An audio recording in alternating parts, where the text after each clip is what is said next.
I'm in the big leagues, told her don't miss me. Ballin' like Houston, ayy, feeling like Whitney. I need a bag, bruh, send it through quickly. I'm making his dog, like I'm in the big leagues. Told him that I gotta go, dawg. I'm riding the road, y'all. I think that I'm back in my bag now, so I need that go, y'all. Got hits when they throwin' the fastball, just too quick for it. Peeling off like the whip orange. Seen they effort, this piss poor. I got too much I gotta tend to. Car payments and the rent due. Told y'all that I'm 6 foot, but with the money statement I'm 10 too much that I've been through, so I put it all in that rear view. Clean money in a black whip. Got old problems with the friends new. Yeah, I'm in the big leagues. Told her don't miss me.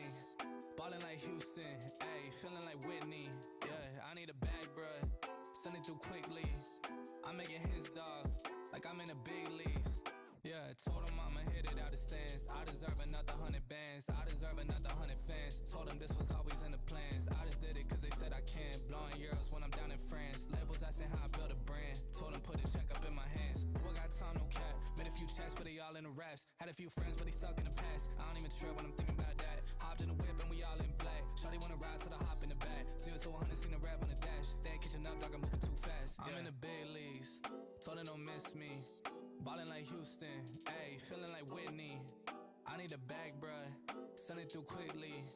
I'm making his dog, like I'm in a big league.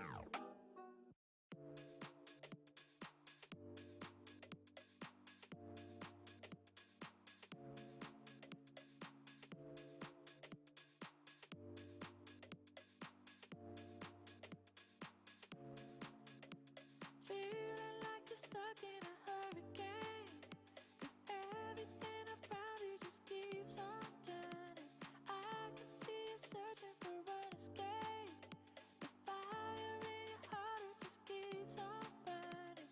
Keeps on, it just keeps on burning. Keeps on, it just keeps on burning.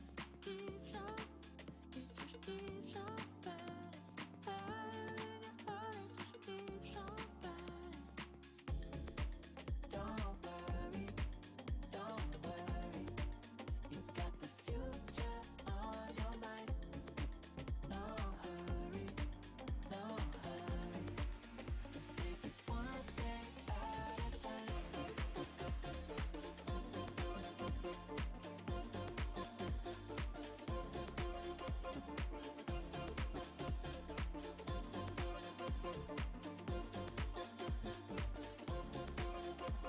Feeling like you're stuck in a hurricane, 'cause everything around you just keeps on turning. I can see you searching for an escape. The fire in your heart, it just keeps on burning. Keeps on, it just keeps on burning. Keeps on, it just keeps on burning. Keeps on, it just keeps on burning. Fire in your heart, it just keeps on burning. Don't worry, you got the future on your mind. No hurry, let's take it one day at a time.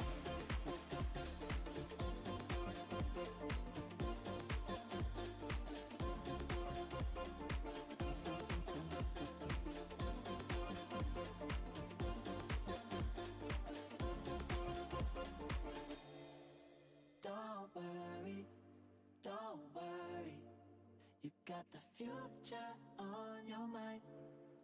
No hurry, let's take it one day at a time. Don't worry, you got the future on your mind. No hurry, let's take it one day at a time.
the big leagues. Told her don't miss me. Ballin' like Houston, ayy, feeling like Whitney. I need a bag, bruh, send it through quickly. I'm making his dog, like I'm in the big leagues. Told him that I gotta go, dog.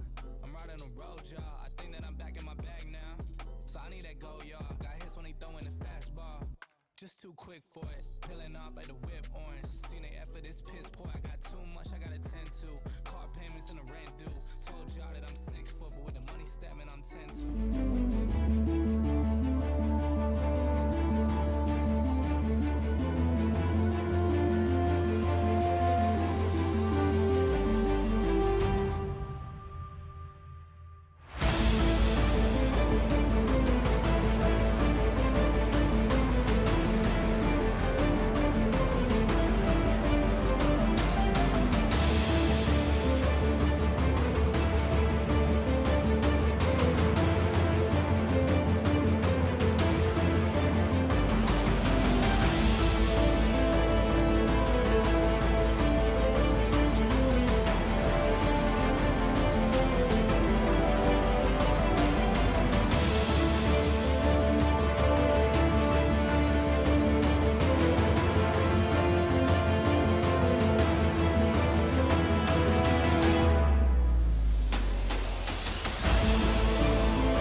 Because when it's elimination brackets, you can't have a bad moment. And today, you're going to be able to work your way into this tournament. We have some new partnerships that's going to help them out. On the women's side, we've got Leah Jansen playing with Jessie Irvin. They're going to be up first here today. They're going to be so fun to watch. And then on the men's side, local favorite Brandon French is getting to step in and take Matt Wright's spot next to Riley Newman. We'll also have Tyson McGuffin playing with Jay DeVilliers. It's going to be a great day of pickleball here in Frisco. That's right. Well, let's dive in deeper to the matchup we're about to see here on Championship Court. You mentioned Leah Jansen, Jessie Irvin. On the other side, it's Rachel Recker and Shelby Bates. If you are those two, Shelby and Rachel, going up against the lethal power that is Leah Jansen and her partner, Jessie Irvin, what's the strategy there? You've got, play your game. You have some talented players on the other side, but these two are very talented ladies that can rip the ball. They are not new to this. We do have a couple of teams locally that are trying to sneak in here and see what it's like to play against top pros, but Rachel and Shelby will be ready to go today, I can assure you, Michelle. And on the men's side, who's your dark horse or team to watch? I think we have, as I mentioned, Brandon French has a lot of pressure on him today to play with Riley Newman and fulfill the expectations that come with playing one of the best players in the world. So he's going to have a lot of fans here. We'll see if Brandon French can pull it off. I certainly expect some fireworks from a very fiery player. All right, fireworks and fire coming your way here on Championship Court. More action coming your way right after this.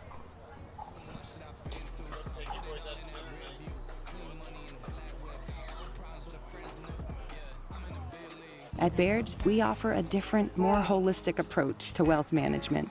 With your career, family, friends, and community, finding time for you and making sure your family's financial plans are on track can be a real challenge.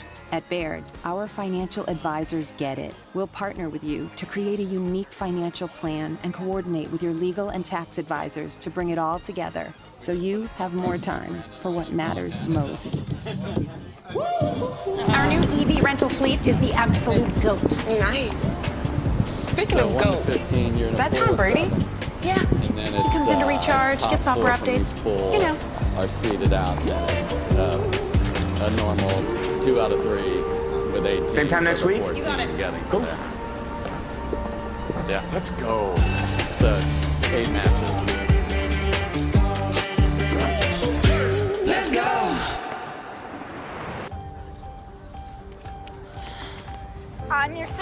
ladies.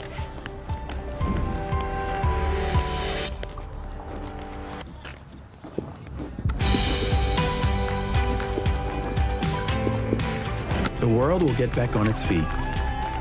We'll help you stay on yours. What's your secret? Oh, it's no secret. It's the expert help I got at Foot Solutions. Make an appointment at footsolutions.com. The PPA Tour has landed in Frisco, Texas. Match number 1 is underway on championship court. Rachel Recker back to serve with Shelby Bates against Jessie Irvin and Leah Jansen. Jansen and Irvin up to start. They're a favorite of yours, Dave? Oh, they're just two tremendous players that'll be bringing heat all day. New partnership, so that's going to be fun. And there's right on cue with the heat, Michelle. You promised fireworks and Yes, fire. I did. And point 1 has delivered.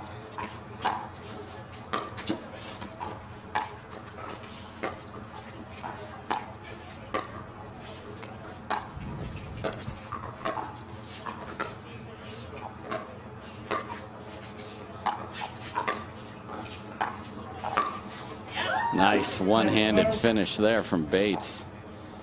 You know, when you're in a dink rally with Irvin, you know she's going to be so solid in that if you don't reach in, she will sit there and grind you out all day. Nice job by Bates. Jansen with the rip. Bates once again loaded up on the backhand. Recker back to serve.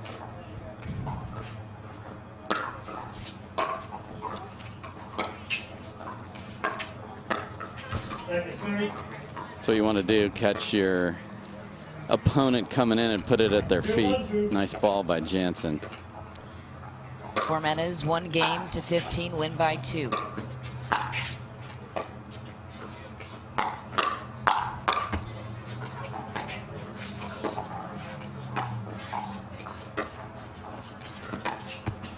Just short for Irvin. Shelby Bates hanging right in here early in this matchup, Dave. Yeah, good start for Bates. And I think that's important. Obviously, when you're playing pool, as we talked about in the Open, the pressure to get off to a good start isn't as clear because you've got the chance later to play in the bracket. You're playing for seeding basically here. So takes a little of the nerves out of it, but you're still on center to start the day. So, you know, you got to come ready to go. Leah Jansen with the serve.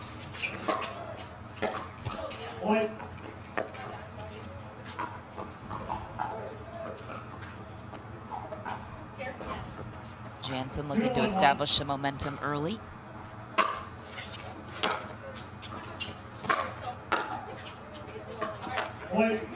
So there's a ball in the middle that Jansen and Irvin are laughing about who's going to take it. And Jansen comes over and hits a BB of a forehand, gets a winner on a missed volley. So that was they should do that. Irvin with some firepower on the forehand finish down the middle. Yeah, that backhand to set that up beforehand is her specialty, reaching way in, catching her opponent in front of her off guard with a perfect shot.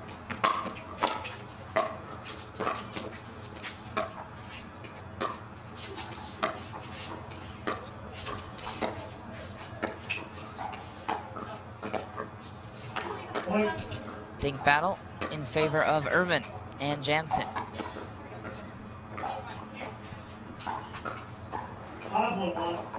Jansen on a 4-point run.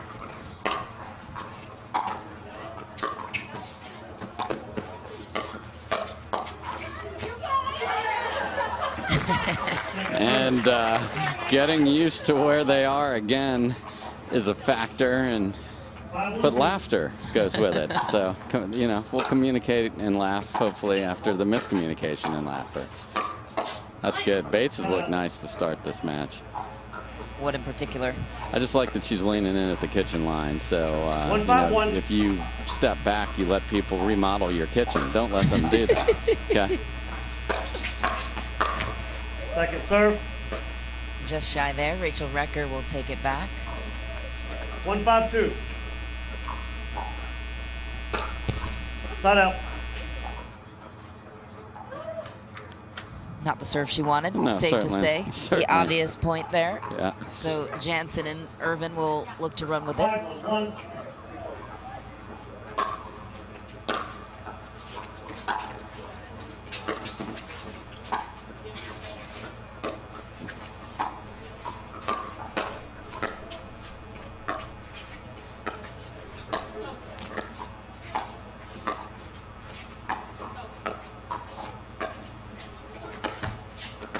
Or just shy into the net. What did you like about that point? Well, I just think, you know, the thing with Irvin and Jansen is they can beat you with speed, but they've got the dink game as well. So good start for those two. Timeout called on the court. We'll be back with the rest of this matchup right after this.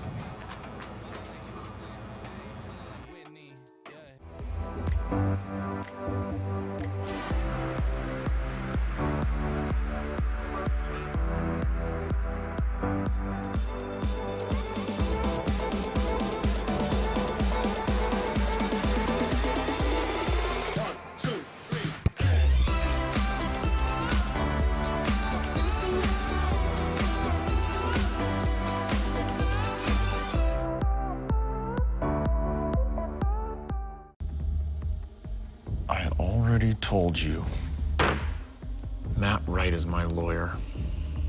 Well, Matt Wright isn't here, is he? I've got nothing to say to you. We can do this the easy way or the hard way. Bring me the jigsaw.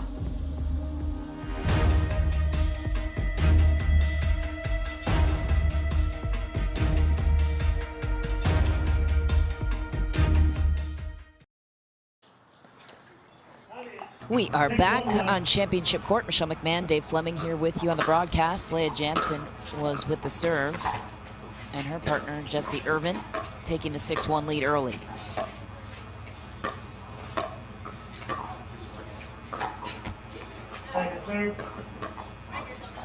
Irvin will take it back. Remember, this is round robin format initially. One pool format, excuse me. 1 game to 15.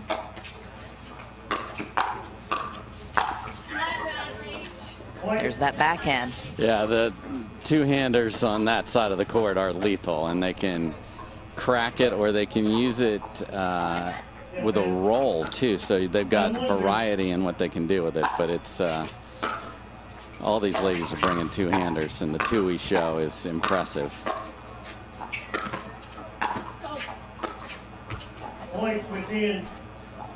End change. Irvin and Jansen pulling away. What else is creating their momentum? I just think they've been real solid. So Rachel Retker made a couple of uncharacteristic errors. She's a very solid player. So again, hey, welcome to the tournament. Go get on center court, and you're playing two great players. No time to yes, get warm no, and ready for this one. No, so, you know, this is a round robin for the ladies, so all the ladies will play against each other in their group. So they're going to get to know each other before we go into the bracket, and then you'll see, okay, I was able to do this particular shot against this particular opponent.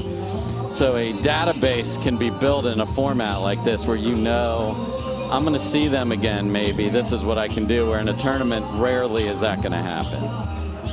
Championship gold medal matchups will be on Sunday, and so we will get you up to that point for the remainder of today. Yep, mixed doubles tomorrow, and then as you mentioned, championship Sunday. No singles here. We had the epic celebrity match last night that That's I had. Right. The pleasure to call with Tony Romo in the booth. You and Tony Romo in the booth. How did it feel? Oh, it was fantastic. And the great Lee Waters, superstar of our sport. So the three of us just had a blast with golfers, Scheffler and Spieth and Nowitzki, and then John Isner had a lot of pressure to come win it last night, and he did. Who was the ringer? Who was the Isner's the ringer, Isner. but Scotty Scheffler was the dark horse pick? Yeah, because he hasn't played a ton, and he looks really good out there. There's that little one-handed flick. This match shows you the value in making your dinks bounce, or else trouble's going to come.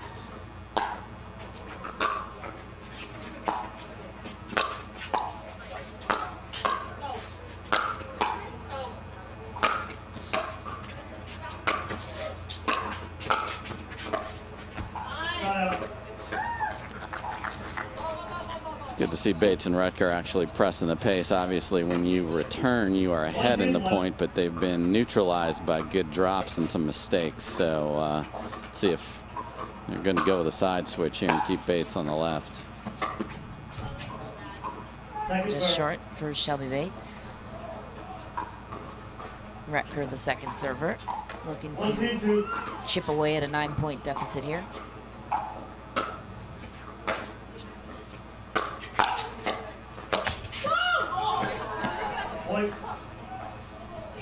You heard the scream to go. Rutger's replaying it there.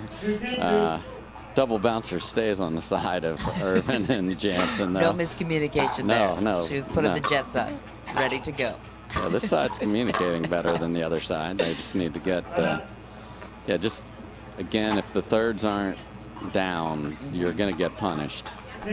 So what do you do if your thirds are off? Drive? Maybe drive it, absolutely. Jesse Irvin back to serve, 4 points out from closing in on this match on championship court. She was part of Team Isner last night that won it. Carrying that momentum over here. Exactly. On a beautiful Friday morning in Frisco, Texas. And that is a timeout called on the court. We will take one as well. The rest of this action coming your way in just a bit.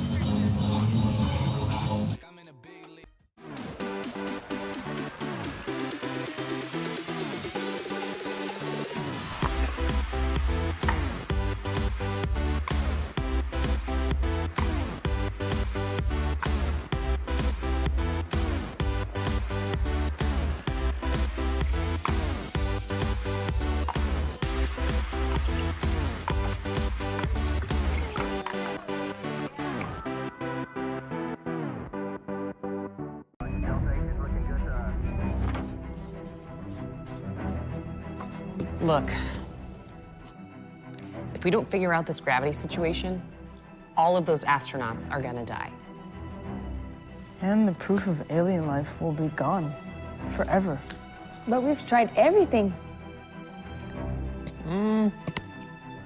We haven't tried everything.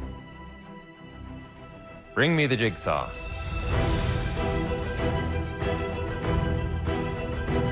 Attention. We are now at DEFCON 1. Security lockdown. Welcome back to Championship Court. Jesse Irvin, Leah Jansen with an early edge against Rachel Rutger and Shelby Bates. As we welcome you back.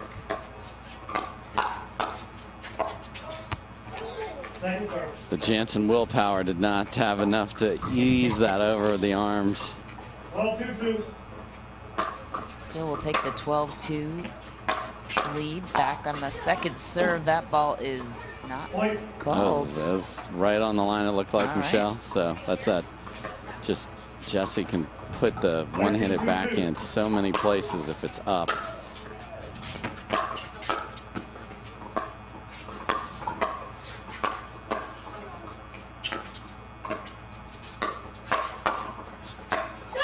That ball is definitely long, and so Rutger and Bates will take another crack at it. Yeah, this is a chance. All right, you get the ball back. We've seen comebacks of biblical size like this, but you, at the very least, in a round robin, just start to find a little rhythm in your game. These are talented ladies. Just a lot of early trigger pulls that ball's going to get destroyed, even if it does come over. Because you can see her winding up on that. Jesse's going to either crack it or let it go deep.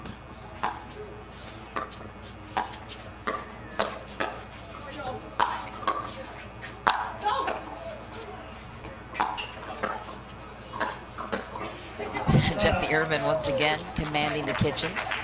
Yeah, and there was another miscommunication in the middle on that one, and Jesse came over. Just smile fest over there, though, Michelle, with those two.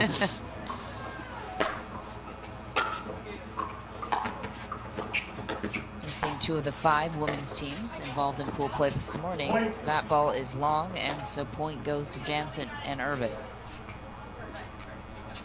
14-2-1. Jansen with the serve. Match sealed. Signed and delivered. Jesse Irvin and Leah Jansen with the early pool play victory. Your thoughts on their side, Dave, and how they were able to run away with this one? You know, I wanted to see how this duo looked, and other than a couple of smiley miscommunications where they actually still won the point despite not talking to each other, they look great. And it's driving it solid at the kitchen. First match in the books. Up next, it is men's pro doubles. We'll deliver that matchup right after this.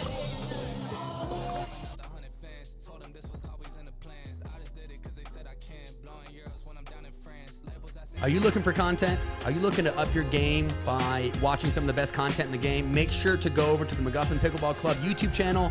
You can check out educational videos. You can check out my vlogs with my family, or you can check out the McGuffin Show. Subscribe today to the McGuffin Pickleball Club.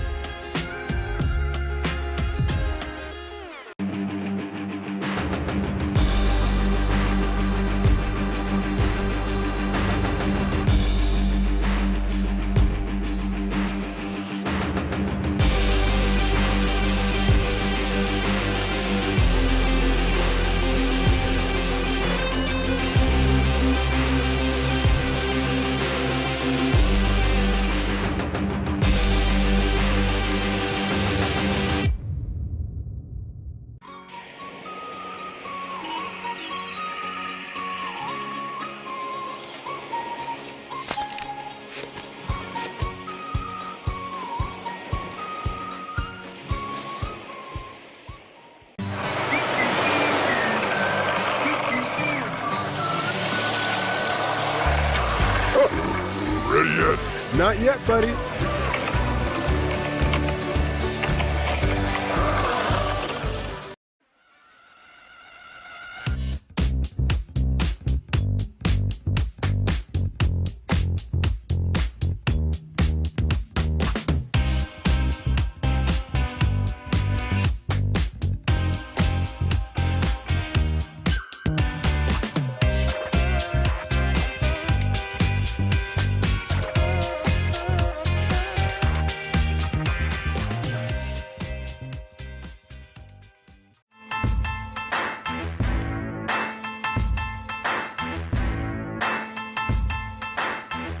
New People Pickleball. Each shot has its own strategy. Each player, their own style. Whether you dink it, drive it, lob it, drop it, bang it, or spin it is entirely up to you. But we do keep score. We recognize the winners. Podiums are earned. If you want an edge, you best work for it. Electrum. Earn your edge.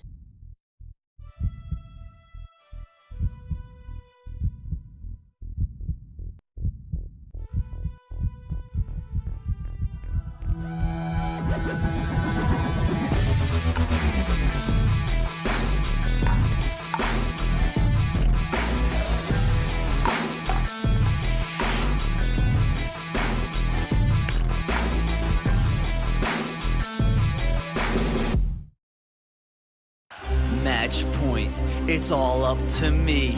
Nothing can get in my way. And when they ask, what are you gonna do next? I'll say, I'm going.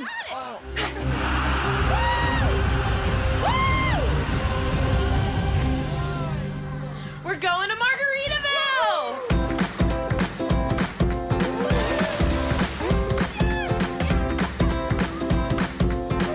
You can go to Margaritaville too. Visit MargaritavilleResorts.com. Dropping a lot of money on sunglasses always seemed crazy to me. I'd wear them a few times, and then I'd lose them or break them. That's why we created Shady Rays. Polarized shades at a great price that you can try for 30 days risk-free. And even if you lose or break them, just let us know and we'll send you a free pair. Plus, every order helps fight hunger in America. And thanks to you, we're making a big impact. For 20% off your first order, go to ShadyRays.com now and use code TV20. It's a gas card. You can always use gas. Always. Wait, but you have a... Thank you. Hey, do we need gas? Nope. How about now? Still no. Hey, remember Daddy's birthday's tomorrow? A gas card. I could use this. Evolve your journey beyond the pump in the first ever Tucson plug-in hybrid EV.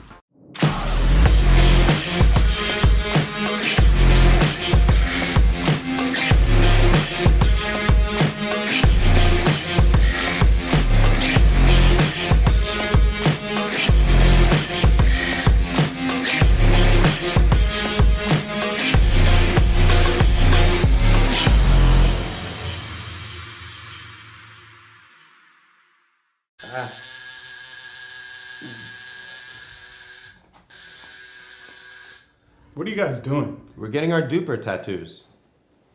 You know it changes every match, right? Oh,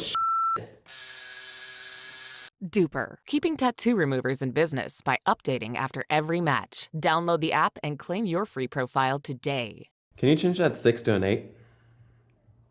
I sure can try. How do you get what you want? Eric Weimer, blind man, wanted to climb Mount Everest. My man crazy, but he believed it was possible. We're gonna do it. And because he believed, he became the first blind person ever to stand on top of the world. Guaranteed Rate believes in your dreams. That's why we treat everyone like we treat our own family and work extra hard to get you the lowest low rate possible. Because if you believe, you will.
We owe great times to good friends, to the glasses that spark conversation, to the ideas that then pour out. Ours came from a night like that, and somehow survived the morning after, to make our own tequila. It wasn't meant to leave our house, but since we made this for friends, we thought it wouldn't hurt to make a few more. Grab a glass, amigo. Our tequila is your tequila. Our casa is your casa.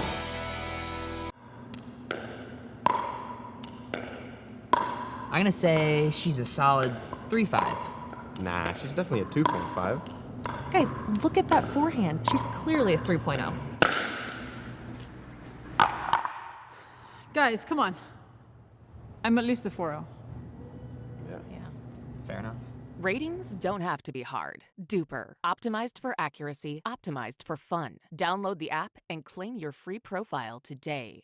For many of us, we just charge ahead because planning for your future takes time. And right now, thinking about your financial future takes on new meaning. At Baird, our financial advisors have guided individuals and families to achieve their goals through every crisis evolution and groundbreaking idea for over 100 years. That's the difference between thinking you're ready for what lies ahead and knowing you've planned for it. Now that's different. Discover the Baird difference.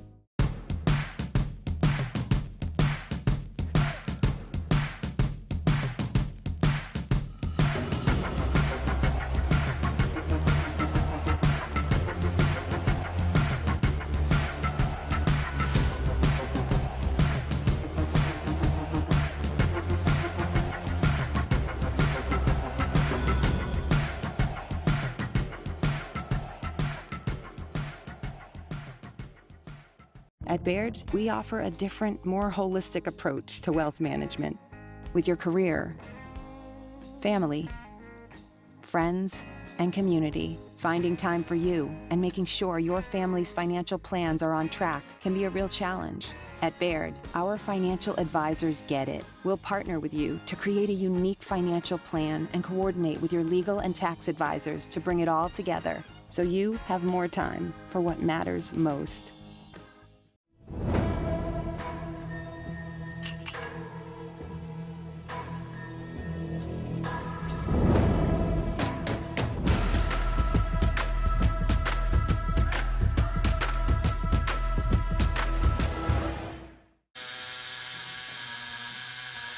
What are you guys doing?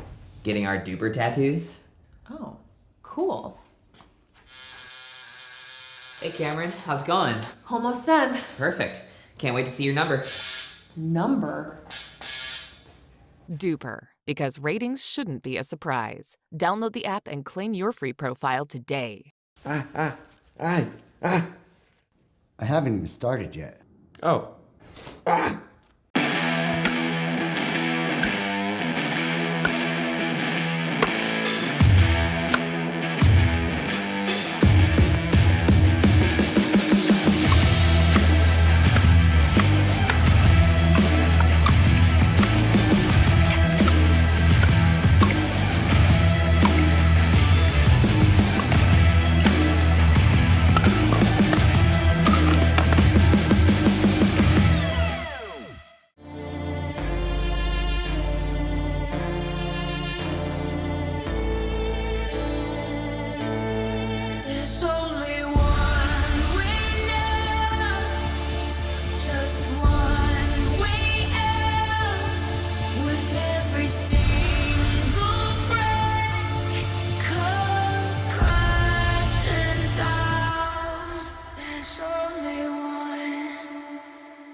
The Pro XR pickleball paddle answers the age-old question of how to get paddle speed and control with the same paddle and one grip, and this is it. Pro XR gives you more spin, greater control, and quicker reloads on every shot in the game because you always have that constant feel for that leverage and control and paddle speed that we're all looking for. Pro XR is the most revolutionary technology in pickleball. You don't get the moments everyone talks about without the moments no one sees. Early morning practice, late night drills, running it over and over. You don't get the crowd without the quiet. Everyone sees the glory, the medal, the podium, but every winning shot starts right here. Paddle Tech, let's go again. Welcome back to Championship Court here in Frisco, Texas for the PPA Tour Roundup. Alongside Dave Fleming, I'm Michelle McMahon. Dave, our next matchup is featuring our first men's pro doubles matchup of the day. Riley Newman and his partner, Brandon French, against Miguel Alda and Kyle Davidson. Your expectations here with the team that we know best, Riley Newman and Brandon French. Interesting story with French stepping in. Yeah, so, we have a new tournament here. So some new matchups as we saw Jesse Irvin and Leah Jansen get off to a flying start in their first ever pro tournament together. So now we've got Brandon French, who's without question the best player who lives in the Dallas-Fort Worth area. So he's going to have a lot of support here. He also has a lot of pressure on him because Riley Newman's here. Riley Newman wanted to play. They're paired up.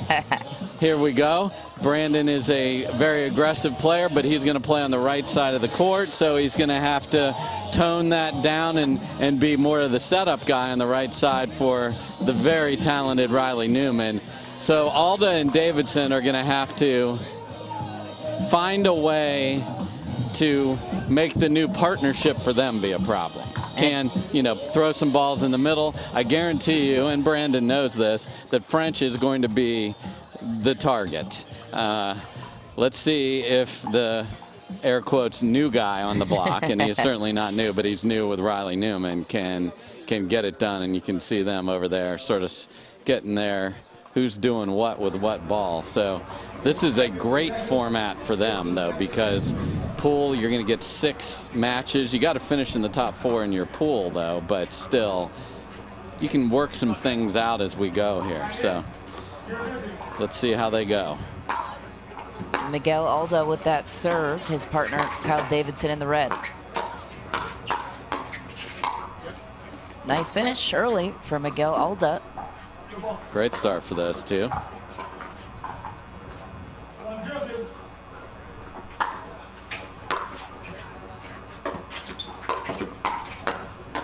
Riley Newman doing what he does best. Yeah, so we're going to have all sorts of pancakes in the middle here, Michelle, because he's got the pancake grip, but then French likes to do the tomahawk, which is the reverse forehand, also in the middle. So beware, or get on the lookout, pancake lovers. Get your syrup and butter ready. Once again, Dave mentioned it. It's 2 pools of 7 men's pro doubles teams. And the top 4 out of each pool will be advancing to bracket play later on this afternoon. Championship match on Sunday. What a finish. There you have it from the new guy. New with Newman, certainly. He's very, quote unquote, yes, new guy. No doubt. You don't want to step back and drive the ball against players of this quality, as Alda did there. And then there's the two-handed, just dipping third from Newman. That's going to be a problem.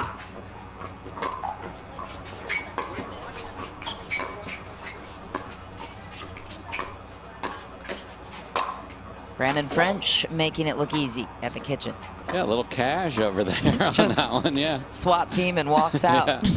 Yep. Just go take care of another issue. What a drop from Newman. Ooh, Kyle Davidson steps into the fire. Yeah, he was on that. Brandon French might have hit an out ball there, but we'll never know.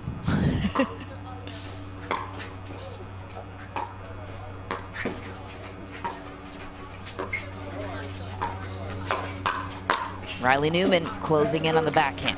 Yeah, we talked about during the women's match, Michelle, your dinks have to bounce, especially against this lethal long team on the other side.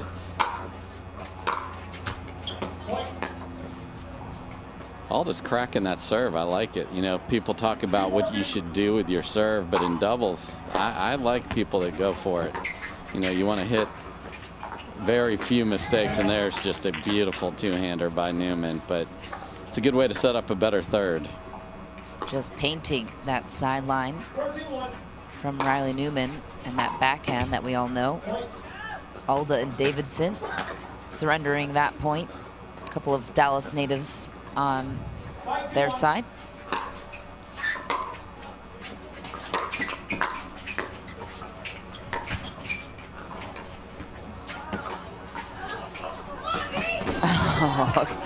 Valiant effort from Brandon French. And showtime from Riley Newman, who goes up and gives the head fake when he pulled the ball off the tape and then just stood there. Goes drive, it works. Riley Newman putting his team on top 6-2.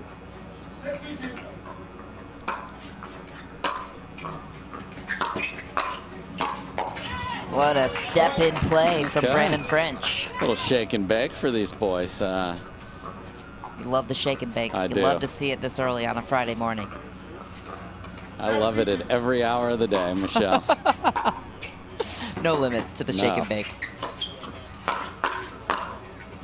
What a finish, Riley Newman, and an end change. What's going well on their side? Again, the ball's up, and you have two great finishers in Newman and French. So Alda and Davidson are going to have to get that ball down, or there's going to be trouble like we've seen throughout the start here. And this is a great match for Newman and French, just to hit a lot of balls that are up. They're getting comfortable. Again, it's giggle fest out here. They're smiling and laughing like Irvin and Jansen were earlier. So, and that's, again, the tension of a bracket can change things. Can you get behind a little, or you have a little miscommunication? There's no second chance to get to that gold. Here, you can work your way in, and they look great to start. Riley Newman in the pink with the serve.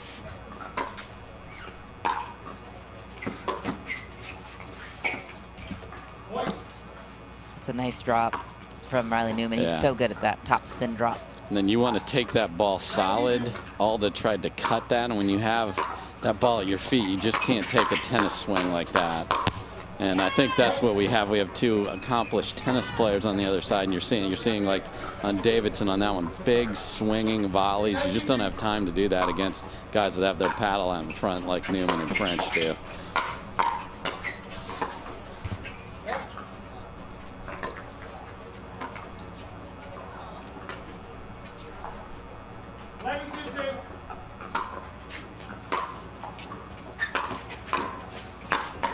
French once again with the backhand finish. Here's some of the locals loving Mr. French, and as well they should. Texans, they love their sports. Oh, they do. Especially pickleball. 3 points out from Newman and French. French again with that one-handed backhanded finish. Yeah, so you have to decide what you want to do. If you return to Newman, he can drive it, and then you've got French able to come get it with his length and reach. The reverse is also true, but maybe we don't want to watch the same problem keep happening.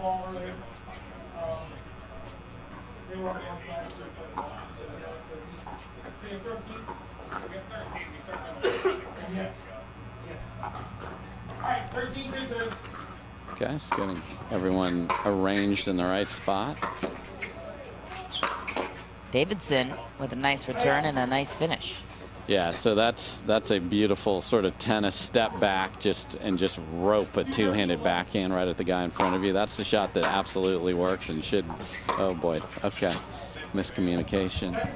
Who should take that forehand? I'd like to see the forehand take. Now, forehand in the middle is a myth of pickleball that it's always, but on that ball, I'd certainly like Davidson to come over and drop that in with the forehand. Especially if you have a backhand like Dave Fleming. Love to hit the two-way, Michelle.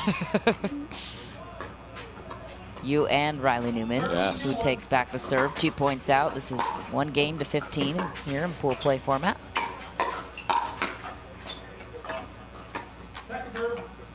Again, nice job by Alda. If that third is loopier and it bounces up high, you do want to punish it and not let them off the hook. So they've done that twice here. That one much lower, so you can't clobber it. I like when the players don't know that I'm bringing that up and they play that one. Alda and Davidson force the side out, so Alda will take it back.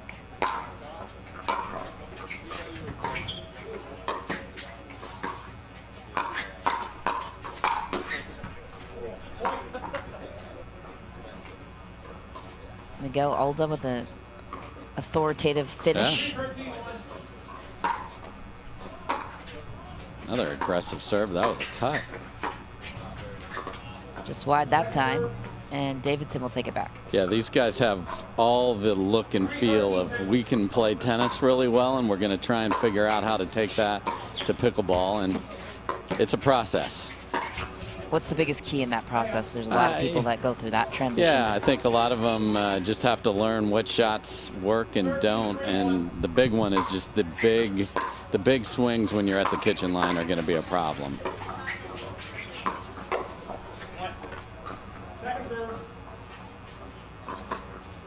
And plus the angles, obviously there's no doubles alley, so getting used to just the geometry difference of what works in tennis and what doesn't in pickleball.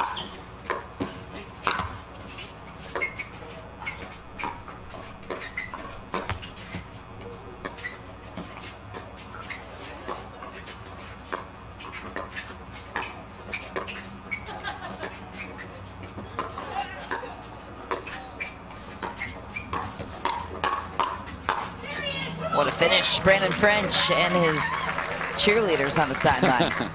Yeah, that's a nice job of French, who usually likes to play the left side. Obviously, he's ceding that as well he should to Riley Newman today. But just, you got to sit on that forehand on the sideline there. Tough way to end the match right there. Riley Newman and Brandon French run away with this one. A final score 15-3. That is match number 1 here in pool play for men's pro doubles. And we will have more action after this short break.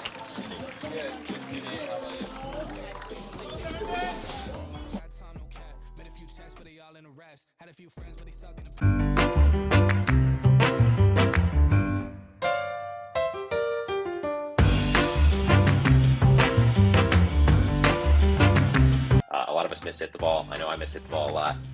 So Speak for the more yourself, forgiving.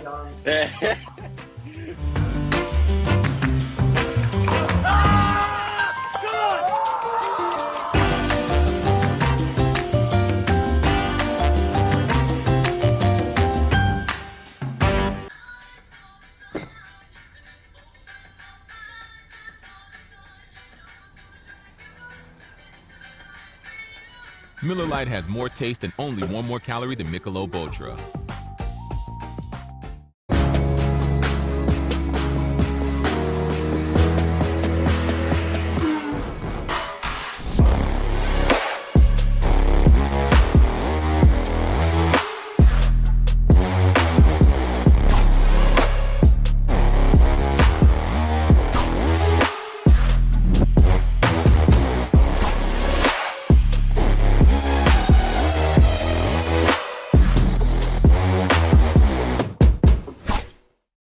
At Baird, we offer a different, more holistic approach to wealth management.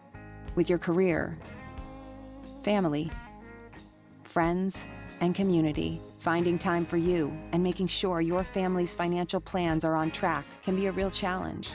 At Baird, our financial advisors get it. We'll partner with you to create a unique financial plan and coordinate with your legal and tax advisors to bring it all together so you have more time for what matters most. Our new EV rental fleet is the absolute GOAT. Nice. Speaking of goats, is that Tom Brady? Yeah. He comes in to recharge, get software updates, you know.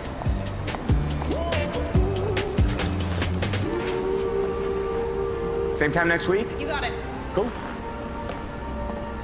Let's go.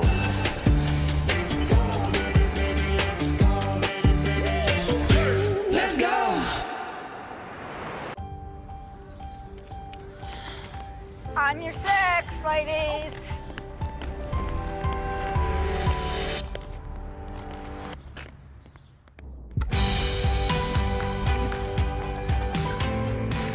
The world will get back on its feet. We'll help you stay on yours. What's your secret? Oh, it's no secret. It's the expert help I got at Foot Solutions. Make an appointment at footsolutions.com. Are you looking for content? Are you looking to up your game by watching some of the best content in the game? Make sure to go over to the McGuffin Pickleball Club YouTube channel. You can check out educational videos. You can check out my vlogs with my family, or you can check out the McGuffin Show. Subscribe today to the McGuffin Pickleball Club.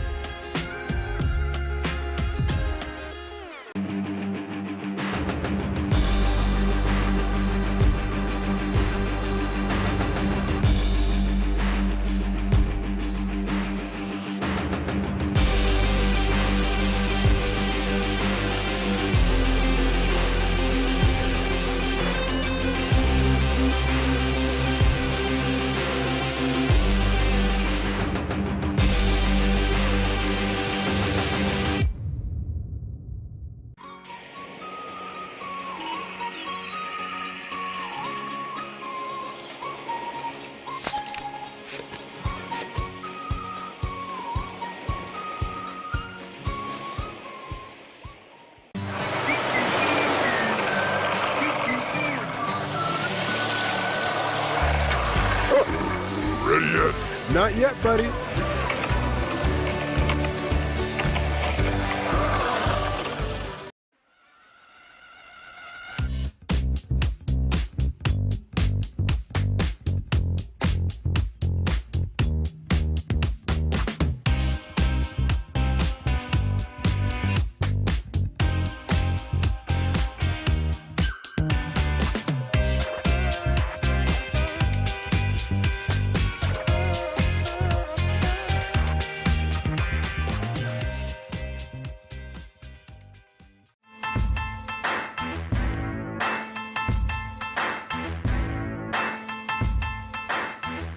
New People Pickleball. Each shot has its own strategy. Each player, their own style. Whether you dink it, drive it, lob it, drop it, bang it, or spin it is entirely up to you. But we do keep score. We recognize the winners. Podiums are earned. If you want an edge, you best work for it. Electrum. Earn your edge.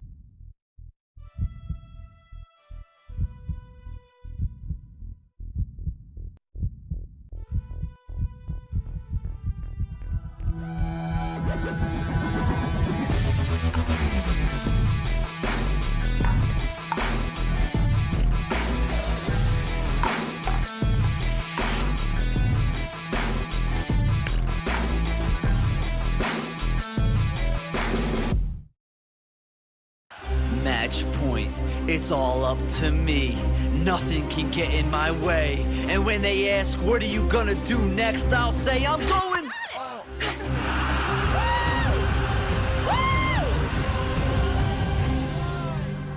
We're going to Margaritaville!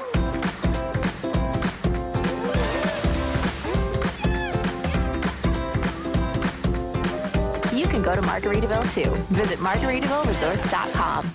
Dropping a lot of money on sunglasses always seemed crazy to me. I'd wear them a few times, and then I'd lose them or break them. That's why we created Shady Rays. Polarized shades at a great price that you can try for 30 days risk-free. And even if you lose or break them, just let us know and we'll send you a free pair. Plus, every order helps fight hunger in America. And thanks to you, we're making a big impact. For 20% off your first order, go to shadyrays.com now and use code TV20. It's a gas card. You can always use gas. Always. Wait, but you have a... Thank you. Hey, do we need gas? Nope. How about now? Still no. Hey, remember Daddy's birthday's tomorrow. A gas card. I could use this. Hey, Evolve your journey beyond the pump in the first ever Tucson plug-in hybrid EV.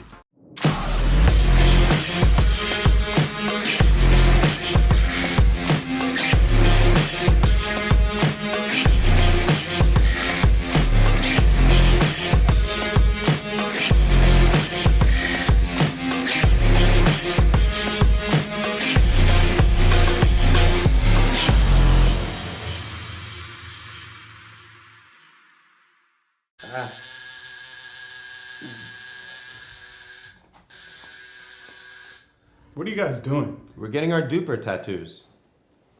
You know it changes every match, right? Oh,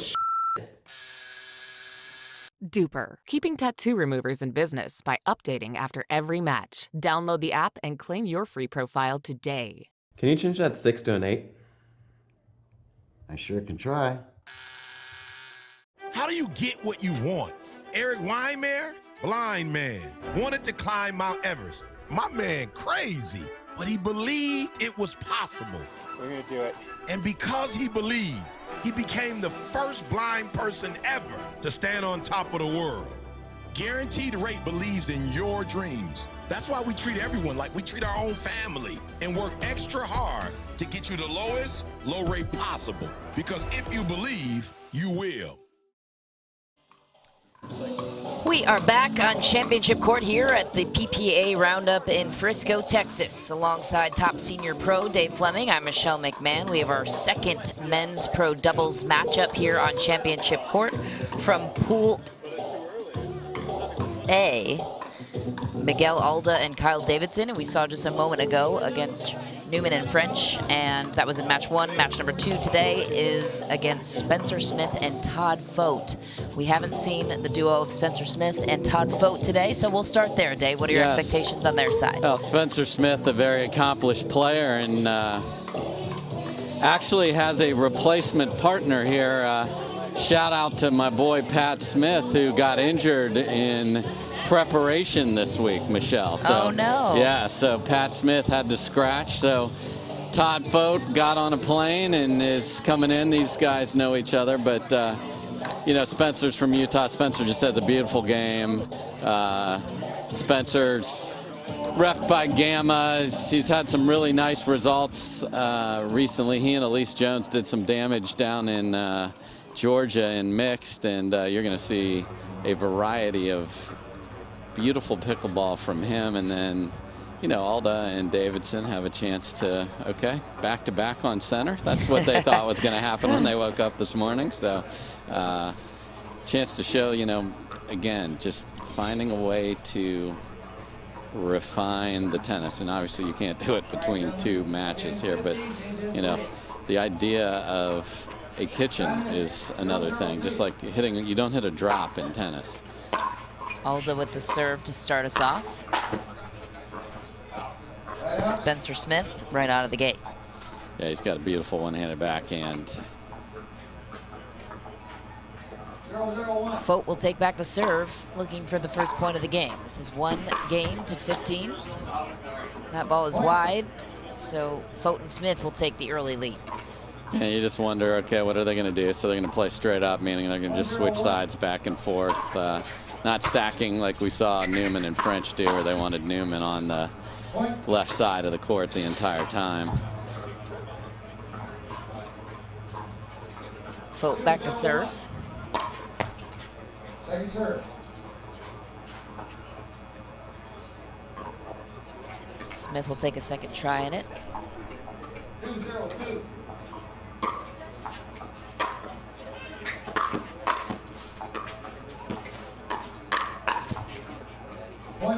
So that is a good example of, that's going to work for Alda as he practices, because tennis is a one-shot finish game. Pickleball's 2 or 3 because everybody's hands are so good. You have to be ready for that second ball, not quite paddle up on the last chance.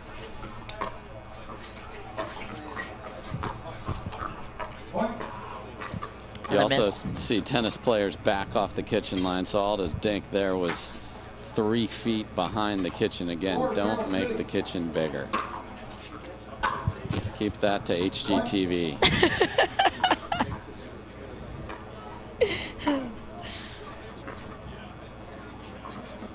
Spencer Smith on a little run early, up by 5. This might be a timeout. If you missed returns, they're thinking about it. A little frustration. 6-0-2.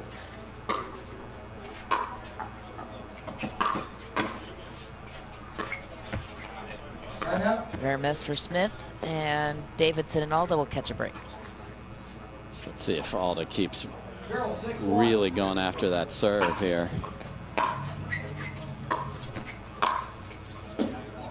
Second serve. That's where high thirds go, to absolutely get pummeled. Get finished by Fote.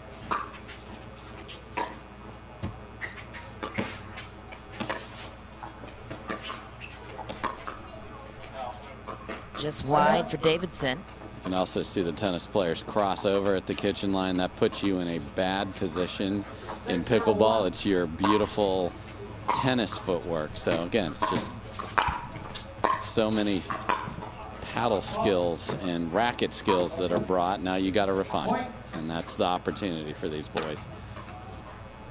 It's a great rundown by Fote to keep that play alive, eventually earning the point, up 7-0. Point. 8. Timeout. Change in clinch. Score is 8-0-1. Timeout is called on the court. We will take one as well, and more action right after this short break.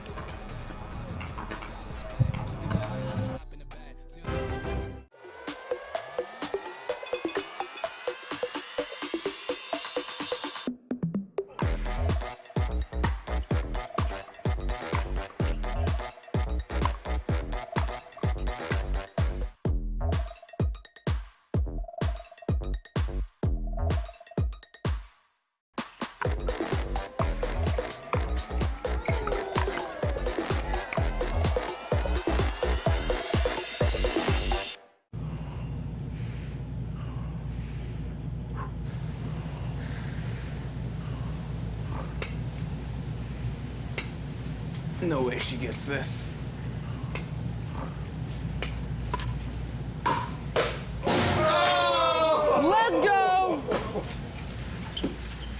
Thank you. Thank you. Thank you. My turn.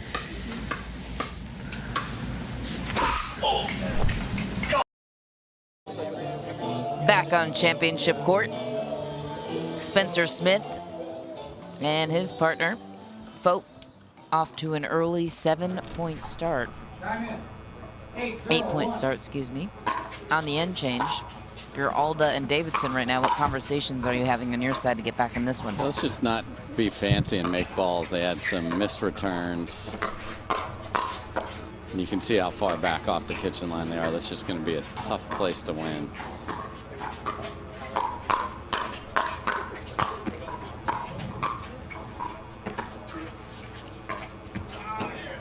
Good scrap from there, though, so they win one of the longer points. And, you know, that's what you can get momentum from, potentially. Just okay.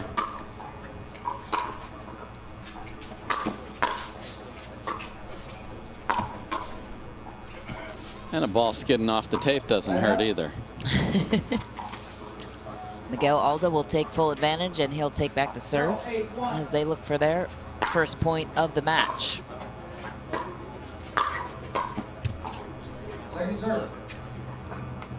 Yeah, again, just way too high on the third, and they're not even getting a chance to get into a battle at the kitchen. 0-8-2.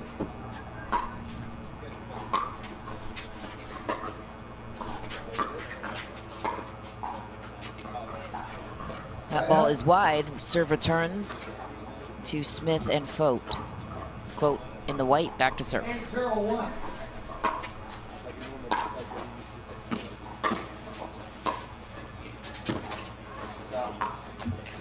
Drop shot found by Davidson, looking for some momentum. Beautiful touch. 8-0-2.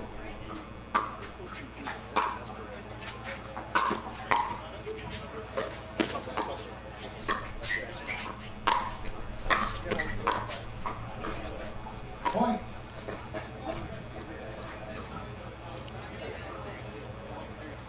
Smith and Fote, 9-0-2. 6 points out from a match win here. 1 game to 15, win by 2.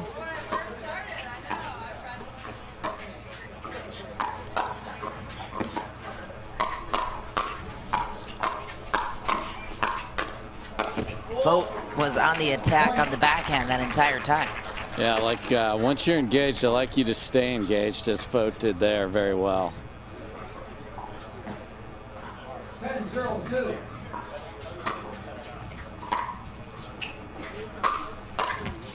Oh, you see that tennis volley, Michelle, stepping in front, and that's a problem in this sport because the kitchen's there, so you have to then do that farther back, or you're a kitchen fault. So square up in front again, just things to remove from the tennis game as you bring it to pickleball. How do you coach somebody out of that if you're That's just practice. instructing them? Just hit a ton of balls that slowly remove the bad habits. The tennis habits. The tennis, yes, the tennis habits. Exactly, well said. 0-11-2. Lots of YouTube tutorials on how to do that best. Yes, and Top Court right on pickleball.com. Check that out. So got these PPA stars coaching people up out there, Michelle. That's right. Spencer Smith looking to run away with this one, down by 4 points out from 15.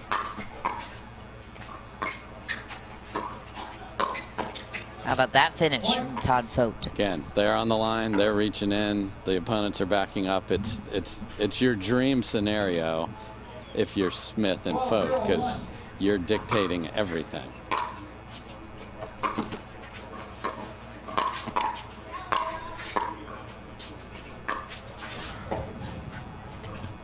Again, the serving team is usually not the one in control, but because Smith's thirds are so good dipping down at the feet of his opponent, it's trouble.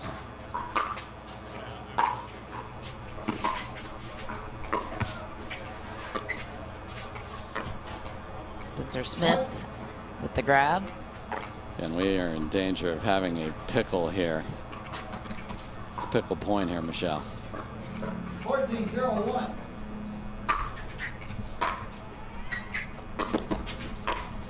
Pickle Point match, and Spencer Smith, Todd Fote come away with a 15-0 match victory. What was the most impressive part of their performance? Yeah, just so solid. And, you know, if people are going to back up, let them, and just dictate. So they dictate throughout and cruise to a victory there. They sure did. We will have more action for you right here on Championship Court. Stick around to find out who's next here in pool play of the PPA Frisco Roundup. Let them hear you, ladies.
We owe great times to good friends, to the glasses that spark conversation, to the ideas that then pour out.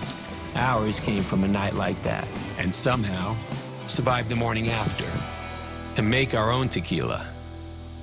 It wasn't meant to leave our house, but since we made this for friends, we thought it wouldn't hurt to make a few more. Grab a glass, amigo. Our tequila is your tequila. Our casa is your casa.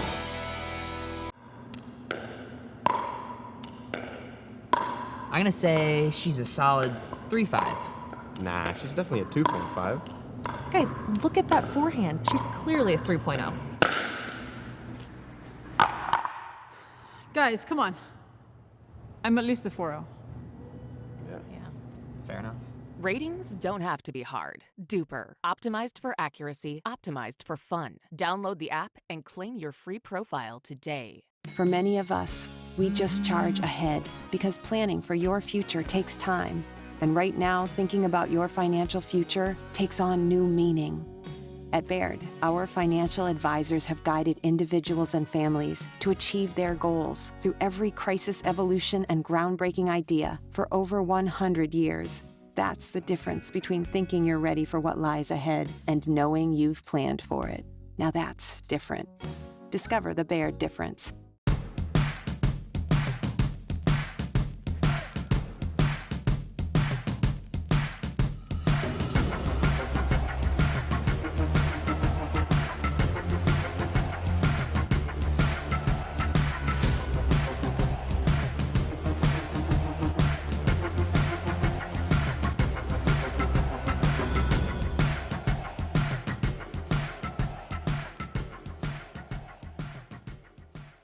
At Baird, we offer a different, more holistic approach to wealth management. With your career, family, friends, and community, finding time for you and making sure your family's financial plans are on track can be a real challenge. At Baird, our financial advisors get it. We'll partner with you to create a unique financial plan and coordinate with your legal and tax advisors to bring it all together so you have more time for what matters most. We are back on Championship Court here for the PPA Pickleball Tour at the Frisco Roundup alongside Dave Fleming. I'm Michelle McMahon. We've got our Next, pool play men's pro doubles matchup featuring Callan Dawson and Tyler Loong against Carlos Delora and Maximo Agoglia. A couple of tennis guys turning pickleball pro. And as we've seen a couple of times so far today, Dave, how do you think these guys will measure up? Well, I just talked to these boys because they were new to me, and they're 3 months into pickleball, jumping into the deep end. No life preserver. So we have a Texas Tech Red Raider tennis player in Delora, and then Agoglia played at St. Edwards down in the Austin area, so I'm sure we're going to see some big swinging tennis strokes from these two. And Maximo is not disappointing me in that as he comes flying in with 2 big rips to start with. Maximo is in the black-colored shirt, his partner Carlos in the blue. On the other side, Tyler Loong in the blue, Dawson in the white. Dawson rescues the point and then sends it wide, long, excuse me. Yeah, he comes from a baseball background, so it's like he made a great play on the grounder and then threw it over the first baseman's head there. So had a great opportunity after an unbelievable get. And there's the net saying, sorry, Mr. Agoglia. Welcome to pro pickleball.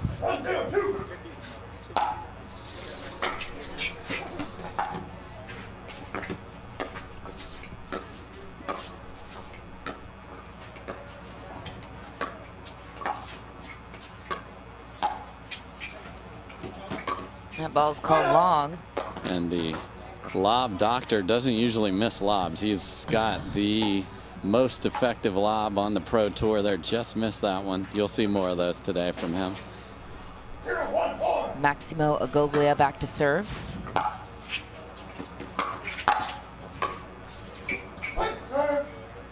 You know, we talked about the differences of tennis, and the idea of resetting a ball is not a tennis thought at all. But in the transition area, as you get up to the kitchen, that's what you want to do. Deaden the pace and make your way up there. Callan Dawson with the serve and the 1-point lead.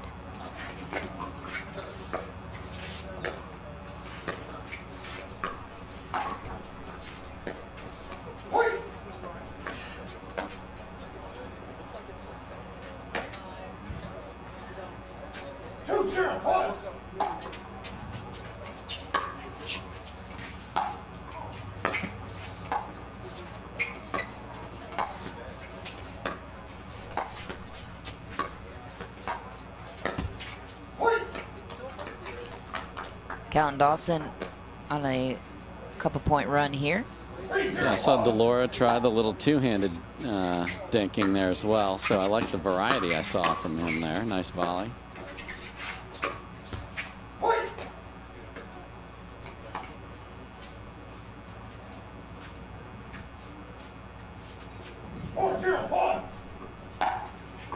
Score is now 4-0 on the side of Dawson and Loong.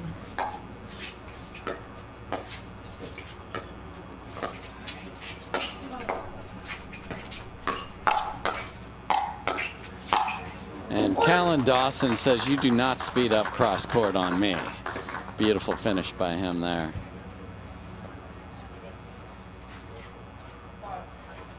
Dawson continues the 4-point run on his serve, up by 5.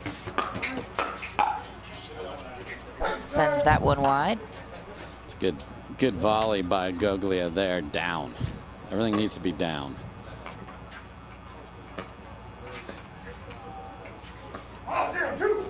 Tyler Loong will take over the serve.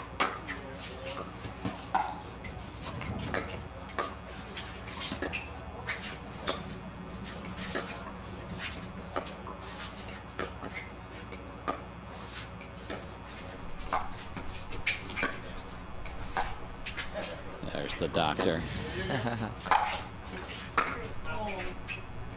Just wide. Lob doctor didn't miss that time. No. Set up the point. And everybody thinks a lob is a defensive shot, Michelle, but at the kitchen line when everybody's digging in expecting a dink, the key is it's got to look like your dinks from the take back. If you fall away and telegraph it, you'll get your partner hit. You don't want to do that. hit in the crossfire. Yes. This game cruising on, 1 point away from an end change. Leung and Dawson running away with it.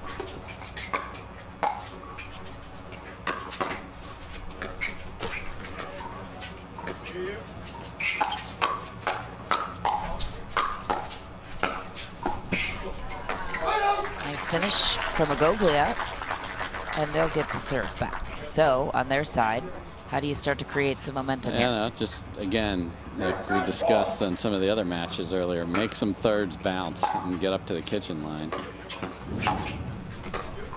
And there's the patented Tyler Leung Ernie, which we hadn't seen yet. So there we go. First chance on championship court. 7 points in, not bad.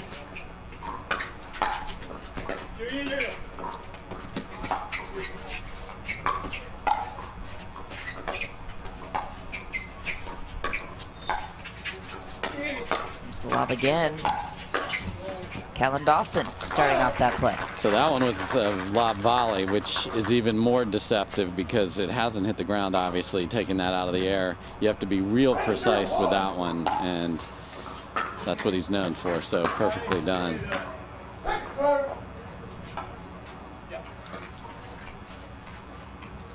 Leung, the second server on his side. Ooh, just short. Goglia and Delora will take another break. And sometimes you're on center for the first time. Just get that ugly 0 out of there and just sort of settle in. Yeah, There it is. Let the net help you out a little bit, you know? Little break, they'll take it. It's Carlos Delora with the forehand rip. And the sorry, not sorry wave after. Sorry, not sorry. We are not going to get pickled today. No. At least not on championship court at this moment. Dawson sends that one into the net. Agoglia back to serve.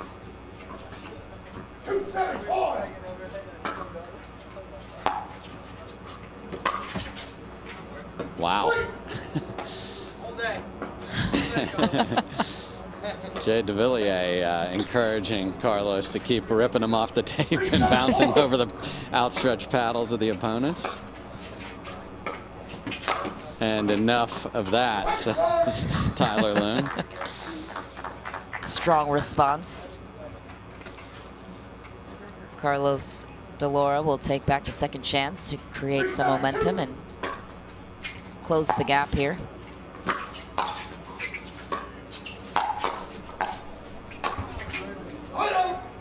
Yeah, again, off the line. If he would have been up on the line, he would have been perfectly set up for that ball. But if you're off, then the ball's lower below the net, and your volley's going to go in there. So stay up there.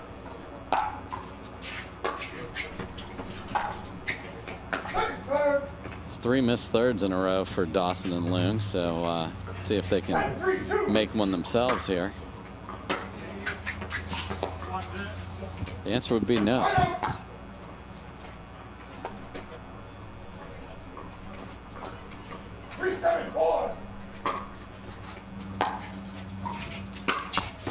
Wow, another one.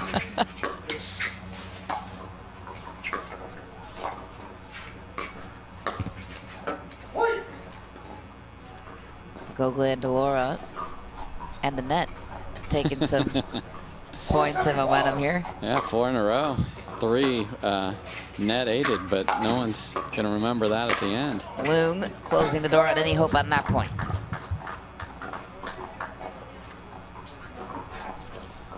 What is it that makes Leung and Dawson a strong pairing in your mind? So athletic, and then Leung's so smart, he takes away that drop to his backhand by earning everything.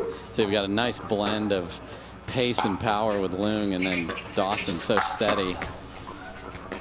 And he's so athletic as well. So you really have to grind it out against them to beat this team. They will not beat themselves, although they haven't made a third in a half hour. So let's see if they make this one.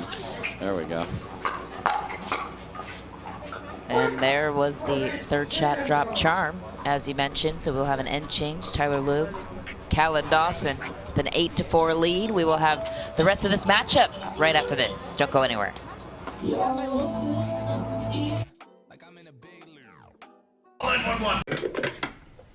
Hey, Hey, Katie, could you pass me the creamer? Why don't you just come into the kitchen and get the creamer? I can't come in the kitchen. Sure you can. No, I really can't. You can come into the kitchen as long as you don't hit the ball out of the air. All right. That's why I stay out of kitchens.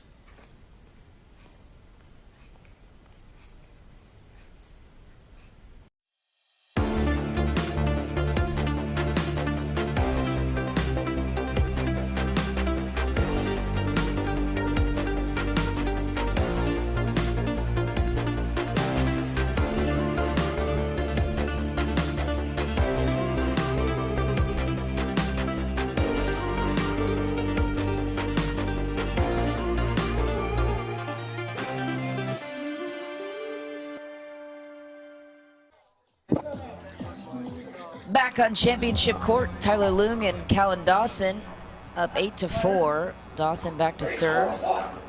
This is 1 game to 15. We're still in the pool play portion of the tournament. 2 pools of 7 men's doubles teams. So far, some quick matches we've seen here on championship court. Yeah, the experience has certainly proven to be the differential here.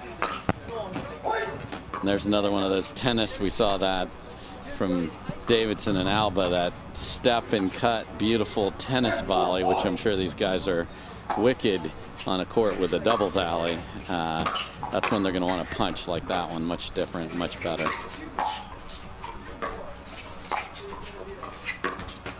Oh, and what do you know? A ball off the net that goes past them. So Delora needs to bottle that up and take it to every pickleball court he plays on. Carlos Delora played tennis at Texas Tech.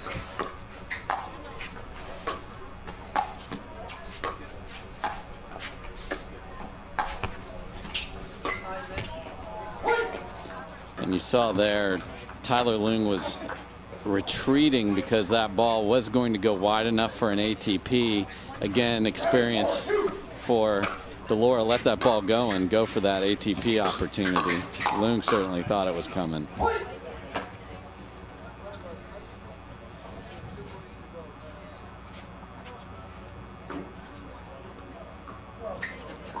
Leung and Dawson 3 points out, closing in on a victory here on championship court. Now, the one part of the tennis that I do like is the Agoglia didn't make that one, but the step in hard cut return.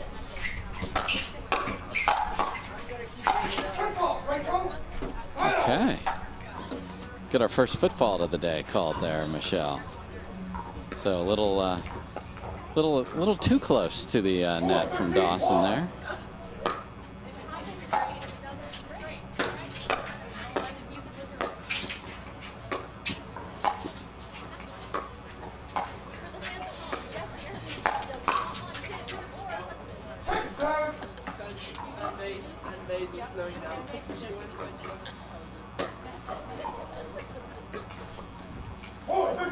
Carlos Delora back to serve on the second try here to close the gap.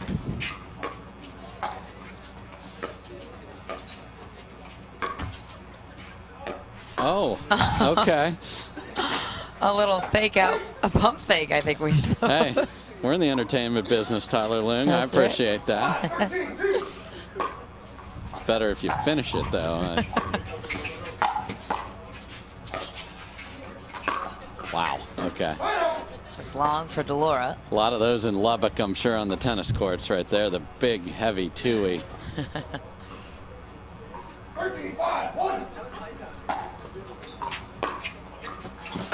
That's that return I was talking about. It's nice.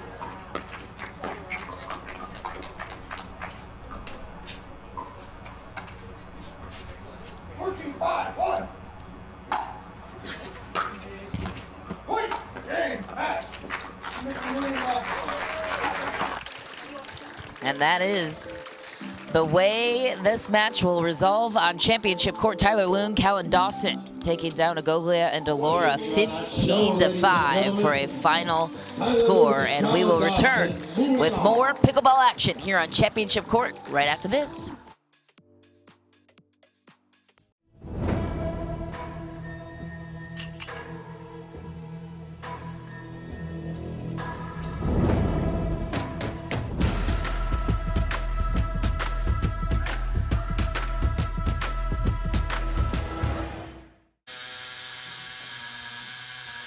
What are you guys doing?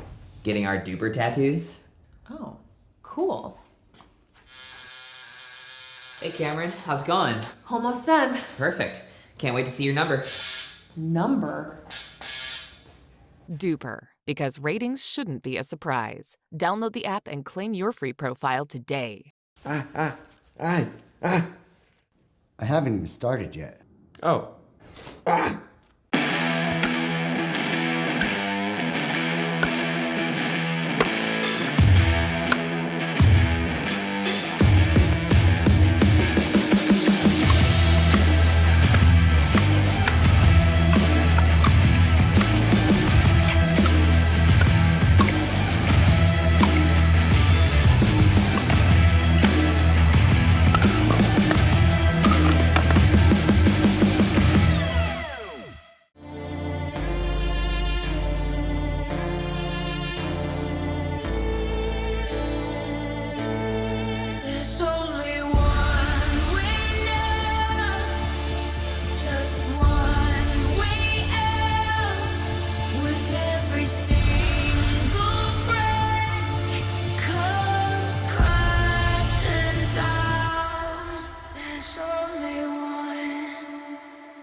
The Pro XR pickleball paddle answers the age-old question of how to get paddle speed and control with the same paddle and one grip, and this is it. Pro XR gives you more spin, greater control, and quicker reloads on every shot in the game because you always have that constant feel for that leverage and control and paddle speed that we're all looking for. Pro XR is the most revolutionary technology in pickleball. You don't get the moments everyone talks about without the moments no one sees. Early morning practice, late night drills, running it over and over. You don't get the crowd without the quiet. Everyone sees the glory, the medal, the podium, but every winning shot starts right here. Paddle Tech, let's go again. Welcome back to Championship Court. It is the PPA Tour here in Frisco for the Roundup tournament. Alongside top senior pro Dave Fleming, I'm Michelle McMahon. We have our next men's pro doubles matchup featuring league favorite Tyson McGuffin, Jay DeVilliers. We know a thing or two about them. And on their opposing side, it's Chris Greenlee and Dallas Dunn. Dallas in the turquoise. A couple of your friends here on this side. Tell us more about the gut players that we don't know much about, Dave. Well, you've got a couple of boys that said, you know what, I'm going to just go into the Lion's Den and see what it's like over there. So, Dallas. And first matchup, they got just that. Yeah, so let's go see. I know they've played a couple matches on the backcourts here, but here they come on center, and hey, look who it is. Two of the best players in the world, boys. So, you Buckle know, up. Chris Greenlee has huge top spin. And Dallas Dunn is a good instructor here in the DFW area. So, you know, this is just don't play tight at all. Just let it go. Do your thing. On the other side, obviously, we have the most electrifying man in sports, not in pickleball, in sports. Says, that's what Barstool said about our boy Tyson McGuffin here. And then, in an even more unbelievable story, Michelle, Jay DeVilliers had a son at 1 o'clock yesterday. Leonardo. So, Leonardo, your first official shout out here in the pickleball world. Got on a plane, played in the celebrity event last night with John Isner, and won the thing. So, a crazy. It's not even been 24 hours Let's since give a young shout Leo. out to his wife. No Who doubt. supported the decision for him to get on a plane and come out to Texas and continue his pickleball aspirations here. And what a story. So Love it. 1-1 for Leo is his. He's already won 1 for Leo. Win again for Leo. All right. Pressure's on. Jay DeVilliers in the bright blue, his partner Tyson McGuffin in the white. Chris Greenlee is the server in the navy across the way. Lions Den started early. Tyson McGuffin, point number 1. Not holding back. Again, if the ball doesn't bounce, trouble.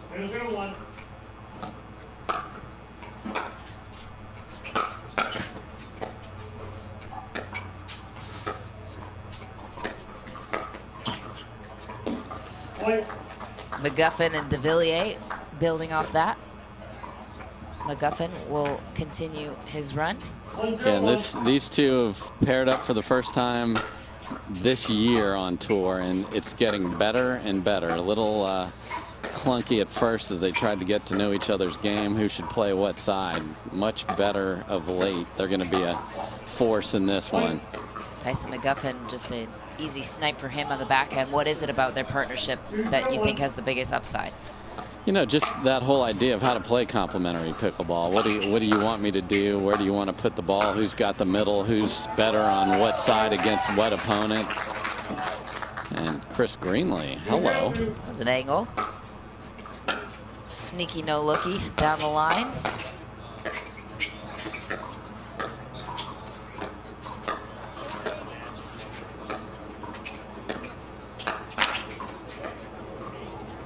Almost grabbed by McGuffin. Dallas Dunn and Chris Greenlee. Yeah, usually the paddle clank is bad, but that put so much weird spin on it and stayed in the kitchen after 2 huge swings. So DeVilliers will take a lucky bounce off the net. For Leo. For Leo. It's for an honorable cause. Yes. Can't get mad at him for that. No. Day old baby. Good get, Chris.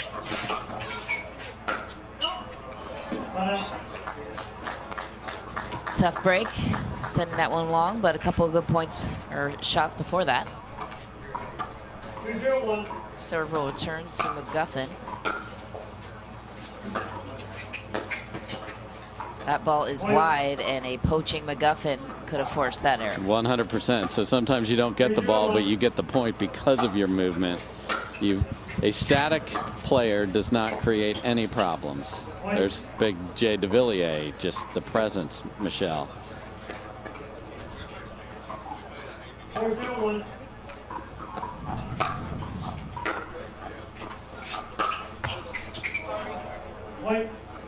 Another bounce off the net for Leo. He'll take it.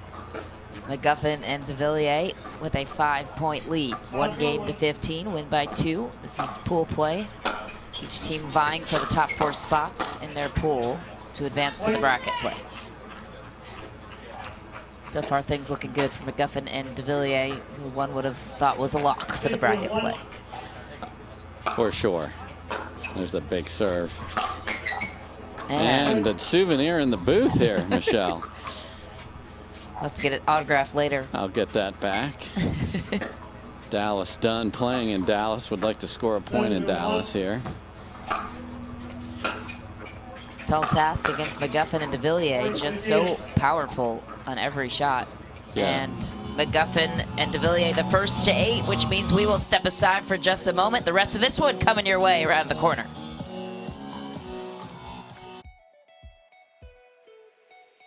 My name is Kathleen Parento, and I've been playing pickleball for almost 6 years.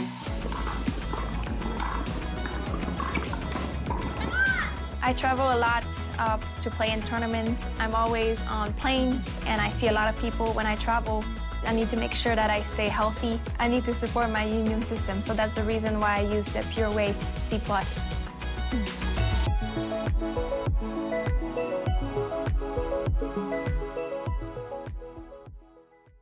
I felt like I had to always drink water over and over, but I still felt a little bit dizzy by the end of the day. But once I tried to incorporate more electrolytes in my daily life, it really helped me out. My favorite thing about the pickleball cocktail is the flavor. It tastes great. I drink the pickleball cocktail every morning to make sure that I stay hydrated throughout the whole day. It's important to drink first thing in the morning. If you wait until you play, you're usually too late. You start feeling dehydrated. When it comes to hydration, don't wait before it's too late.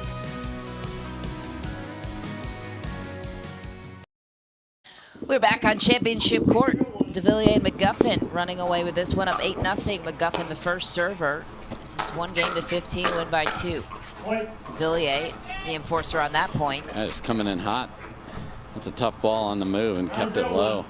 What do you like the most about Tyson McGuffin's serve? The fact that he goes for it, Michelle. You know, a lot of people just get it in because it sets up a short return and then you can pounce on the balls after that. So don't make it easy. You know, some people just like to get it in different philosophies. I believe in going for the serve. That's the way I play as well.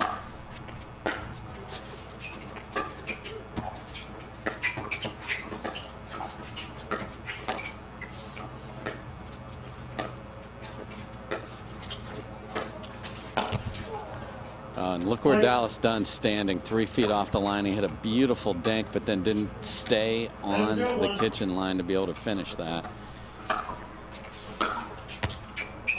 Just shy for Dallas Dunn there. Run continuing for McGuffin and DeVilliers, looking to get a pickle here on championship court. Already seen one of those. DeVilliers goes for it, just short. He'll take back the second serve.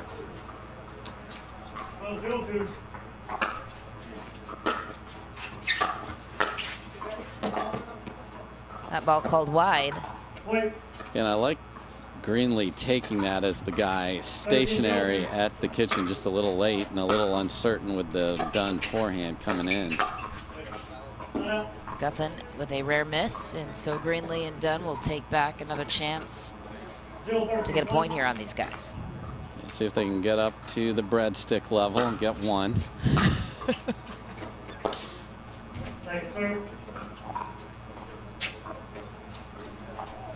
Should call that the Olive Garden special. Absolutely, unlimited, baby. See how many breadsticks they can get. So far, no dice, and not that time either. Tyson McGuffin just too good with those volleys at the kitchen line. Yeah, just placement over power there right at the feet. It makes it really tough to recover if you're not set. Nice return by Greenlee. Not enough though. DeVilliers pushing game point, match point on his side. 14-01.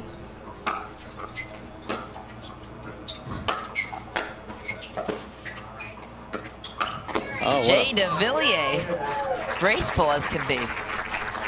What a flying finish from the Frenchman. He just got me all excited finish there. from the Frenchman. Putting an explanation point on that one. I think that was a total of 5 minutes, a 15-0 finish for Tyson McGuffin, and Jay DeVilliers will be back with more pickleball action here on Championship Court.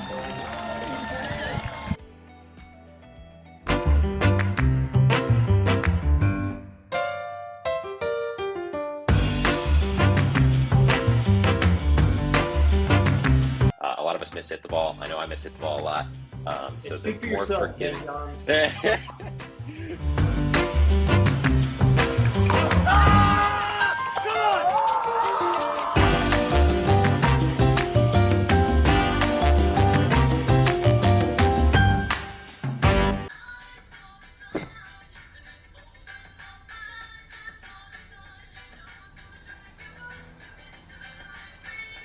Miller Lite has more taste and only 1 more calorie than Michelob Ultra.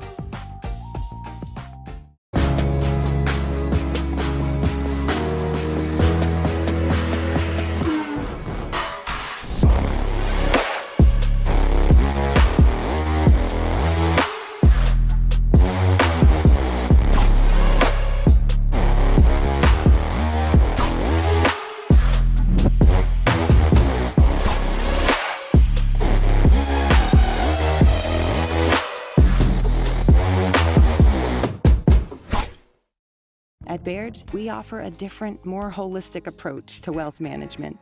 With your career, family, friends, and community. Finding time for you and making sure your family's financial plans are on track can be a real challenge. At Baird, our financial advisors get it. We'll partner with you to create a unique financial plan and coordinate with your legal and tax advisors to bring it all together so you have more time for what matters most. Our new EV rental fleet is the absolute GOAT. Nice. Speaking of goats, is that Tom Brady? Yeah. He comes in to recharge, get software updates, you know.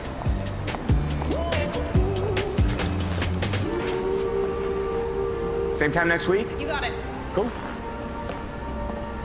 Let's go.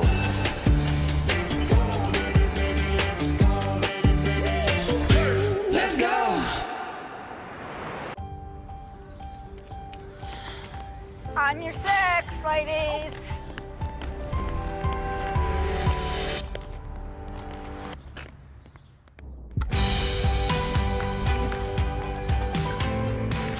The world will get back on its feet. We'll help you stay on yours. What's your secret? Oh, it's no secret. It's the expert help I got at Foot Solutions. Make an appointment at footsolutions.com. Are you looking for content? Are you looking to up your game by watching some of the best content in the game? Make sure to go over to the McGuffin Pickleball Club YouTube channel.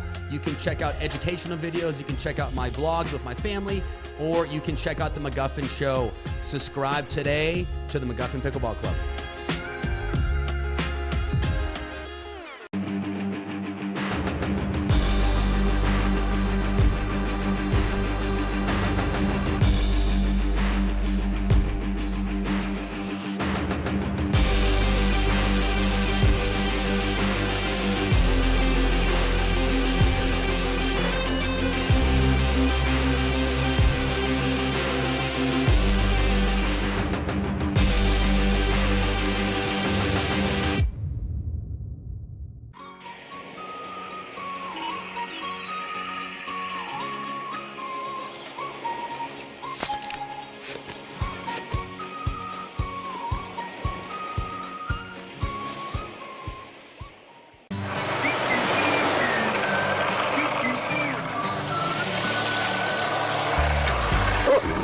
Ready yet?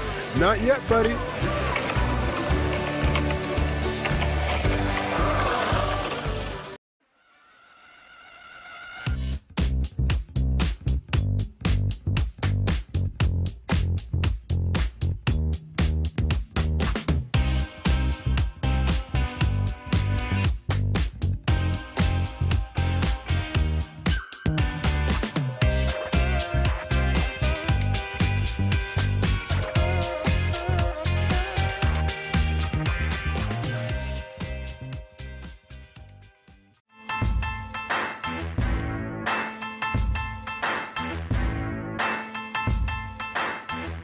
New People Pickleball.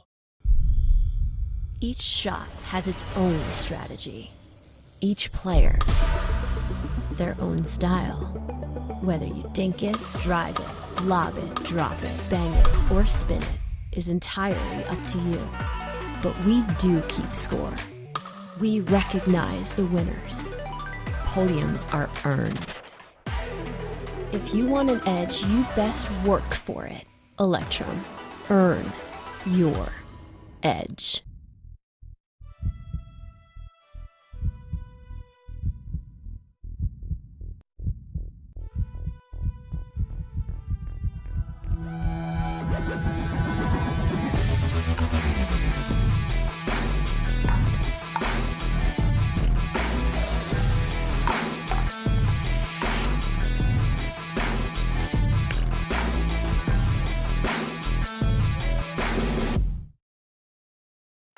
Match point, it's all up to me. Nothing can get in my way. And when they ask, what are you gonna do next? I'll say, I'm going.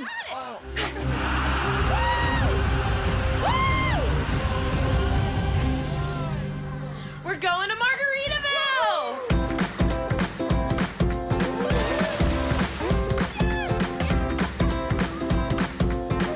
You can go to Margaritaville too. Visit MargaritavilleResorts.com. Dropping a lot of money on sunglasses always seemed crazy to me. I'd wear them a few times, and then I'd lose them or break them. That's why we created Shady Rays. Polarized shades at a great price that you can try for 30 days risk-free. And even if you lose or break them, just let us know and we'll send you a free pair. Plus, every order helps fight hunger in America. And thanks to you, we're making a big impact. For 20% off your first order, go to shadyrays.com now and use code TV20.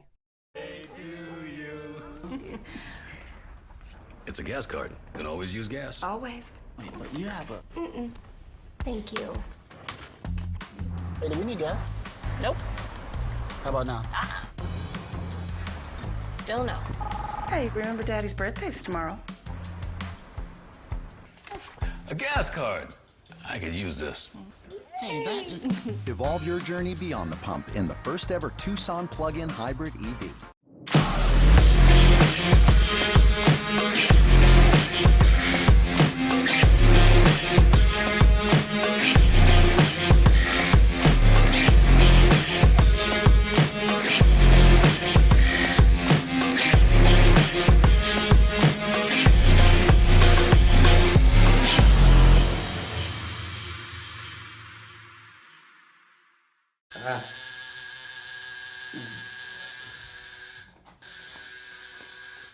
What are you guys doing? We're getting our duper tattoos. You know it changes every match, right? Oh, Duper, keeping tattoo removers in business by updating after every match. Download the app and claim your free profile today. Can you change that 6 to an 8? I sure can try. How do you get what you want? Eric Weimer, blind man, wanted to climb Mount Everest. My man crazy, but he believed it was possible. We're gonna do it. And because he believed, he became the first blind person ever to stand on top of the world. Guaranteed Rate believes in your dreams. That's why we treat everyone like we treat our own family and work extra hard to get you the lowest low rate possible. Because if you believe, you will.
We owe great times to good friends, to the glasses that spark conversation, to the ideas that then pour out. Ours came from a night like that, and somehow survived the morning after, to make our own tequila. It wasn't meant to leave our house, but since we made this for friends, we thought it wouldn't hurt to make a few more. Grab a glass, amigo. Our tequila is your tequila. Our casa is your casa.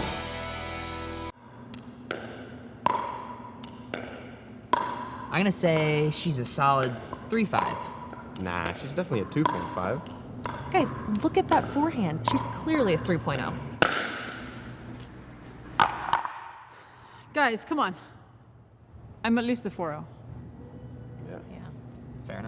Ratings don't have to be hard. Duper. Optimized for accuracy, optimized for fun. Download the app and claim your free profile today. For many of us, we just charge ahead because planning for your future takes time. And right now, thinking about your financial future takes on new meaning.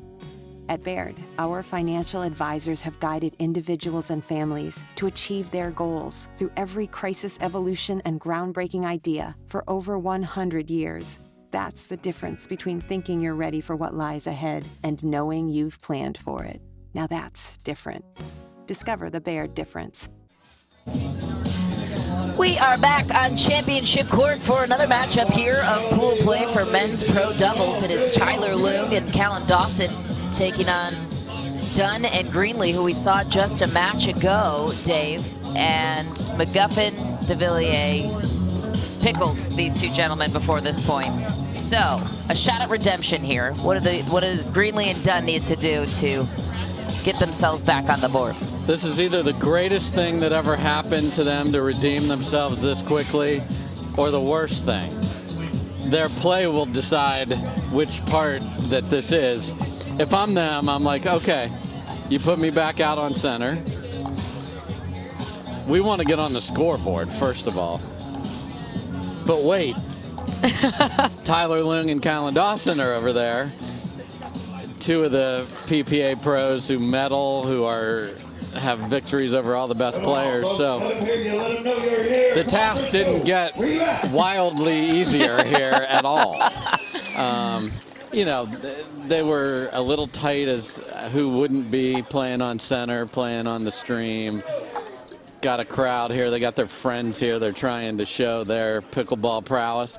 Now, you entered. It's not like people randomly just said, you two have to go do it. So you chose to do this. You knew what you were doing. So now it's time to step up the play, and hopefully they can have a good start. You know, we saw some of the other teams earlier, even in net court, just to get rid of that 0 and then settle in. There's just a lot of pressure when you just haven't scored, and then it's like, what? It's 10-0? Well, Chris Greenlee will lead us off with the serve. Mike McSpadden is our lead referee here on championship court. And right off the bat, Callan Dawson making his presence known. So Ernie's on both sides. We saw Loong, of course, the master, doing that in their last match on center.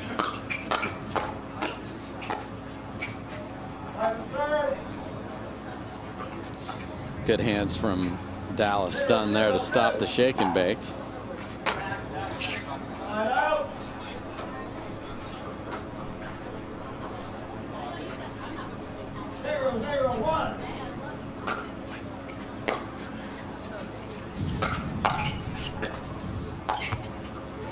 Just shy for Dawson, and already one better than the last matchup, Yes. which I'm pretty sure is what Dallas Dunn just smiled at to his partner. And you could just see the 4 million pound gorilla just fall off their back there. We're relaxed now. Okay, we scored. Okay, so now let's play. Got a breadstick. Now let's go for the salad. Yes. I get you a What whole that meal means, here. but- I don't either, but We're gonna if roll I it. got to order a plate of spaghetti here in a minute, I'll do it. Oh, lobbing the lob doctor, and he was ready.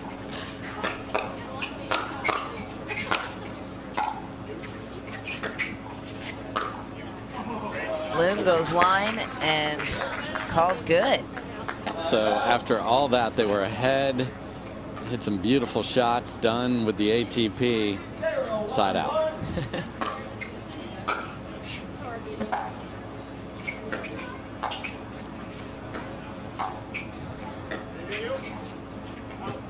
That ball is long, so Dawson and Loong take another point. Dunn and Greenlee have chosen to make sure that Dunn plays the left side of the court here. Greenlee a little too much chip on that one.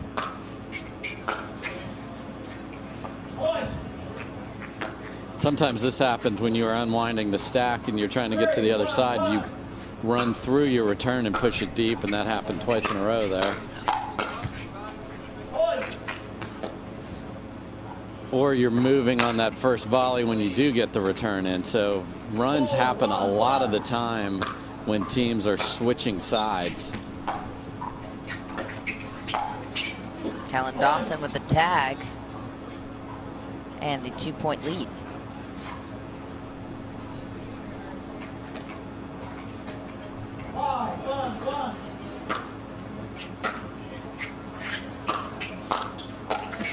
Dawson with a smart poach. Yeah, I would end this switch right now if I was Dunn and Greenlee. It's, yeah. So. And deep return stays in. Okay, so glad to see they were thinking that might be a choice. Just running into problems. Don't run into the burning building unless the dog is in there, then save it. Oh my, they see the lob doctor and they're like, I'm gonna lob you, I'm gonna do it. And they keep missing them, unfortunately. Dawson continuing the 6-point lead.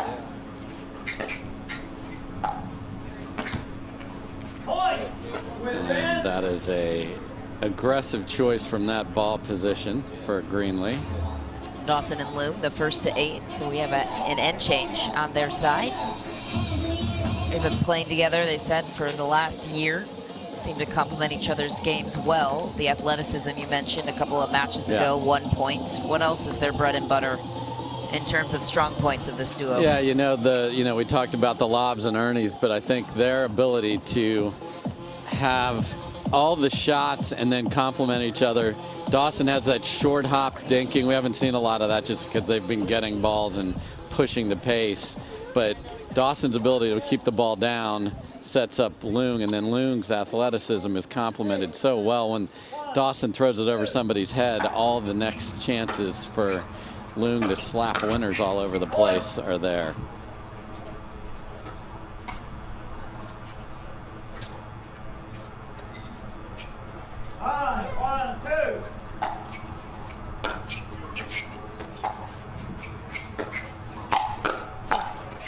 What a finish. Callan Dawson setting himself up wide for the finish, high in the forehand. Yes, Pro Kenex's own.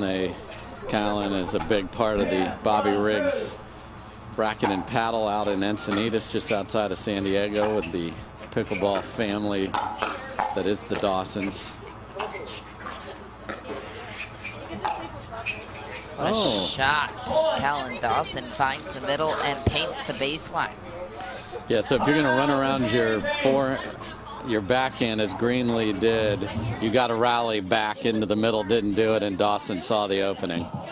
Dawson saw the opening, and we will take our opening to take a quick break.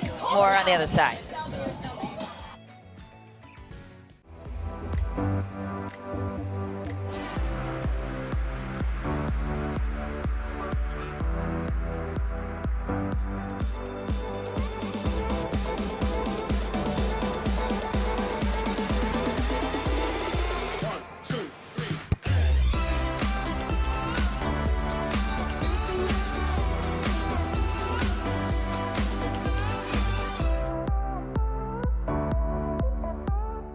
Dorothy, I really think you'd like the magnesium.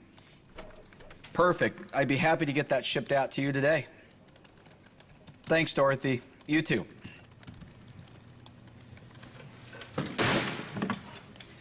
Come on!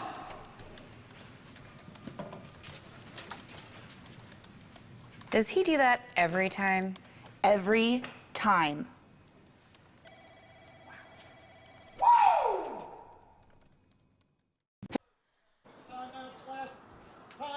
We're back on championship court. It is Callan Dawson and Tyler Loong taking over this matchup 11-1 over the Dallas locals. Dallas Dunn and Chris Greenlee looking to have their crack at this one. Oh, what a shot. Chris Greenlee just dangling that one near the kitchen. Nice job of keeping him back with the pressure on the overheads and a little dropper from Greenlee. So there's a nice moment. Nice, yes. nice moment.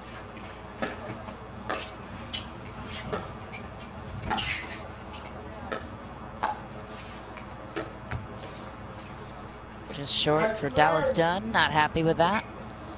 Knows it. He'll take the second serve back. His partner, Chris Greenlee.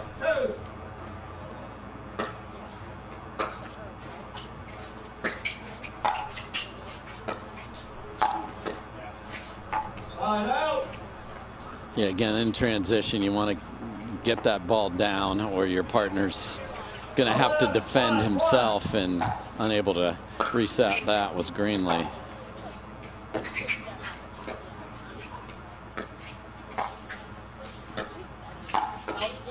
And you see the depth difference there, Michelle, of Dawson's dink. Very, very tight to the net, very low. Gets a pop-up, and then he's able to finish. And that is the differential. Like, you're like, okay, these guys, the difference is the precision on these top players.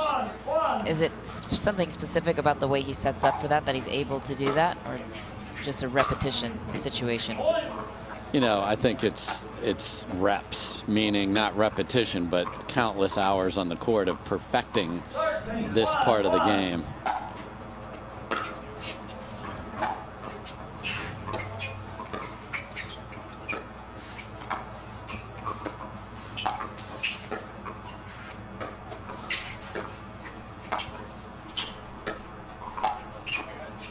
Lob Doctor strikes again. Finishes his masterpiece. Wasn't it 1-1? It was, which were 2 breadsticks on the board, and now there's 15 total. Yeah. Match point for Leung and Dawson. Dawson closes the door and capitalizes on that one. Tyler Leung, Callan Dawson taking care of business once again efficiently here on Championship Court. What'd you see on their side? Again, they're a great team. I thought Greenlee and Dunn would be able to settle in and execute some thirds, get the ball to bounce a little more once they got that first point. But when you're playing the level of talent that's on the other side, you have to play at your height and even above. Weren't able to do it. Sometimes it's the opponent that forces that. Well, we have a women's doubles matchup on the docket. More on that with some of the best players in the world right after this.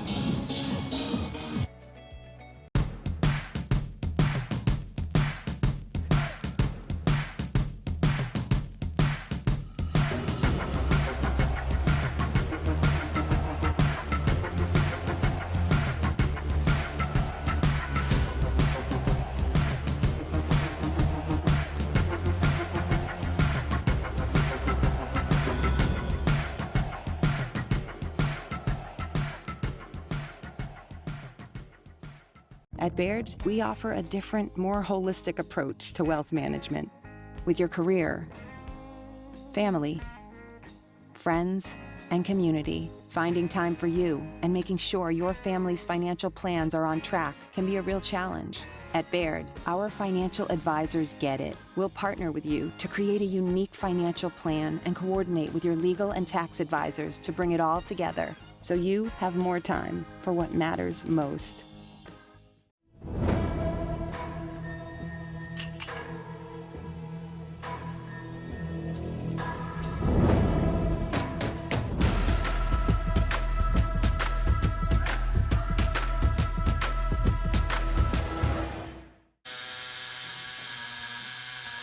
What are you guys doing?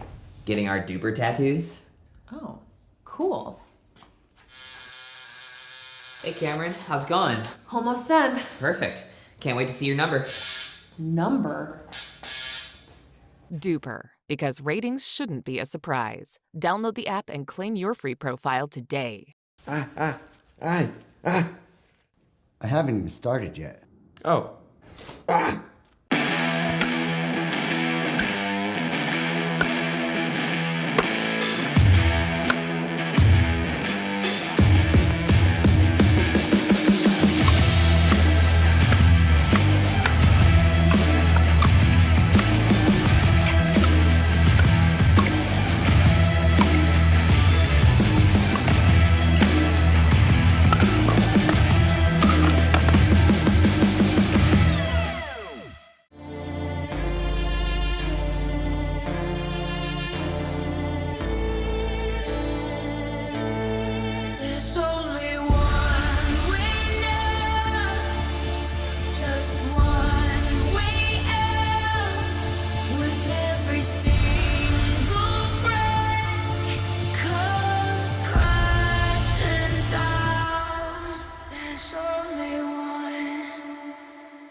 The Pro XR pickleball paddle answers the age-old question of how to get paddle speed and control with the same paddle and one grip, and this is it.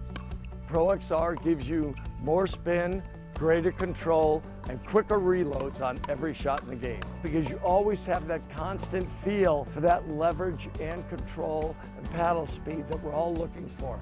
Pro XR is the most revolutionary technology in pickleball. Welcome back to Frisco, Texas, here on Championship Court alongside Dave Fleming. I'm Michelle McMahon. It is time now for a prolific professional women's doubles matchup between some of the most elite pickleball athletes in the world, Megan Dazan and Catherine Parenteau, taking on Jessie Irvin and Leah Jansen. We've got some firepower finally on the court here on Championship Court on both sides. So what gives in this matchup, Dave? Well, it's going to be interesting because we have two new partnerships. Parento and Dazan played a little bit in a sort of round-robin Selkirk format we had this summer, so they're not complete blind dates here today.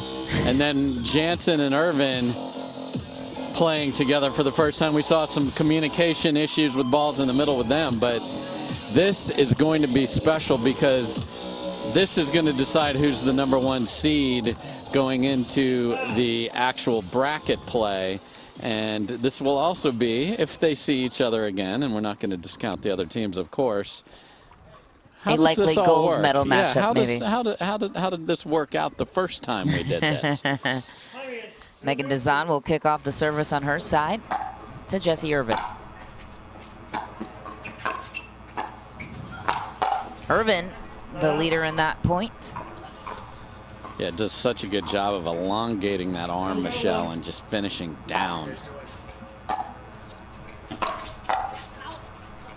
Just wide for Dazan.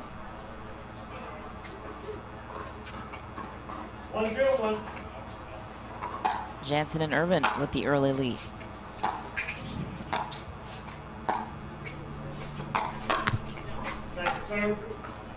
Big rip from Jansen comes up short. Beautiful day here at this gorgeous Lifetime facility in Frisco, Texas.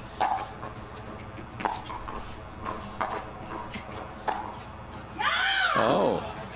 Catches the line. Jessie Irvin, animated as can be, rightly so. Yeah, so we'd like to see the energy, and it's going to be amped up in this match, Michelle. This is round-robin format, as you mentioned. Megan Dazan going for the line, just misses. 1 game to 15. Not a lot of room for error in this format.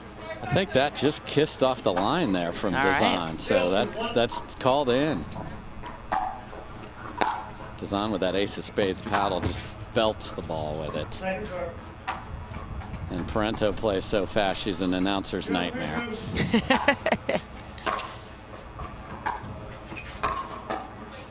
Nice shot from Leah Jansen, jamming up Dazan in the transition area. So Irvin will take the serve. Got head referee Don Stanley calling it for us, Michelle.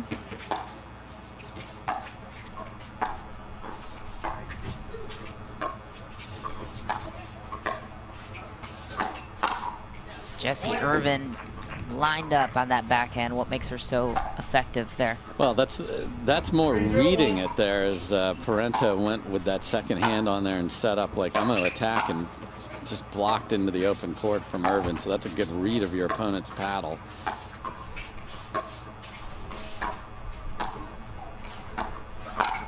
Jessie Irvin, guns a-blazing at the kitchen.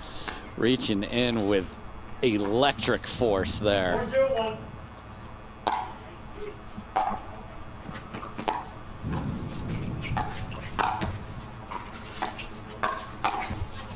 Jansen and Irvin have been controlling the pace here early, now with a 5-point lead. Yeah, you saw the dink was up. Dazan was retreating as Jansen pushed it down the line there, which is exactly what you should do. And a communication blunder there, as they thought they were switching, did not, and we were in the I formation with half the court available, Michelle, and smartly, Jansen just eases it into the open court for the easiest clean winner she'll ever hit. That can be the challenge, as you mentioned, with the newer partnership. So on the side of Jansen and Irvin, what are they doing well right now to create this 6-point gap? Yeah, first of all, they're executing thirds. We saw in the last, Parento missed a drive and then left the other third up that was hammered.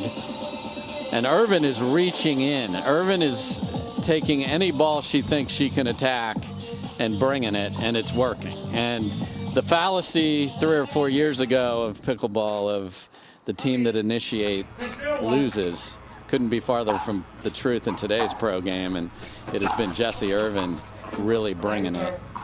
Nice job of a timeout call after the miscommunication problem. Sometimes that's all you need to do to just get yourselves ready to go.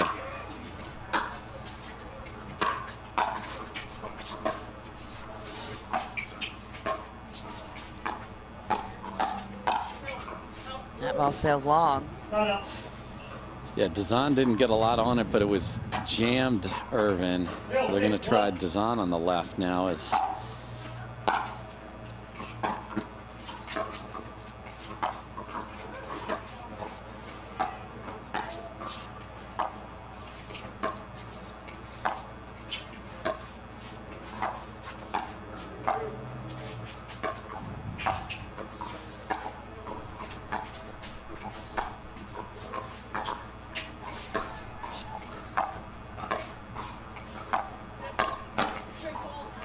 Jansen down the middle, perfect place to go. Yeah, and again, you're grinding out the dinks, trying to get a ball that's up. Jansen took advantage.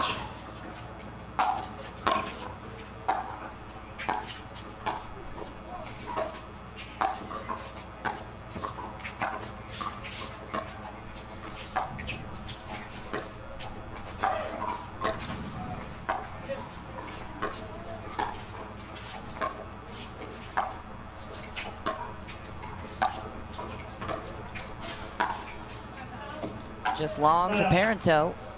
And that's a great job by Jansen at keeping those dinks low and then getting out of the way, which is an art form in this sport. We talked a lot about the tennis players we saw earlier. Just letting the ball go in pickleball is a skill that you need to get used to, and that just takes reps on the court. Like that ball was out, but for entertainment value, Catherine, thank you. Just keep playing. Yeah, it's a hitter's game. More points.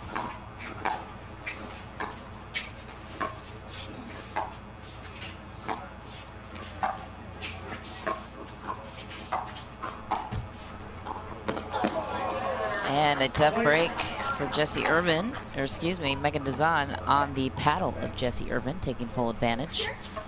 This is a shocking start here. Indeed. Of what we would have expected. Jansen and Irvin just consistent. There's Megan Dazan.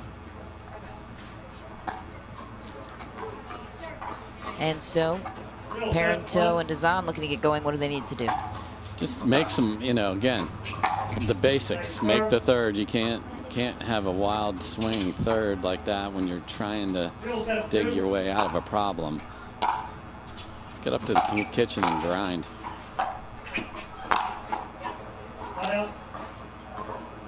And those balls from Dazan just too high. Leah Jansen back to serve, looking to build on their lead. 7-point lead.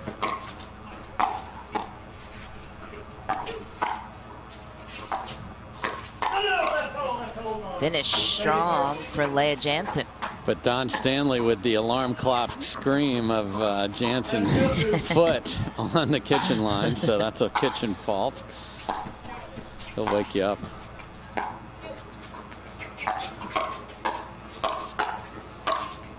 Jansen taking over that time, making up for the foot fault error. And so we have an end change. Jansen and Irvin with an 8-0 lead over Parento and Dazan. What will happen next? Find out after this. Happy birthday, Matt. Aw, thanks, Lucy. Oh, wow. And another one.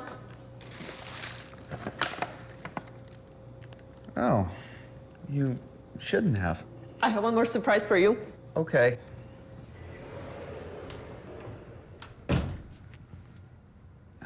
Come on. I love it, babe!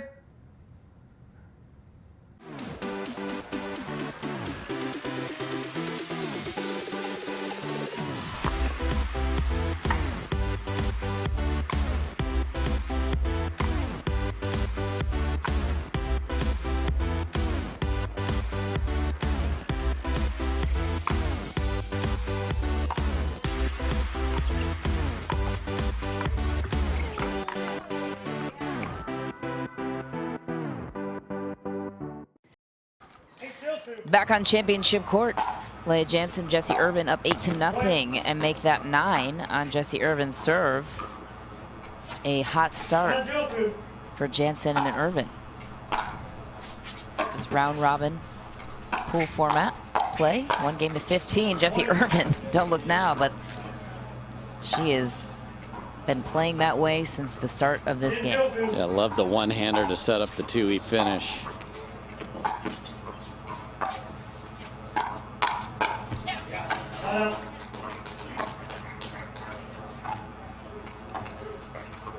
Still 10-1.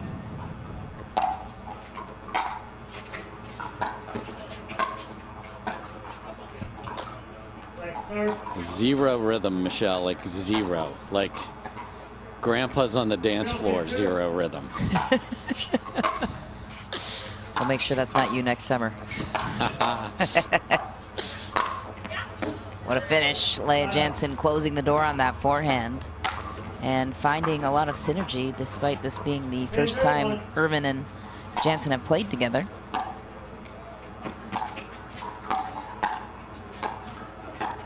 Such beautiful defense.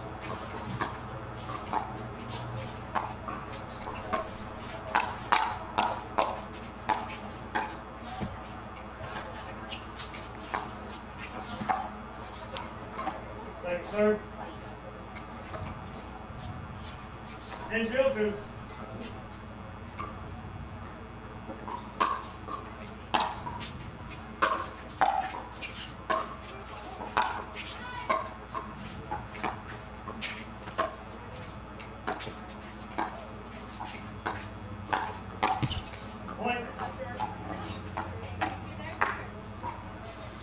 Yeah, Dazan just not on top of her game here. Even that one just fading away. A little bit of ball she'd love to hammer with that two-hander in the middle.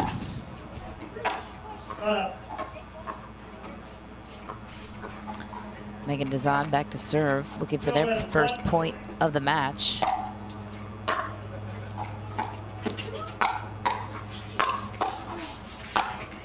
Jessie Irvin with the angle. Hello, math teachers. That was beautiful. Get the How did she protractor hit out. that? Just so much strength in that lower wrist. Just long. Literally everything going their way. 11-1.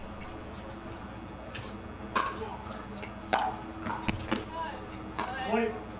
Another point for Jansen and Irvin off the air of Megan Dazan. 3 points out from closing in, Dave. Yeah, stunning score. Dazan's frustrated. Irvin is on fire. Just comes up a tad bit short, but that's one of those where the point construction is exactly what she wants.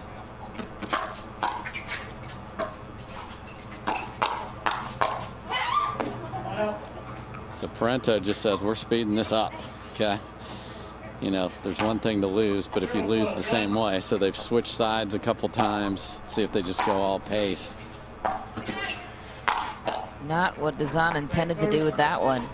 No, she just hasn't been able to find her game, which can be absolutely menacing. Just hasn't been sharp so far today.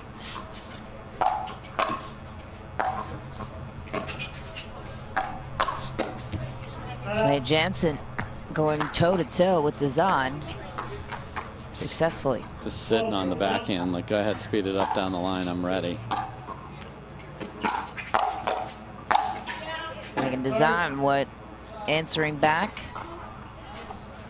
down the middle. There's a brief glimpse of the impressive power of Megan Dazan right there.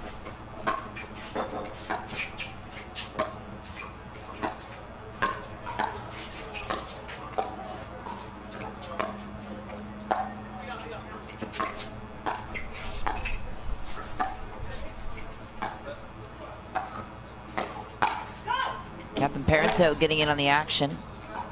Not too much. Yes, ma'am. 13-2.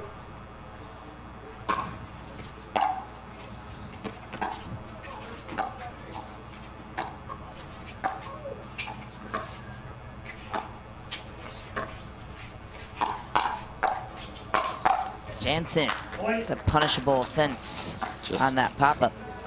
Stunning scoreboard here, Michelle. Got a pickle point here.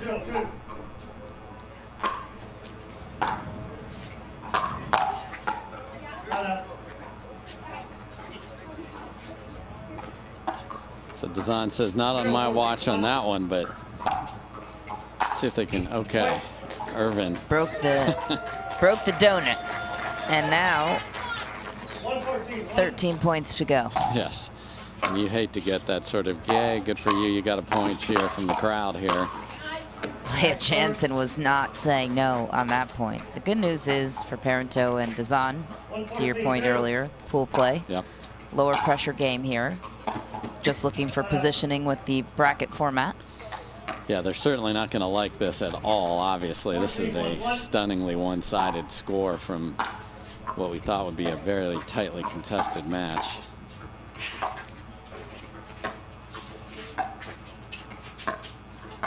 But a shot at redemption later on today. Parenteau getting going. Yep, or Sunday if they are able to both make the final, depending on how the round robin seedings play out.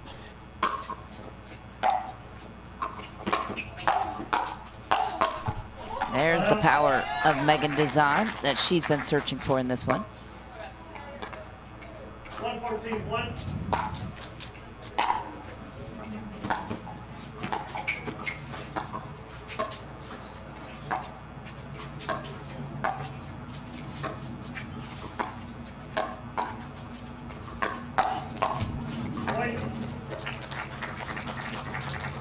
Chipping away.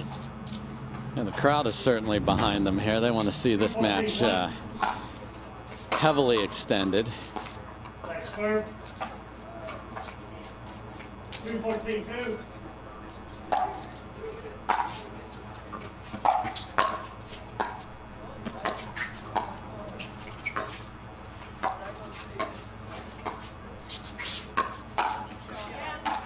Down the middle for Catherine Parenteau. And a little bit late, but hey, better late than never to find a little rhythm against this duo. For Dazan and Parenteau, a new partnership. 314-2.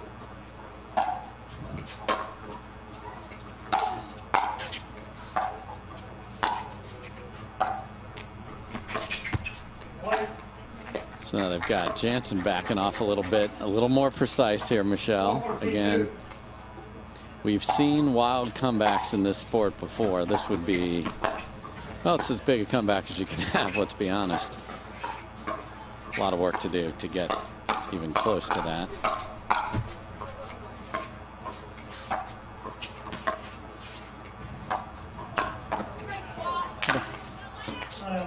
Shot with precision from Leah Jansen. Yeah, and that's a good coaching point there. That's got to be the person coming from the left's ball on the forehand side. You don't want to stick your backhand. It's close to you, but your partner's got to have that ball. It's hard to keep that backhand out of the middle there, though.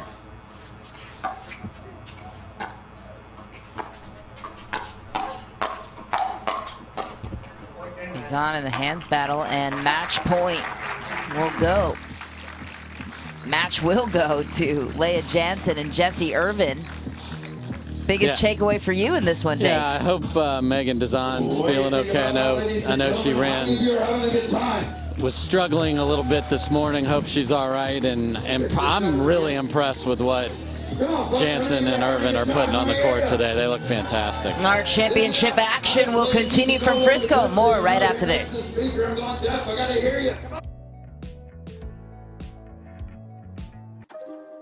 You don't get the moments everyone talks about without the moments no one sees. Early morning practice, late night drills, running it over and over.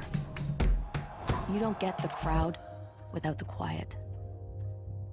Everyone sees the glory, the medal, the podium, but every winning shot starts right here. Paddle Tech, let's go again.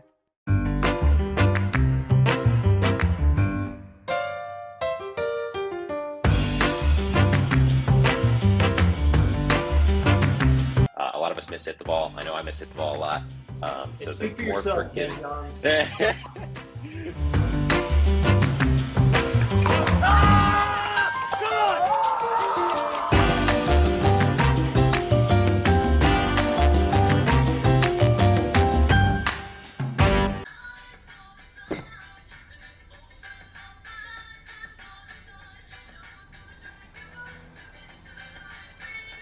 Miller Lite has more taste and only 1 more calorie than Michelob Ultra.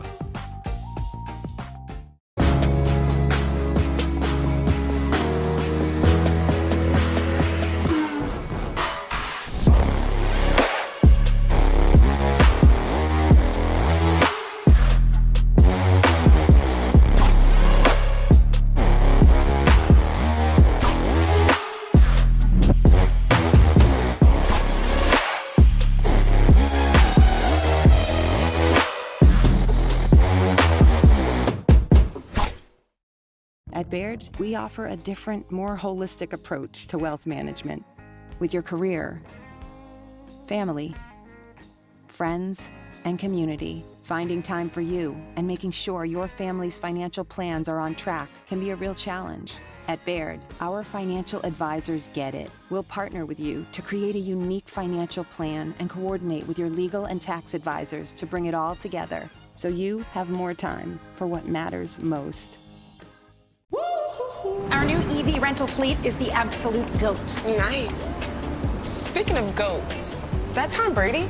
Yeah. He comes in to recharge, get software updates, you know.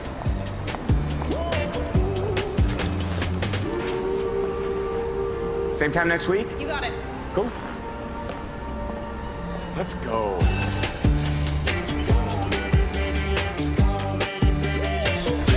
Let's go. On your six, ladies.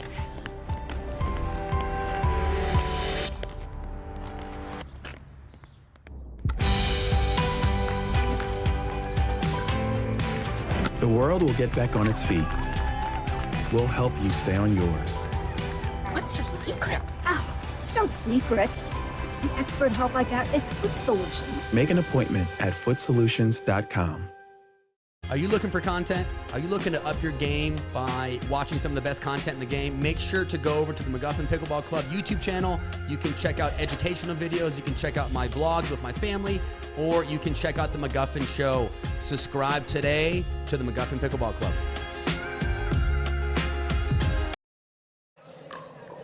Welcome back to Championship Court here in Frisco for the Pickleball Tour for the PPA, the Frisco Roundup. Alongside Dave Fleming, I'm Michelle McMahon. A fiery matchup coming your way on Championship Court. Jay DeVilliers, Tyson McGuffin taking on Wyatt Stone and Yates Johnson.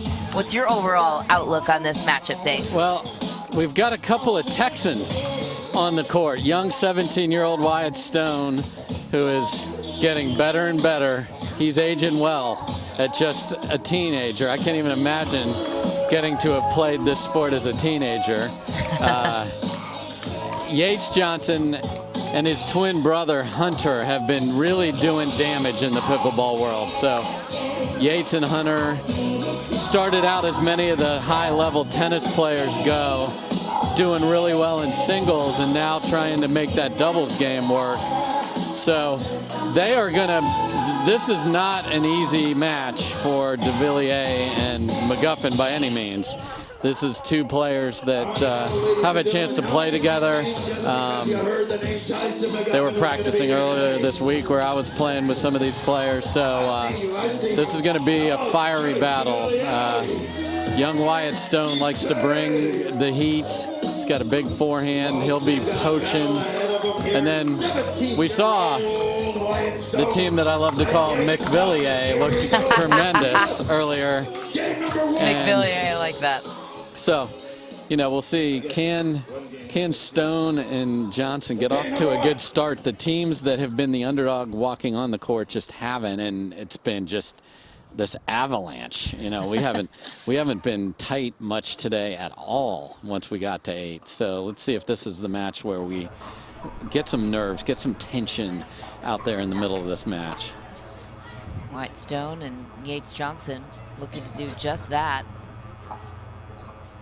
against Jay DeVilliers and Tyson McGuffin. Johnson will lead off the serve. What can they exploit, if anything, on the side of DeVilliers and McGuffin to just slow them down? I think they just need to do what they do well, which they're going to be exactly that. Just crash, drive. That's a great confidence builder right there to execute a shake and bake Crash, perfectly. drive, shake and bake. Yes. The Dave Fleming combo. There it is again. Wyatt Stone.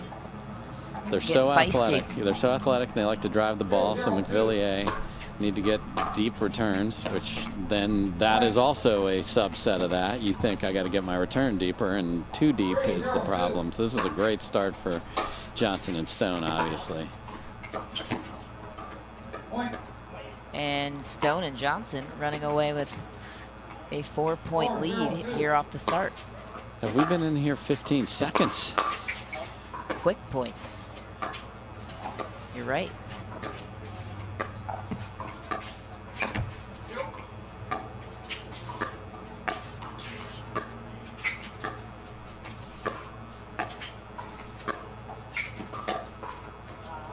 Tyson McGuffin finds the middle effortlessly. Yeah, it's a beautiful ball by him. So I'd like to see Stone slide and take that line, and that's a ball I'd like to see Yates Johnson sit there with that big two-hander and hammer it, get beat on your outside shoulder. And look at Wyatt Stone speeding it up at McGuffin and finishing. Jay DeVilliers looking for their first point of the match. 1-15, win by 2. What a effortless finish for Wyatt Stone, finding the baseline. Yeah, it just stayed in for him. And this is confidence booster on adrenaline here. 4-0, get the ball back with no damage.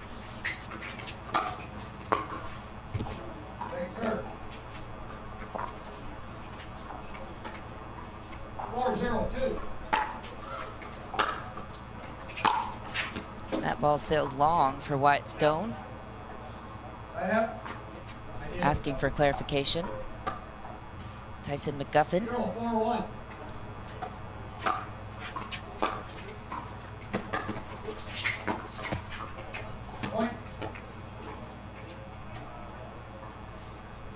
There's that nice rolling drop that Tyson uses in doubles. He'll throw that in singles too, and he wants to get into the little cat and mouse game. How about that finish for Wyatt Stone? You want to drive it in a tie, and it's to his forehand. That is the no-go zone.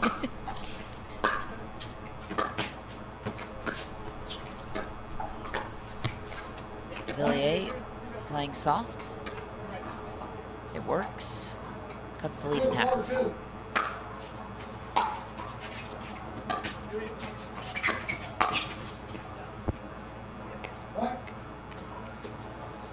Yeah, he's cross-court attack from Johnson there forces an error.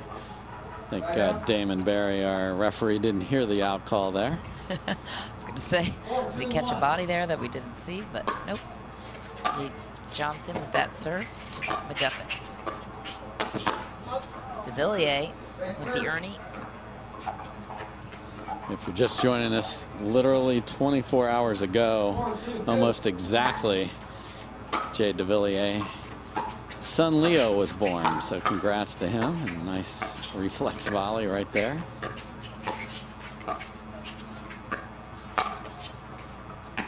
McGuffin.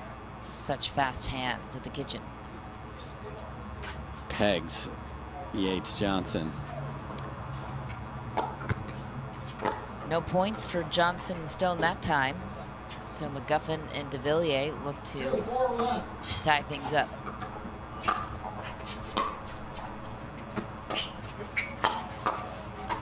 Wyatt Stone has been stellar so far in this one. Yeah, he's taking advantage of the opportunities and making them. I think that's the difference. Earlier, we've seen some people with opportunities and just weren't sharp.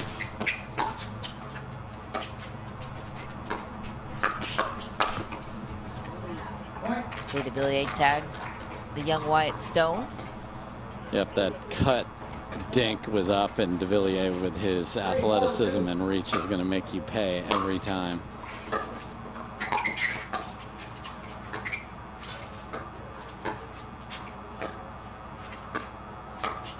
DeVilliers, beautifully placed shot on the forehand. Yes, and McGuffin starting the contact. It's, you know, I know you like hockey as I do, Michelle, that when you're McGuffin's partner, there's going to be a scrum in the corner.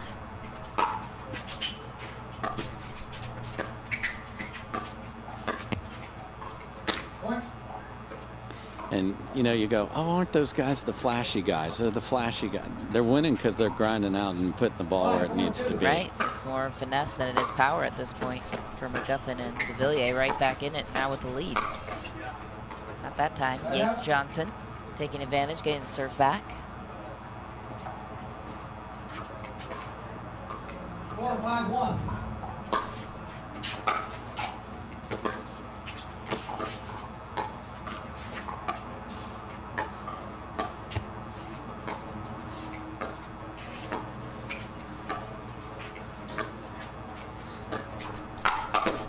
What a finish. Wyatt Stone pounces on that opportunity. Yes, DeVilliers thought he had an ATP there, and he looked at it, even had the paddle in the shape to hit the outside of the ball, and then didn't have the room he thought he had, and at that point it was trouble.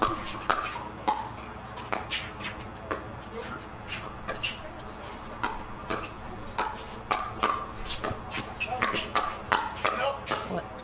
Hands on both sides every time he thought the point was over. That's what we're talking about, Michelle. Beautiful on all four players.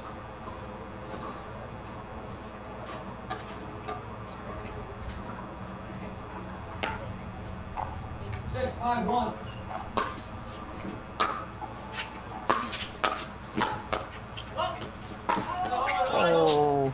Oh my goodness. What a grab, Wyatt Stone. Oh my goodness, perfectly placed lob right on the baseline. How did he pull that off? 17 years of age is how he did it, Michelle. Dead sprint. 17 years of age. Just wait till those knees start to creak. Not that we're wishing that on the young man, of course, but how about that? The lead going to Johnson and Stone, up by 3. We will continue this matchup right after this short break. I think it's 120 milligrams. Let me check on that really quick. It's 125. Oh, it's 125 milligrams. UPS or FedEx for this one? FedEx, they deliver on Saturday. It's 3 minutes on high. It's pound, then the number. Orange evokes energy and vitality. Black shows softness. How does he know all this stuff? Strength. That's always right. Yellow shows unknowns, things that are unclear. We need to dive into the yellow more.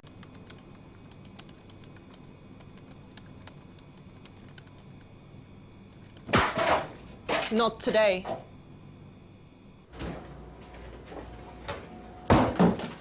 Break's over. You dropped something. That's a wicked backhand.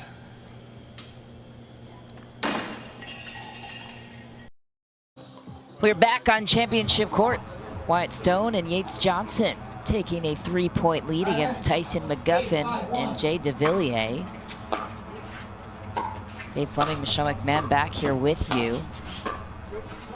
A huge stop and hold for McGuffin. What's caused the 3-point gap on the side of Stone and Johnson? Yeah, short returns, and they're just banging the ball, and that got them the lead. They fell behind by a point and then picked it back up on this run.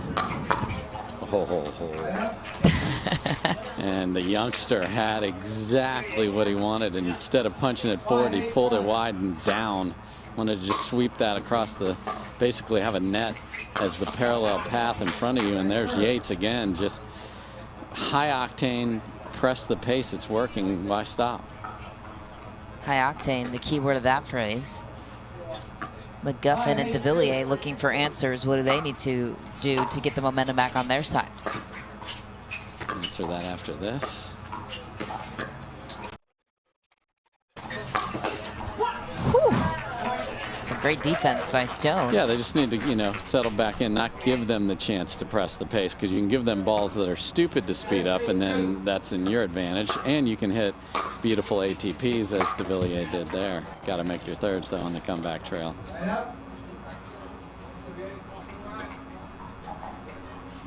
8-6-1.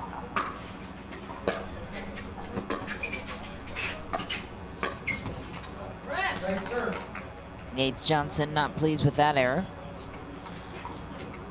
8-6-2. He'll try again. Second serve. How about that hands battle at the net? I like it. They got on top of that one, did DeVilliers. So, ball, our egg hunt is thwarted over there in the corner. Went all the way under. No children are crying. That's okay. 6-8-1. McGuffin back to serve. 6-8 is the score.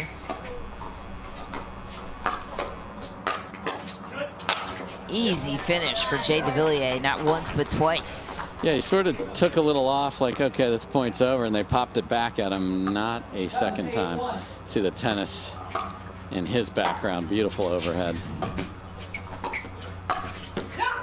How about that finish from Tyson McGuffin? Jumping in front, and now they've got, this is a team that plays well with energy, Michelle. So big overheads, jumping around, that's going to fuel them. Tie game, 8-8. McGuffin, the first server.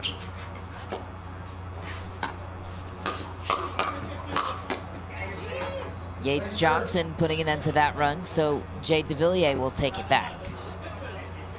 Yeah, that's well done there by Johnson, knowing when you're the right side, just sitting on that forehand. And he even just said to Wyatt Stone, I'm sitting on it, I'm waiting on it. And if you are unsure what your role is on your team and you don't know which side of your body that you're protecting, we saw a couple balls go down the middle earlier. Yates was not letting the ball go down his line. Well done by him.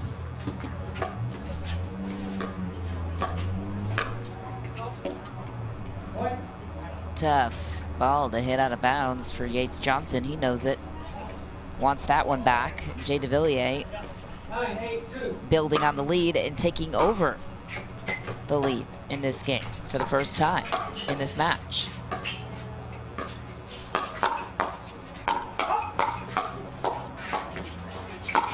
Wyatt Stone wouldn't be denied.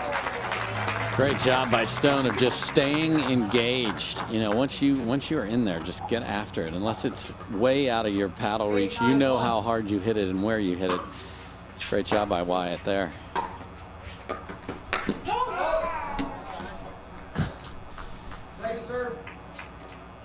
I love the valor in that one. Just came roaring up there. Unfortunately, it was out and a foot fault. That's not like, you don't lose both serves.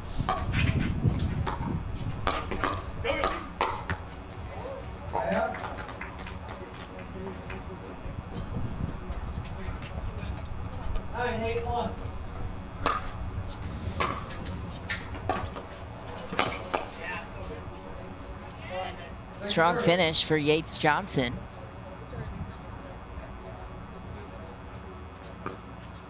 One hole down, one to go. McGuffin back to serve. This is one game, one match to 15 points. Round robin portion of the tournament.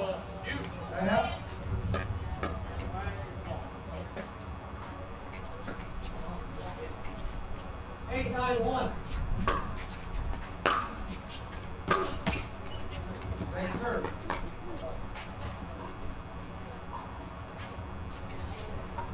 9-2.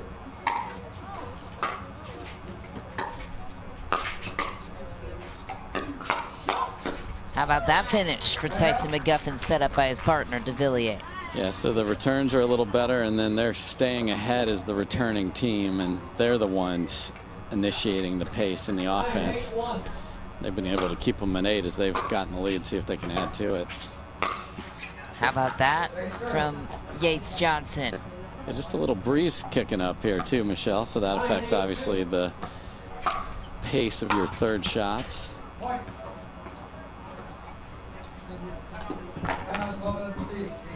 Timeout called on the court, and we have a game here on championship court between McGuffin, de Villiers against Johnson and Stone. What has caused the change in momentum for McGuffin and de Villiers? Yeah, just a little more sharp on the points at the net, not giving them something up to attack, and then when Johnson and Stone are serving, they are really going after. We're gonna drive it. We're going to crash. We want that shake and bake to be what we do. Wyatt Stone loves the power of Yates Johnson, able to pound those groundies and those third shots. McGuffin and de Villiers have been better on the returns and have been better, quite frankly, in the kitchen battles. That's why they've got the 2-point lead.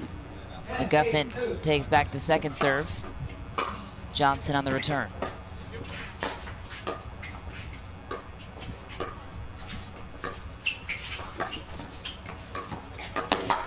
How about that grab? Wyatt Stone lined up and ready to play defense on that play.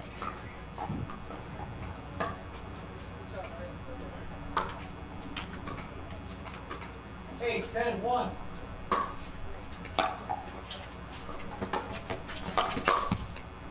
Second serve. 8-10-2.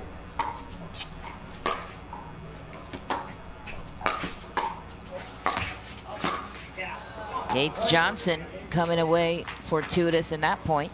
Yeah, that's a tough ball a lot because people spaz when it goes off the tape and it's sitting up there. You were ready to hit it at a different pace. That was a great job by Johnson getting on top of that and finishing. A sigh of relief from him on the finality of that point. That ball goes long and we have a tie game. So now we're into some, all right, how do we play so that we can finish a match? People have been coasting to 15 earlier today. Wyatt Stone just answering every single call. Yeah, and de Villiers just a little bit late filling the middle there and popped it up, and Stone again staying engaged and finishing. Now they've snuck back in front. De Villiers sends that one right to the baseline. I think perfect amount of topspin, sending the serve back over to their side. Yeah, that was the key to that, the pace. The right amount of topspin keeps it inside the baseline. Back and forth we go.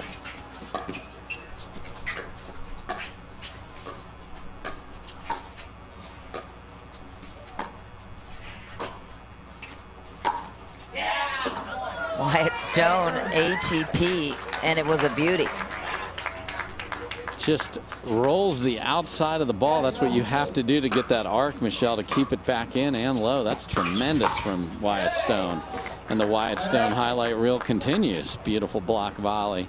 That's the difference. We saw some of the tennis players hitting that step-in cut. You just want to block that into the open court like Wyatt did there.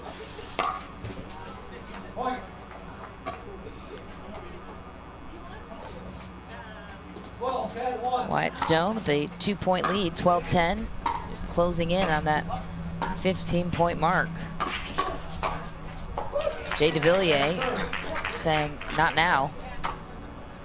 Yeah, and even though they didn't win that point, if they're going to play fast and furious, that's going to happen on occasion.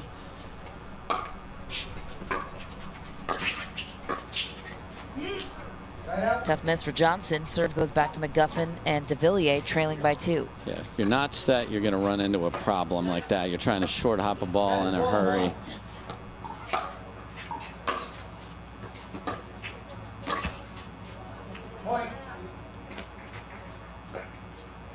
Johnson wants that one back. McGuffin and de Villiers not looking back, trailing by 1.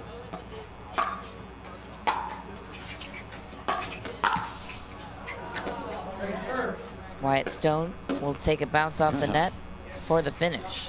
At 11-12, you're darn right he will. No apologies there. None.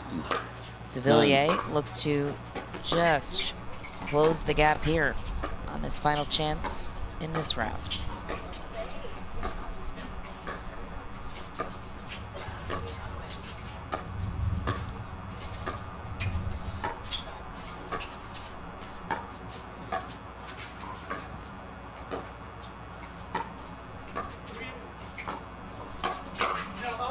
That ball sails long for Johnson.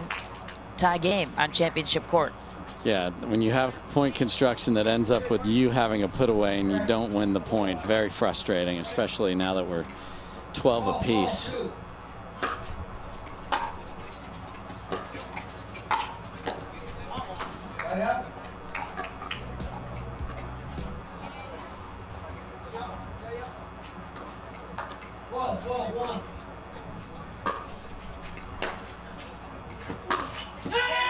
What a rip. Yates Johnson. Beautiful forehand drive. Usually you shake and bake. That you just shook it. Apparently didn't need to go in the oven. Stone and Johnson with game and match point on their side. Yeah, big swing by Stone, but he didn't hit it cleanly, and by the pace of the swing, De Villiers read that's got to be way out, and it was way in because it was not hit clean. Sometimes everything's working your way, and we have an upset. Timeout is called on the court. We are staying right here because we are 1 point away on the side of Johnson and Stone from closing in on this one. This was not the way that most people would have predicted this matchup to turn. Dave. No, we knew it would be a very competitive match that could go either way. You're certainly expecting McGuffin and De Villiers to pull out a pretty close match, and they still very well might, but they're staring down match point down right here. Not the first time they've been here before. Might not be the last. Johnson back to serve. McGuffin and De Villiers solid as can be with their backs against the wall. 14-12-2.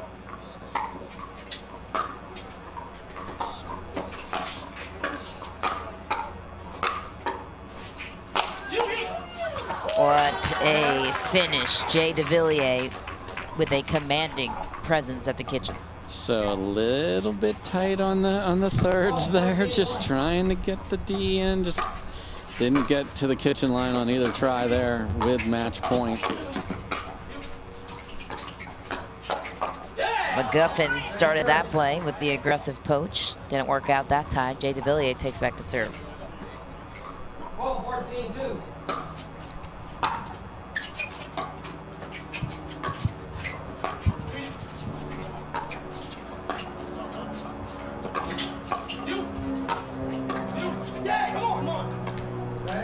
Wyatt Stone backing up McGuffin, earning back his team's chance to close in. Yates Johnson, match point on his paddle. Just two, not enough, I should say, for Stone. So we'll see if they feed him the next one too, because it's in his head. They do indeed. Beautiful third. That was the shot that he wanted. Yes.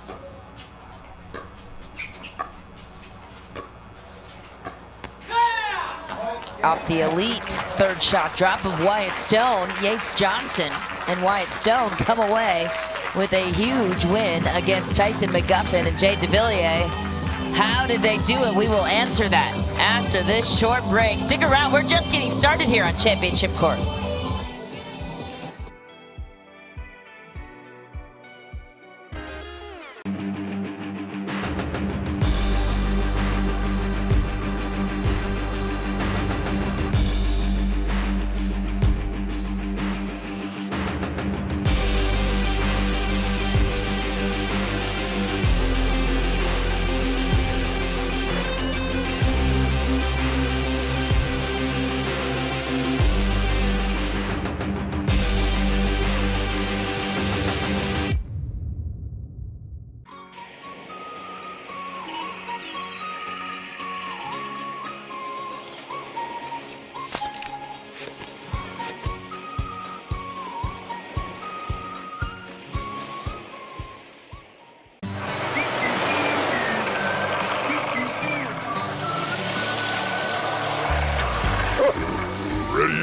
Not yet, buddy.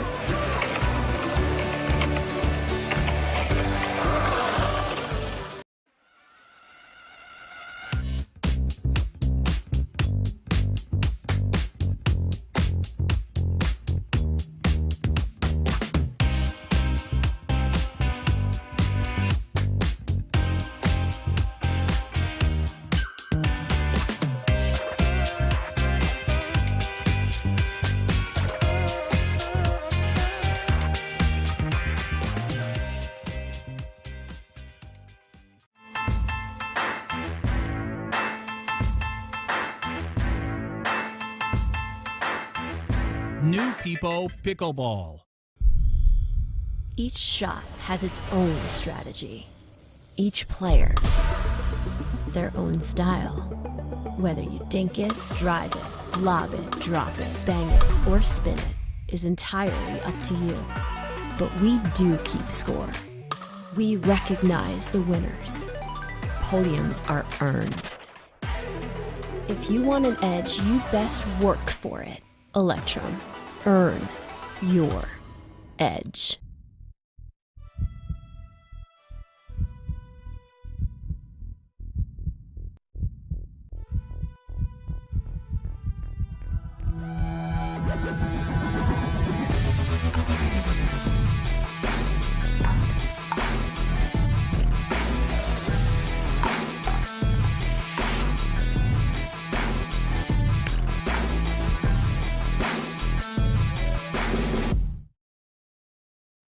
Match point, it's all up to me. Nothing can get in my way. And when they ask, what are you gonna do next? I'll say, I'm going.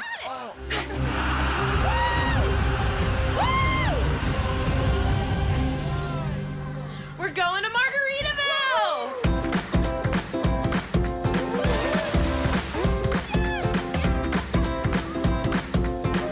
You can go to Margaritaville too. Visit MargaritavilleResorts.com. Dropping a lot of money on sunglasses always seemed crazy to me. I'd wear them a few times, and then I'd lose them or break them. That's why we created Shady Rays. Polarized shades at a great price that you can try for 30 days risk-free. And even if you lose or break them, just let us know and we'll send you a free pair. Plus, every order helps fight hunger in America. And thanks to you, we're making a big impact. For 20% off your first order, go to shadyrays.com now and use code TV20. It's a gas card. You can always use gas. Always. Wait, but you have a... Thank you. Hey, do we need gas? Nope. How about now? Still no. Hey, remember Daddy's birthday's tomorrow. A gas card. I could use this. Hey, that is... Evolve your journey beyond the pump in the first ever Tucson plug-in hybrid EV.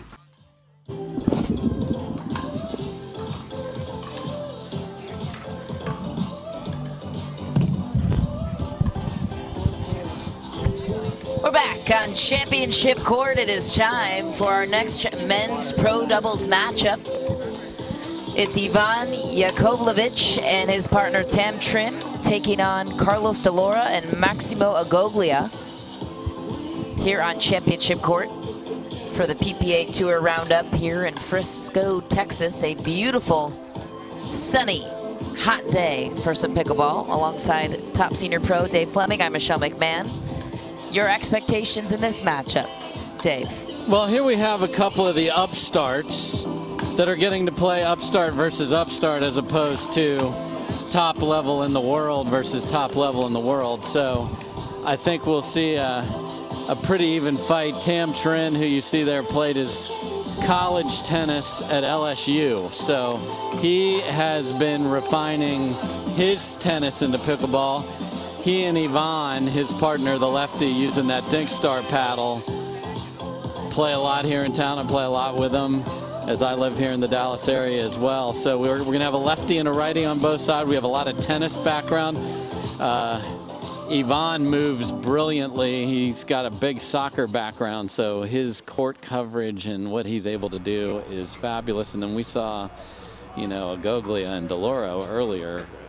smoking balls with, you know, we saw big two-handers, big forehand drives, a lot of tennis foundation. Dave Johnson barking out the score to start us out here. Goglia with the serve.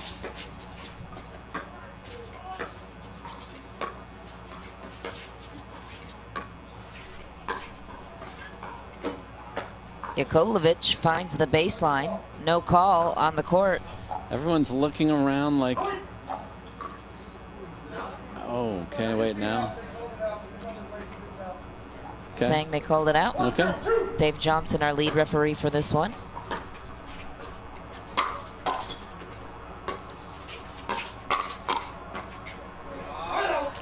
Yakovlevich answering back after a near miss on that first point. Yeah, they've got the advantage of a lefty-righty on both sides with those forehands in the middle, so we'll see who can exploit that the best.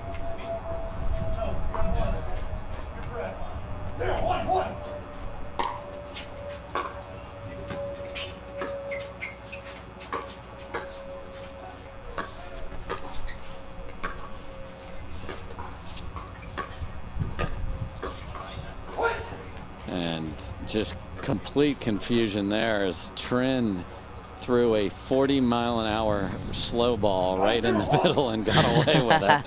That's usually death.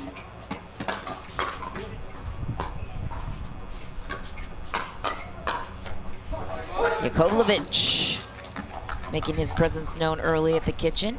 That forehand reach and shot. Yeah, and a nice finish. So sometimes your partner sets you up, sometimes you can set yourself up there. Great job.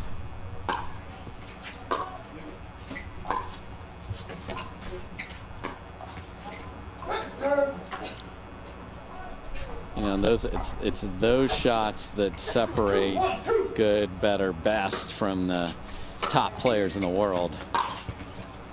Making thirds, not missing dinks. It sounds simple, but it isn't. And it takes a lot of practice. Obviously, we don't see these top players off the court. They drill more than they play.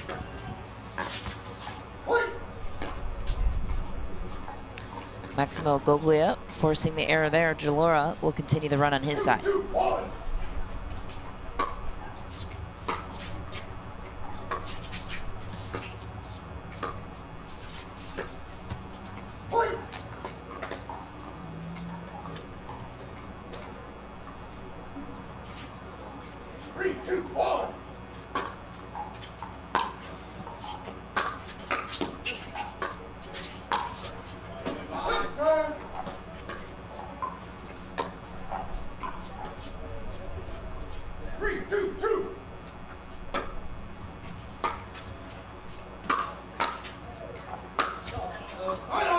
That is a tennis shot if I've ever seen one. The full swing, no strings on that electrum paddle there for Goglia. So that's one he's going to want to drop in the kitchen in the future.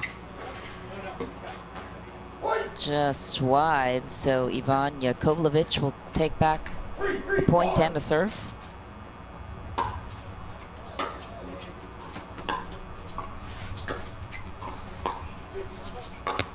See here that they're choosing to keep the forehands on the outside are Goglia and Deloro. When that happens, you want to put the ball in the middle of the court and let them figure out which backhand's going to deal with that. So we'll see if that is a choice that's made.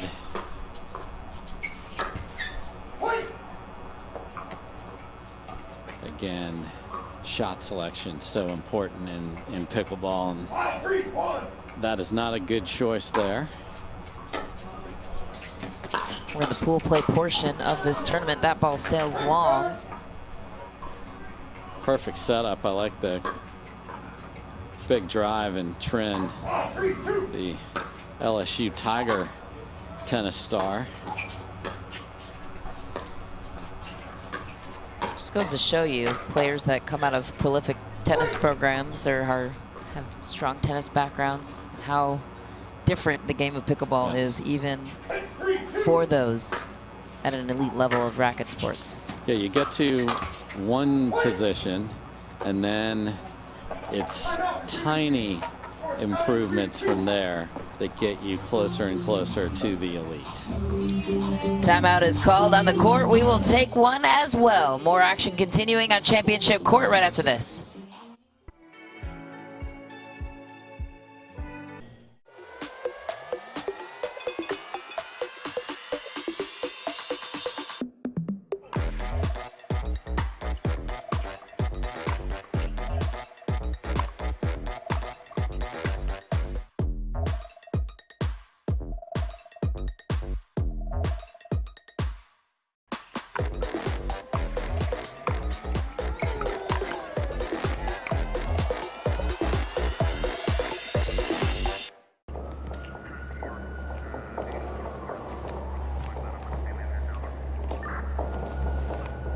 John's?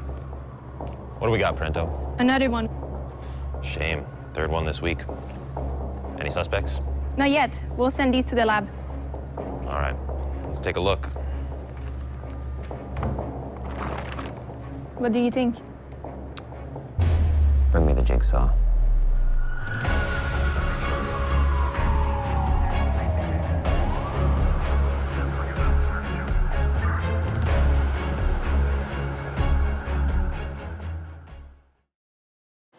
We're back on Championship Court here in Frisco, Texas. Midway through this pool play men's pro doubles matchup. This is 1 game to 15, win by 2. That ball is long. Side out goes to Agoglia and Delora. They are playing for positioning to be the top 4 in their respective pools to have a chance at bracket play later on this afternoon. Absolutely. You don't, the women's side, everybody will make it to the bracket. And the men's side, you got to earn your way there. 4 of 7 on each side. So 6 teams, unfortunately, will not play on later today.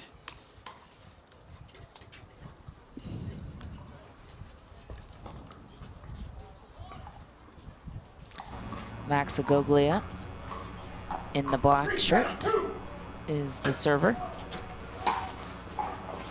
To Yakovlevich.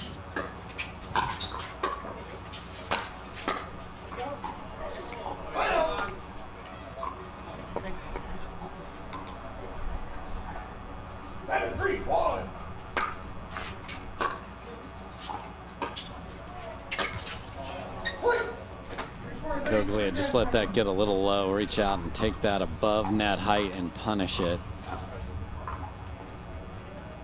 And it is the locals up 5 on the break. That'll make them feel good. Got some fans here eager to cheer on anyone from the Dallas area doing well here.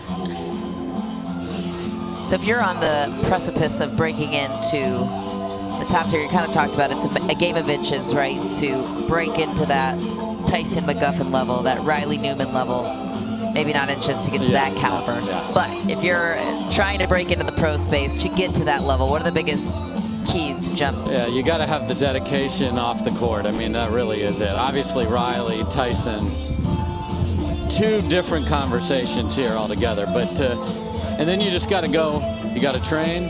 You have to have partners that are good so that one or other of you are not getting iced out. And then you got to go play and take your lumps and earn your way there. The people that have been able to break through have gotten some results, and then you get attention, and then you become that poster hey, you're in the cool kids club now. I saw what you did there. And it's going to keep happening. You know, Noah Rubin, the tennis ATP Tour player, says I'm going pro. Sam Query, who is a very decorated tennis player, is now going to focus on pickleball. So that's just going to keep happening. And now, so those margins, again, not at the absolute top level, but below that are going to be razor thin.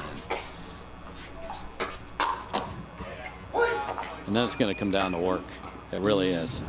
Who can put the time and the work in to refine their game.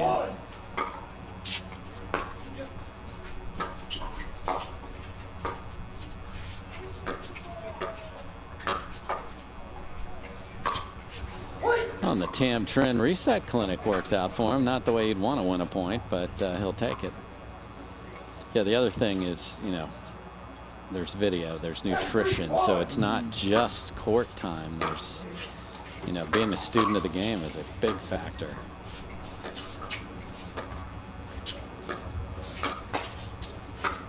Oh, lovely. What a slice shot on the backhand for Trent. There's what tennis players do bring. That backhand overhead is difficult to hit if you're not from a tennis background.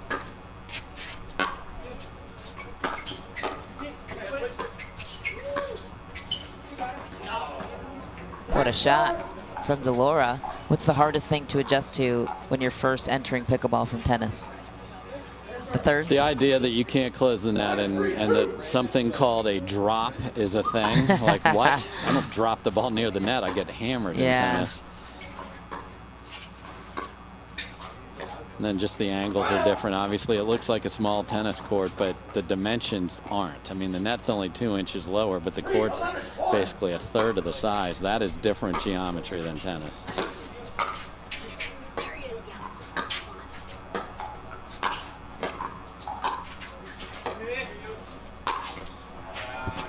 What a finish for Ivan Yakovlevich. So these two are finding some beautiful angled finish. And again, another difference from tennis, since we're on that topic, is overheads in tennis. You just want to hit hard straight down. It bounces 4 million miles up in the air and the point's over. Can't do that with the balls that we use in pickleball, so you got to find angles. And we've seen 2 great examples of that here. And there's a third. But he just pushed it wide.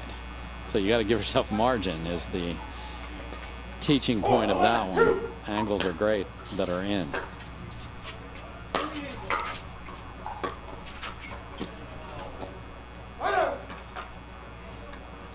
Dave Johnson just bringing the bark in that score from 0-0 to the end. Love it.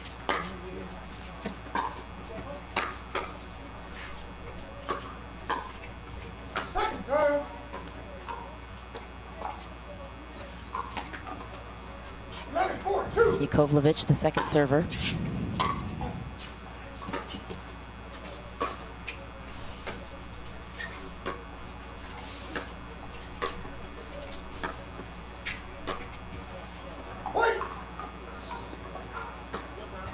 Good grind by Trin as LSU defeats Texas Tech.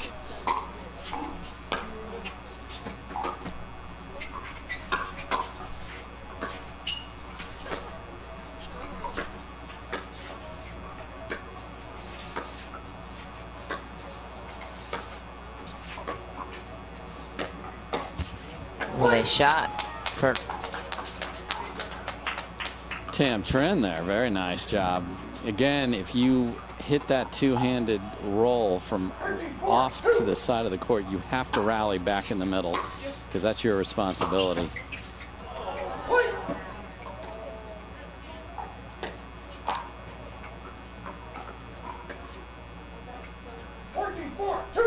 And the locals have a chance at a W right here. match point, and not so much on that one. Maximo Goglia will take his chance at closing the gap here. Oh, third shot lob. What'd you think about that choice? You know, people are using it on occasion. It's a good way to, you know, sort of keep your opponent off balance, and he hit it well. So I like it as a change-up, especially obviously if the sun is a factor. The sun is not a factor on these. Wow, a couple of overhead rips on the side of Yakovlevich and Trin.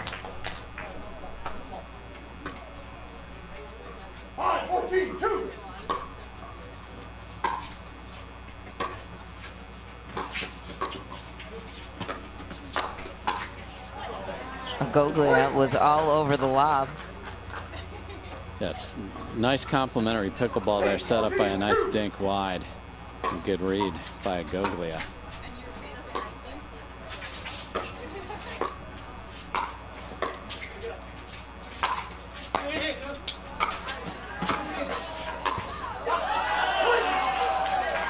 Just shy, and the crowd is aroused. Yeah, and just these scrambly points from the back are feeling very Tennessee, throwing up lobs and so forth, and DeLauro and Agogli are enjoying that.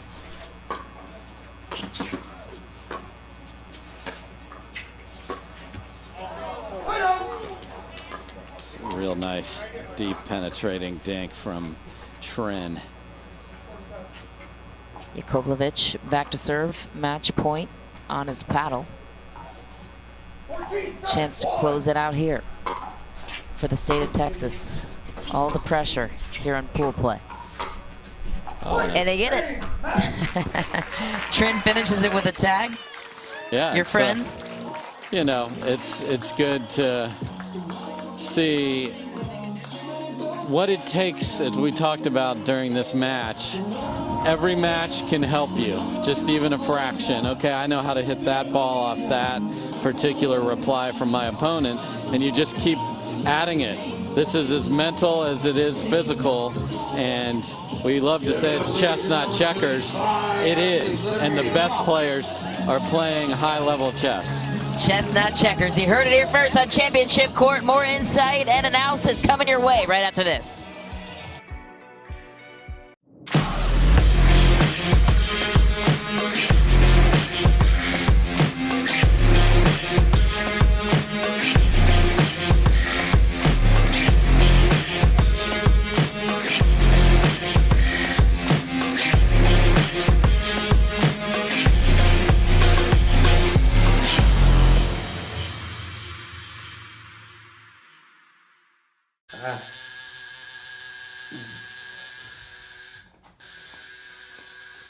What are you guys doing? We're getting our duper tattoos. You know it changes every match, right? Oh, Duper, keeping tattoo removers in business by updating after every match. Download the app and claim your free profile today. Can you change that 6 to an 8? I sure can try. How do you get what you want? Eric Weimer, blind man, wanted to climb Mount Everest. My man crazy, but he believed it was possible. We're gonna do it. And because he believed, he became the first blind person ever to stand on top of the world. Guaranteed Rate believes in your dreams. That's why we treat everyone like we treat our own family and work extra hard to get you the lowest low rate possible. Because if you believe, you will.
Welcome back to Championship Court here in Frisco, Texas. Alongside top senior pro Dave Fleming, I'm Michelle McMahon. It is time now for our women's doubles matchup here on Championship Court for the pros. And we have reached the bracket round of the tournament. This is now in single elimination format from here on out. We had pool play to begin this tournament, 5 women's teams. And now it is the first matchup in bracket play featuring Sarah Burr and Riley Bonert against Leah Jansen and Jessie Irvin. Yeah, so we saw a bunch of Leah Jansen and Jessie Irvin, including a spectacular performance against Parento and Dazan. So they are the top seed. Now we have a little bracket of 4 teams. The winner of this match will play on Championship Sunday.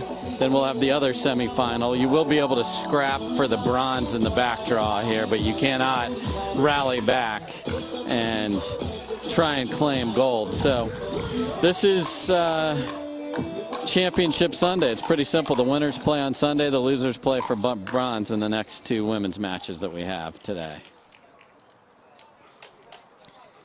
Expectations would be on the side of Jansen and Irvin.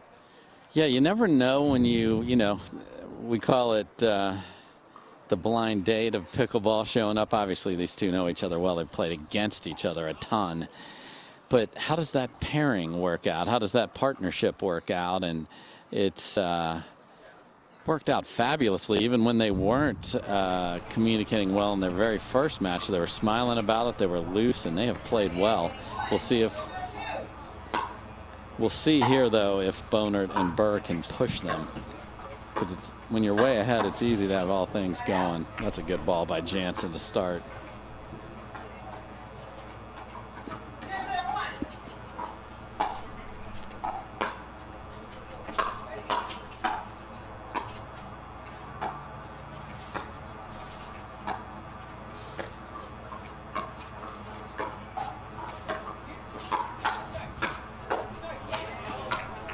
Finish strong from Riley Bonert. Leah Jansen will take the second serve back on her side. Riley Bonert takes a fortuitous bounce off the net.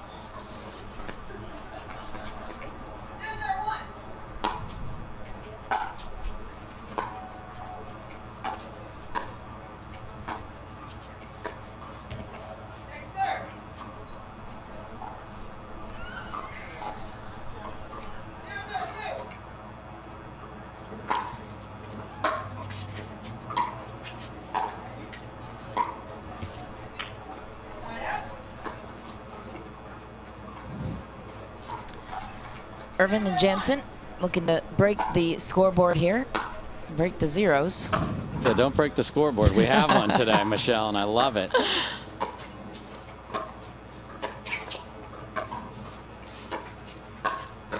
What a shot, Leah Jansen, splitting the difference down the middle. Yeah, so if you slide over, I've mentioned this before, but get back in the middle or keep the ball on the ground. So shallow dinks if you're way wide and rally.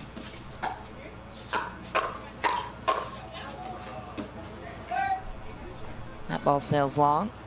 Irvin will take back the second serve. Big swings from Leah Jansen there.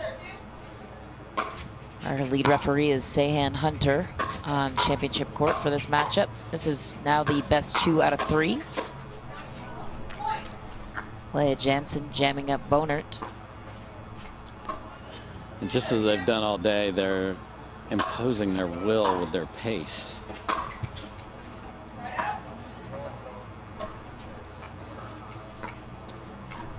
Burr and Bonert look to get their first points of the game.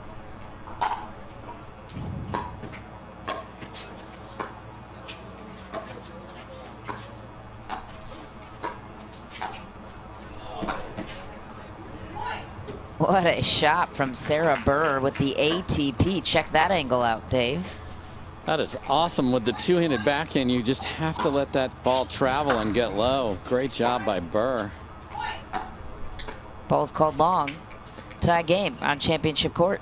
Sarah Burr with the serve and looking to push the lead.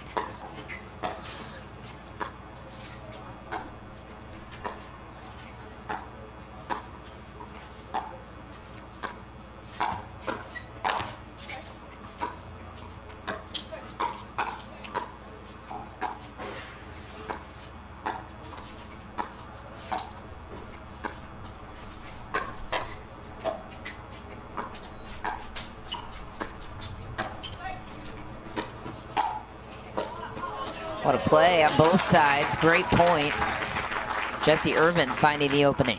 Yeah, just set up beautifully by Jansen of going wide with the dink out of the air. Riley Bonert with the serve to Jansen.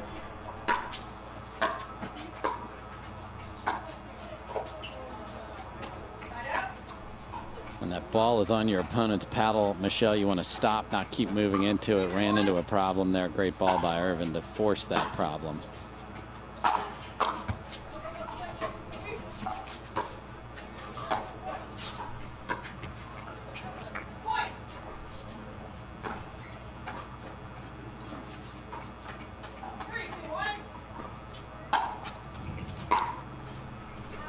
That ball sails long. Irvin and Jansen creating a small gap.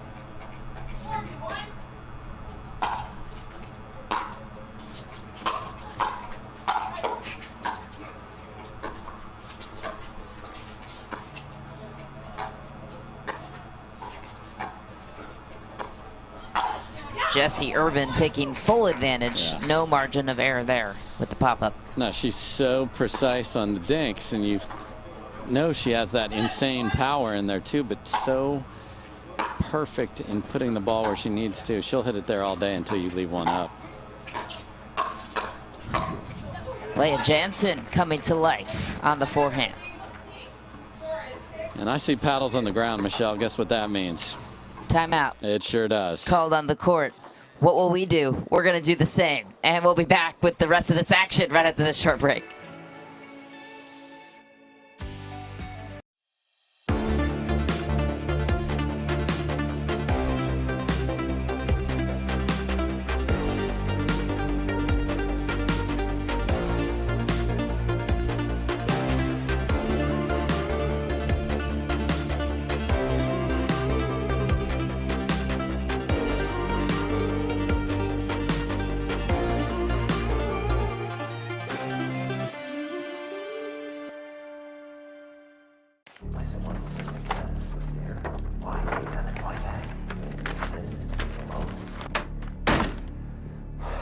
Ben, you've got to give it up.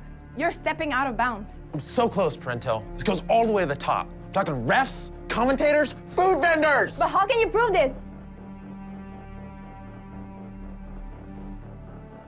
It's so simple.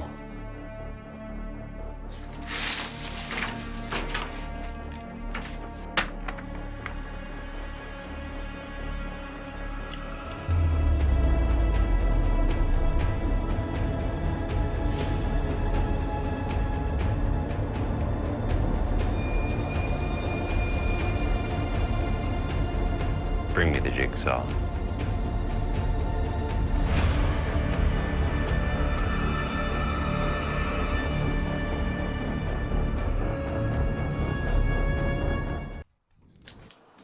We're back on championship court. It is the women's pro doubles matchup between Leah Jansen and Jesse Irvin, who is serving, and Sarah Burr and Riley Bonert. What a shot, Leah Jansen with the tag. This is now the bracket portion of the tournament. Single elimination, best 2 out of 3 games. Games to 11, won by 2. Got it, Dave? Got it. Got it.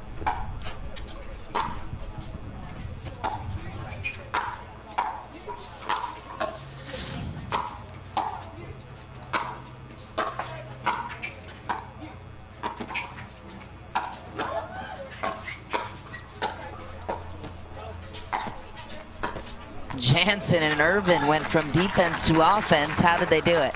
You know, they're able in the transition area to, they see that as a land of opportunity, Michelle. Put that ball on the ground and get up there, and then let's play O, and they did that perfectly there.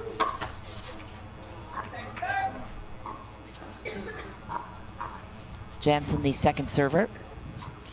3 points away from game point, sealing the deal.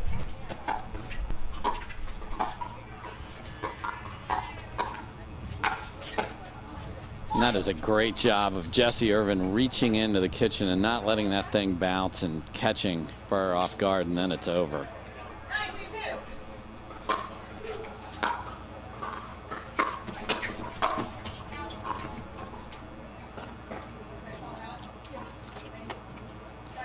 I think that stays in if it doesn't just kiss off the net, so it goes wide.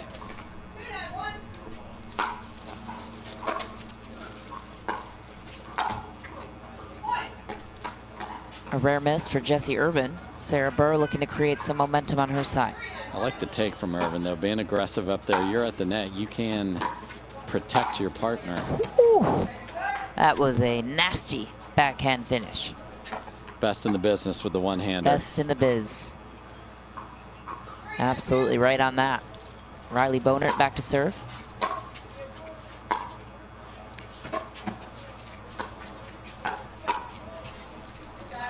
Jessie was a big part of the winning team in our celebrity battle last night. We had the golfers Spieth and Scheffler playing NBA legend Dirk Nowitzki, and John Isner, the tennis star, did end up being the winner with Jay DeVilliers and Jessie, who we have on the court right here. A lot of fun.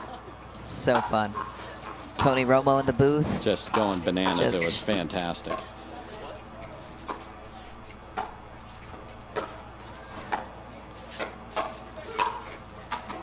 Yes, if you didn't get to catch that last night, go look up the stream that is on the PPA Tour YouTube page and check that out. A lot of fun.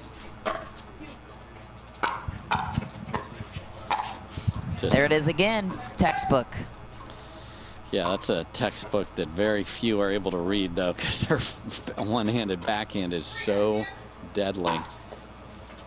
What separates hers amongst the rest? It's just the technique is so good.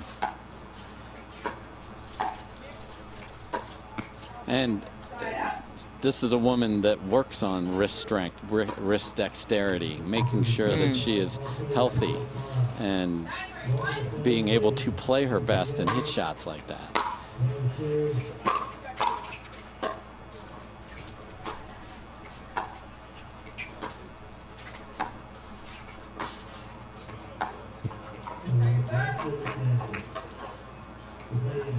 Jensen and Irvin just 2 points out from closing in on game one. Irvin back to serve.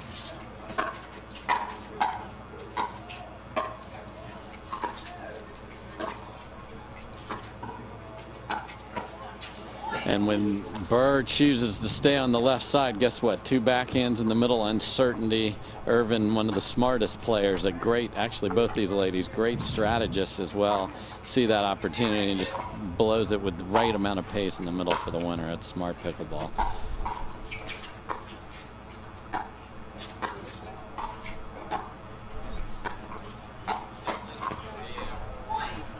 What a shot from Jessie Irvin. Game one goes to Leah Jansen and Jessie Irvin. 11-3 with the finish on that one. We'll be back with game two right after this short break.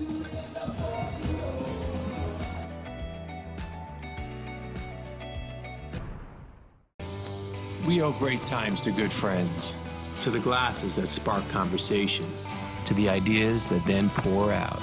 Ours came from a night like that, and somehow survived the morning after to make our own tequila. It wasn't meant to leave our house, but since we made this for friends, we thought it wouldn't hurt to make a few more. Grab a glass, amigo.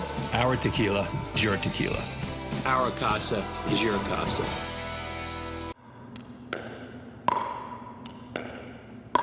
I'm gonna say she's a solid 3.5. Nah, she's definitely a 2.5. Guys, look at that forehand. She's clearly a 3.0. Guys, come on. I'm at least a 4.0. Yeah, fair enough. Ratings don't have to be hard. Duper, optimized for accuracy, optimized for fun. Download the app and claim your free profile today. For many of us, we just charge ahead because planning for your future takes time. And right now, thinking about your financial future takes on new meaning. At Baird, our financial advisors have guided individuals and families to achieve their goals through every crisis evolution and groundbreaking idea for over 100 years. That's the difference between thinking you're ready for what lies ahead and knowing you've planned for it. Now that's different. Discover the Baird difference. Back on championship court here for the women's pro doubles semifinal matchup. between Jessie Irvin and Leah Jansen, Riley Bonert and Sarah Burr. Winner advances to Sunday's championship round. This is game 2, best of 3. Jansen goes for it, falls short. Burr and Bonert looking to respond. Is there any weaknesses on the side of Irvin and Jansen they can exploit?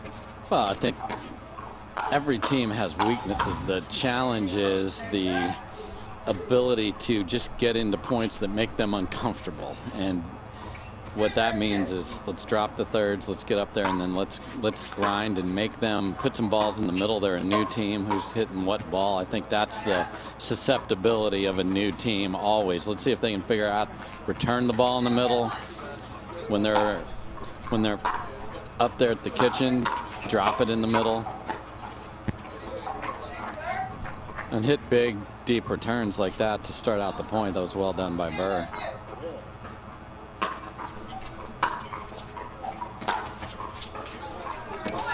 Net shot, and it lands in. Jansen and Irvin will take it, and the point. Jansen, the second server on her side.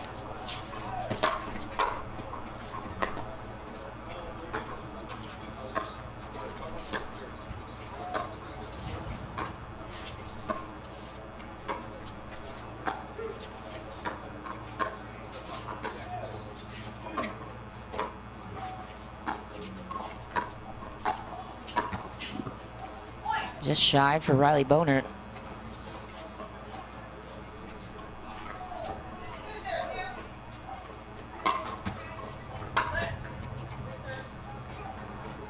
We, of course, replay those let serves on the PPA side, so it's got to clear the kitchen, which that did, and stay in. It's a heavy rip right there, just catches the tape.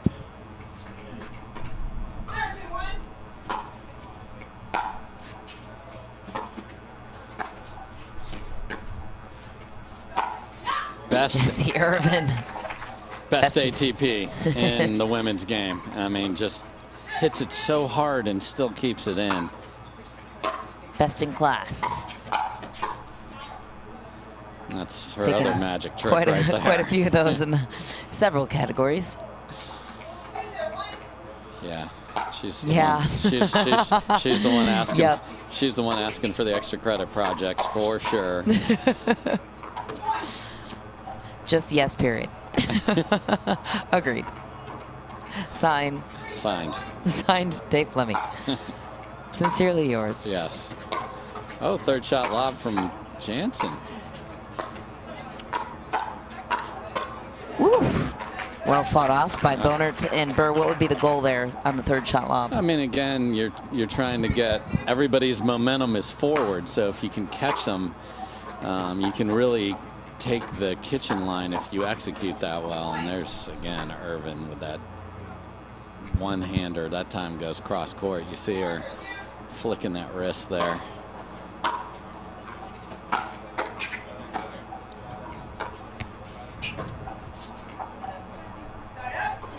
Just wide for Jansen. Irvin and Jansen with a healthy 4-point lead here in game 2 of the bracket round semifinal.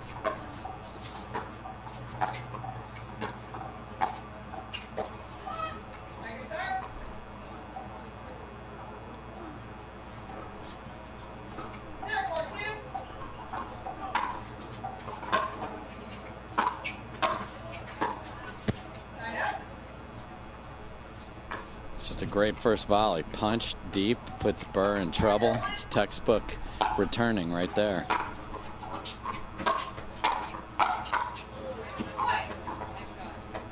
Vicious.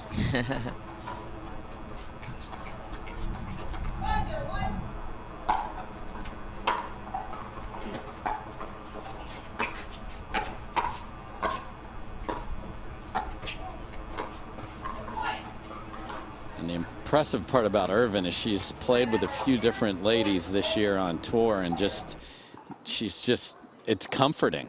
I mean, she's a comforting partner. Obviously, her and Leia are getting things worked out, but they look fantastic today. And because Leia can finish the stuff that Jessie sets up with her precision and vice versa, this is a darn good team. No matter the size of the draw, they would be a handful against anybody, and they look fantastic today. Just gonna say, could that be a duo of the future if they continue on this trajectory? You know, the partnerships in the pro side are ever evolving. Some are locked in, some are a little, you know, in between. So we'll see. You know, certainly Anna Bright and Jessie Irvin have played very well lately. It's a really good team. Had a great win up in Cincinnati. So I think that's just the testament to the game and the partner that Jessie can be. How about that finish for Leia Jansen? Yeah, and Leia Jansen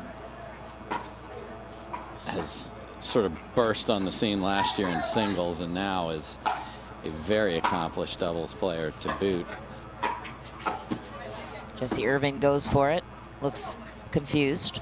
Yep, caught the doubles alley. We just don't have one of those, unfortunately for her. But I like that. Again, movement creates errors. And it's a riskier play, but when you're serving, you can't lose a point. So exert some will. That ball's called long. Jessie Irvin couldn't see it behind the ball. Confirmed that it was out of bounds. And she's just walking in circles. Okay.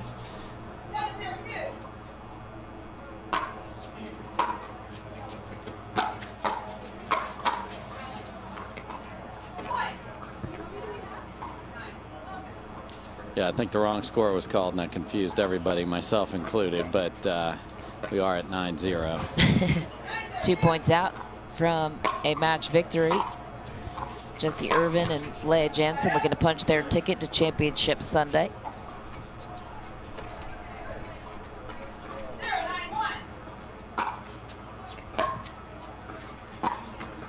Man, that was a great serve by Burr there, and Jansen fought it off, and sometimes their great serve creates an unexpectedly great return. It was short, knifed cross court, worked out for Jansen perfectly.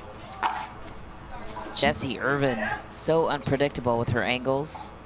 That time, just as much. Yeah, because she holds that paddle out and she just lays it out, and she can, at the last minute, either leave it there and go inside out cross court or blow up the person in front of her by sweeping through it. It's not a fun place to be if you're on the other side. That ball is long. Jessie Irvin looking to take care of business on her side, 2 points away.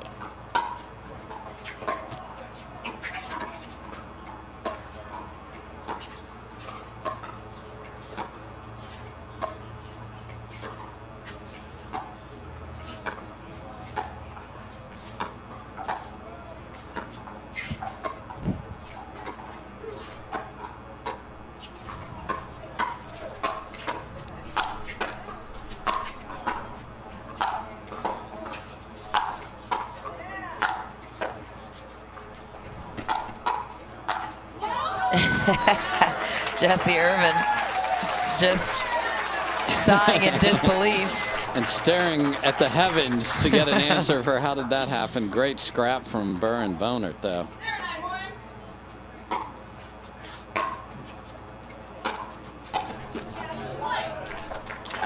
Burr and Bonert with their first point of the game. It caught Irvin leaning just a little to the center.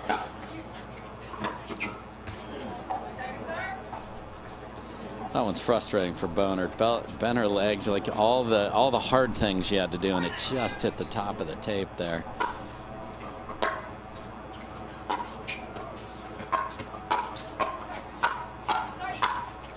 And a finishing sweep for Riley Bonert.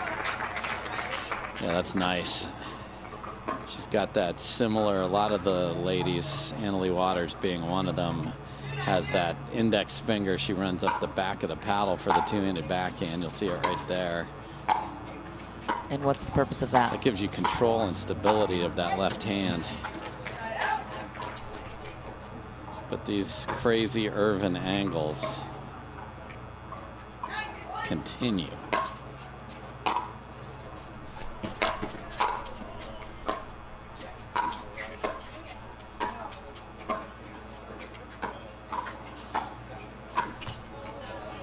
Jesse Irvin makes a difficult shot look pretty easy on that one. She often says, I just want to make balls, and she does that. And then you see all the force that goes with it, and we're at match point.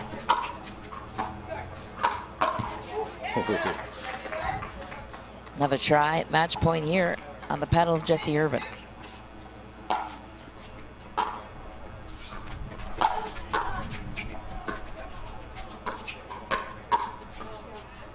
That ball sails long. Jesse Irvin, Leah Jansen punch their ticket to Championship Sunday. What'd you see out of them? Like everything I saw, quite frankly. Love the partnership. They both have pace and can play defense.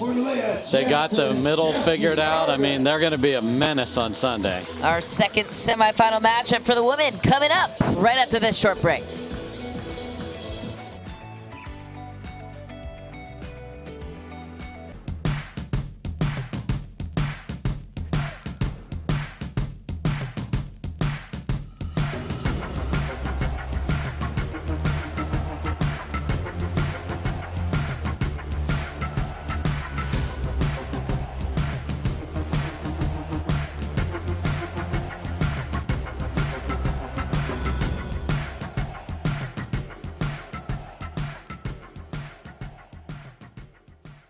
At Baird, we offer a different, more holistic approach to wealth management.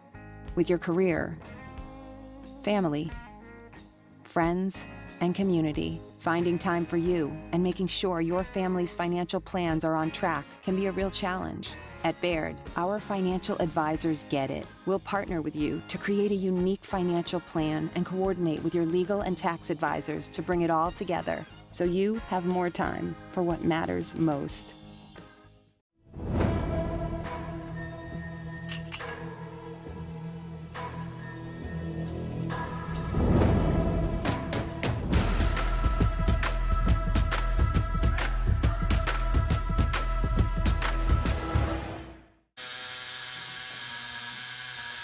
What are you guys doing? Getting our duper tattoos. Oh, cool. Hey Cameron, how's it going? Almost done. Perfect. Can't wait to see your number. Number? Duper, because ratings shouldn't be a surprise. Download the app and claim your free profile today. I haven't even started yet. Oh. Welcome, everybody, to Center Court. I've got Leah Jansen, Jesse Irvin here with me. They're on to Championship Sunday. Guys, you've never played the team that you just played on court now. What is the strategy when you go up a team you've never seen before? Do you come out hard, firing, intimidating, or do you play it safe, try to figure them out? I think for us, we just kind of played our games and wanted to make them adjust. That's usually what I try and do when I play new teams, so we just kind of stuck with that. Well, interesting round-robin format this morning. How do you like that? Is that a change-up for you? I mean, I love it. Everybody knows that I just love playing. So I like playing, being on court and just having good matches. So I love just being able to play like 4 or 5 matches. And I thought it was great getting to play all the teams, kind of, you get some reps in, kind of get warmed up for your big important matches later on. So I enjoyed it. It's so true. Right before this interview, she said, hey, we could have played all these matches, best 2 out of 3, not games to 15. Yeah. We should have. Yeah. These girls want to play. Yeah, I have a great time just playing and, just working on stuff and competing, yeah. And usually our women's are such a small draw to begin with, so this was a perfect opportunity to kind of get more play in. So, yeah, next time maybe you can get 2 out of 3. I love it, guys. Well, speaking of more play, we had that Celebrity Pro-Am match last night. How fun was that for you guys? I thought it was super fun. Dirk Nowitzki was actually like my all-time favorite player growing up, so I was super excited to be able to share the court with him. Jesse, any favorite players from last night? Oh, no, I mean, I enjoyed playing with John Isner. I saw some of the photos when we played together, and I literally look like a miniature person. Like, I just look like one of those, little mini people. But I think all of them were great. it was just so entertaining to see other athletes kind of pick up this sport and have a good time playing it the way we do. So I think it's just great for the sport, and I hope we do more of those. Well, guys, congratulations. We'll see you on Sunday. With that, we're going to take a quick break. Don't go anywhere. We're coming back with the second semifinal on the women's side.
The Pro XR pickleball paddle answers the age-old question of how to get paddle speed and control with the same paddle and one grip, and this is it. Pro XR gives you more spin, greater control, and quicker reloads on every shot in the game, because you always have that constant feel for that leverage and control and paddle speed that we're all looking for. Pro XR is the most revolutionary technology in pickleball. You don't get the moments everyone talks about without the moments no one sees. Early morning practice, late night drills, running it over and over. You don't get the crowd without the quiet. Everyone sees the glory, the medal, the podium, but every winning shot starts right here. Paddle Tech, let's go again.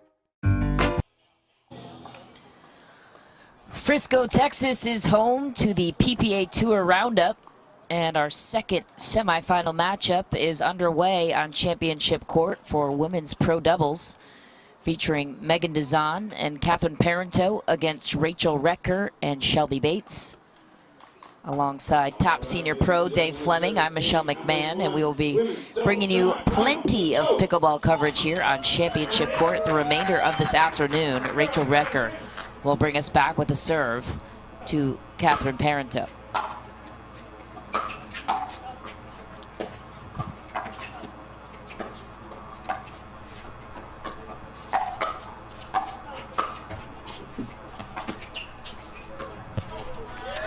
An error for Shelby Bates brings the serve back to Catherine Parenteau.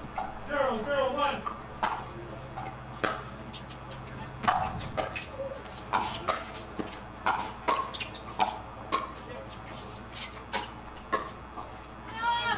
Just wide for Bates. Parenteau and Dazan on the board first. 1-0-1.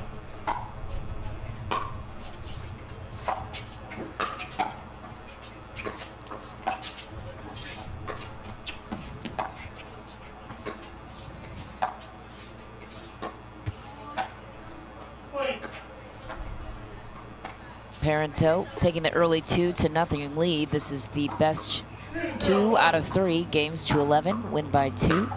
Winner advances to the championship round on Sunday. What a rip for Megan Dazan down the middle. 3-0-1.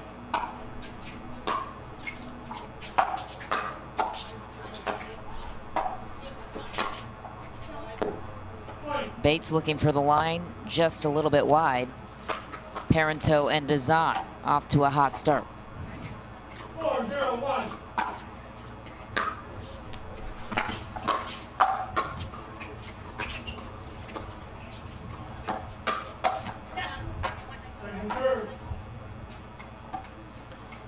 Dazan will take the error and the second serve. 4-0-2.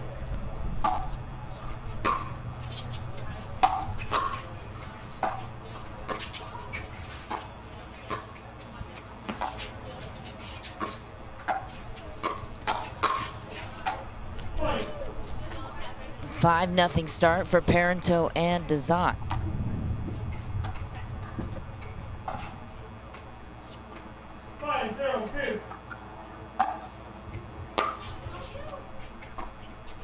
That ball long. Dazan taking this game and running with it, 6-0.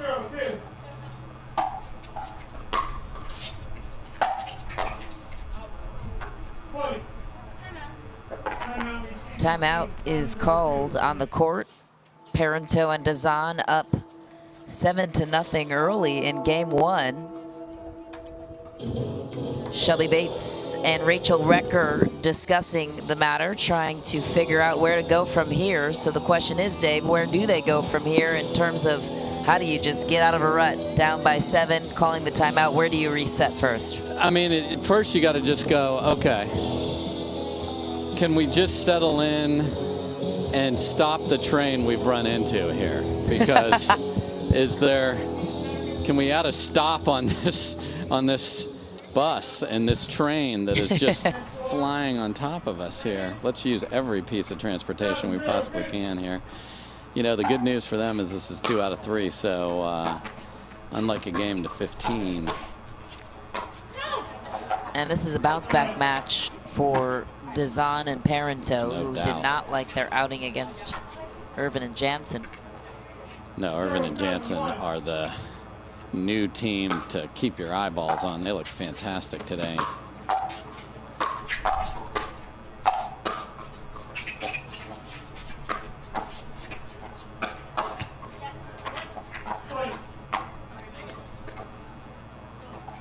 And, you know, Rutger and Bates were swinging freely there. So, you know, just don't play timid even if you are down big. Because 2 can become 4, and then you're like, oh, okay, we're only down 3. We're fine.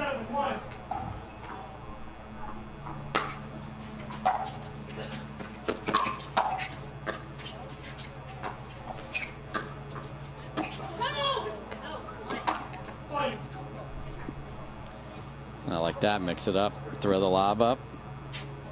Perfect ball there, and Dazan. Just like that, a 7-point lead is cut to 4. Recker looking for the momentum on her side.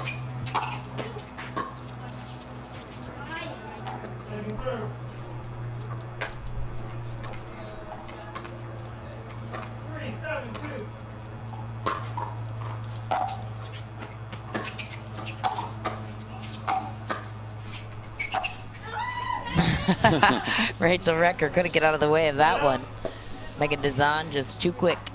Yeah, and she tried to slide out of the way, and Dazan hit it where she was sliding to, not away from, because you want to open up your paddle to be able to hit that one. Great job by Dazan. Just a finesse shot from Parento. So pretty. I, you know, often call her balletic with the beautiful way that she plays, and just a nice little off-speed flick winner. Rachel Recker handles the pace, gets the hold. Second serve goes to Parento. Yeah, Recker likes to play with a lot of emotion herself, so if they can, you know, get this ball back and get a few, you'll hear her getting fired up. That ball long again. Yeah, if you're playing against somebody that's a two-handed backhand and wants to take it back like they're trying to hit a passing shot at Roland Garros, let it go. There's no way that is staying in.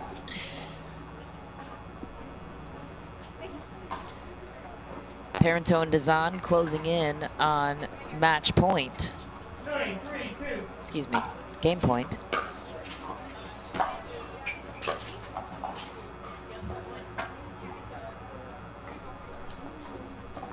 Don Morgan awaiting a call over there.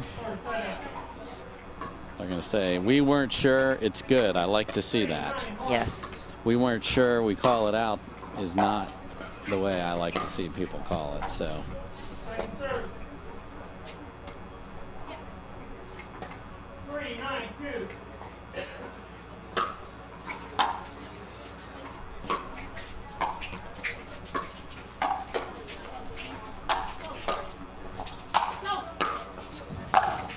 What a finish. Megan Dazan finishing off what Parento started. Yeah, that ace of spades paddle, and combined with her length and her whipping of that, is just absolute pace that you can't even believe she hits the ball so hard. Great job by Dazan.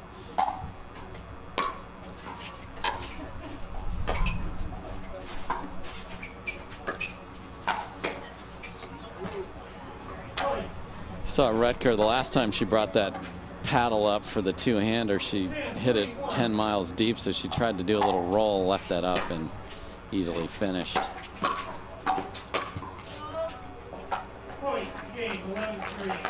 Game concluded. Catherine Parento and Megan Dazan came out hot. They didn't look back. They take this one 11-3. Game number 2 right after this short break.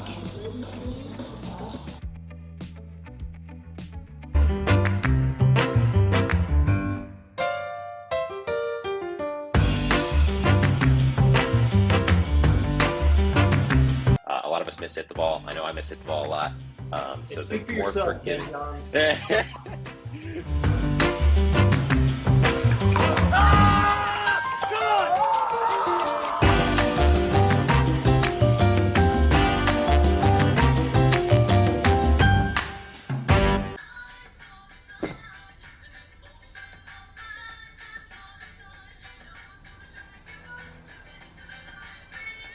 Miller Lite has more taste and only 1 more calorie than Michelob Ultra.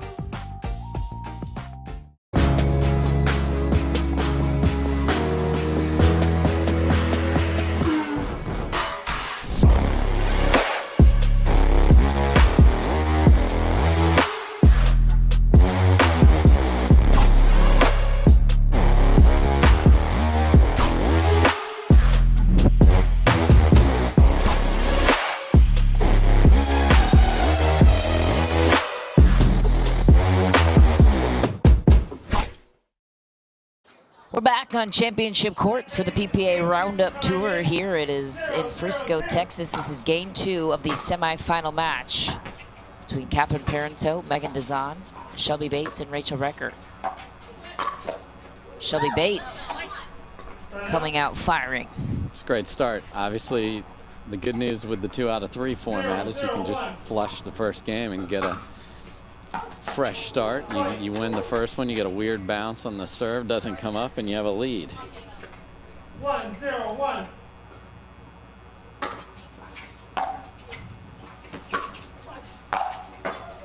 What a finish, Megan Dazan.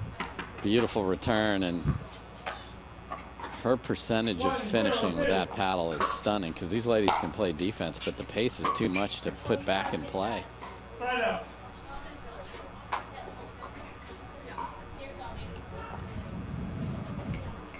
Zero, 1-1.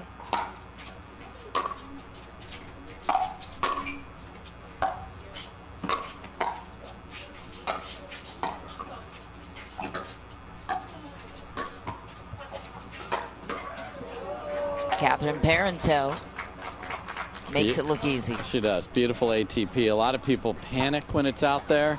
They run over there and pull it back into the net. Very patient, beautiful ATP from Parento. Megan Dazan with an easy finish. Yeah, and these two Rachel definitely Recker looking to get the crowd involved, she says. With the ball off her paddle there. Yeah, this is not that it's a revenge tour against Retker and Bates, but Catherine and Megan did not like their last effort on this court at all.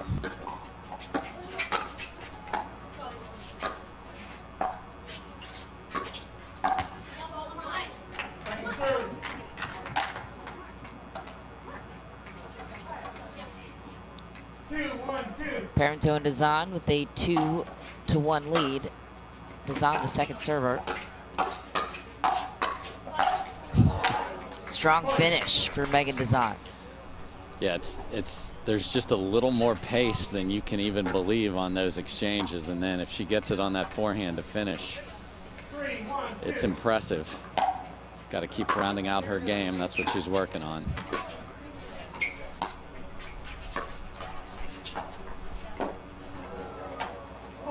Deft bounce down the middle Bates and Redger want that one back. Yeah, paddle clank without communication, dink winner. Doesn't happen very often, but it's a smart place. You know, most people are scared to dink in the middle. You need to split your opponents. Is there a right moment to do that?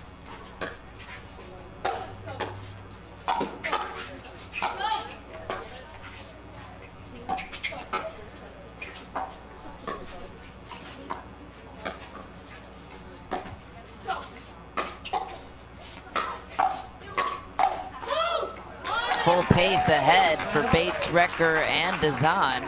Yeah, so to answer your question, yes, you want to keep it away from, if the left side player's forehand is there, you got to be careful. But if you pulled them wide, you just want it. Dinking isn't just because we're all at the kitchen and it's like, okay, there should be an appetizer, we're at the kitchen. No, you are trying to move your opponents and get positioning advantage based on where you dink. And if you put it in the same place every time, your opponent's going to be comfortable with that. So you got to move it around, and the middle dink can be incredibly effective once you've moved it.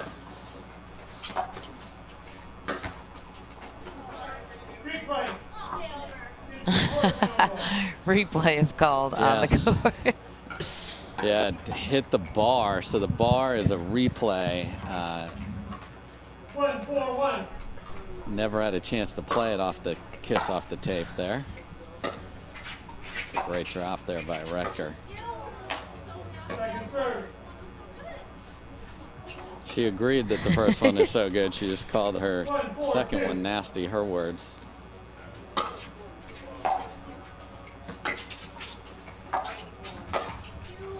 Another one into the net for Redger. Serve goes back to Parenteau and Dazan. What adjustments would you make on the side of Bates and Redger? More patient. Those are a couple of balls that were just aggressively attacked off the shoe tops. Obviously got to make every return.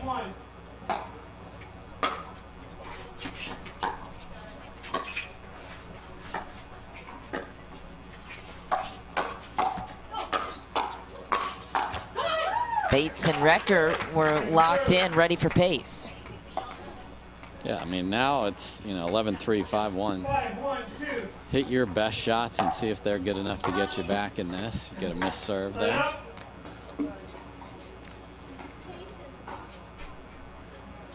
Rachel Redger echoing your sentiments of finding some patience on their side. Shelby Bates will take the serve.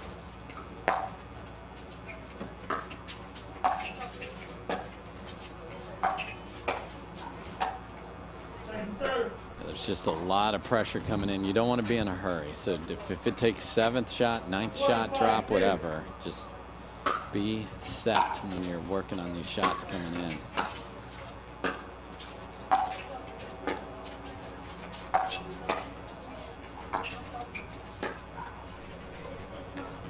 And even though that's a lob, that's equally impatient, Michelle. So people say, oh, it's a lob. That's not impatient. It is impatient. Timeout call on the court. We'll be right back after this short break.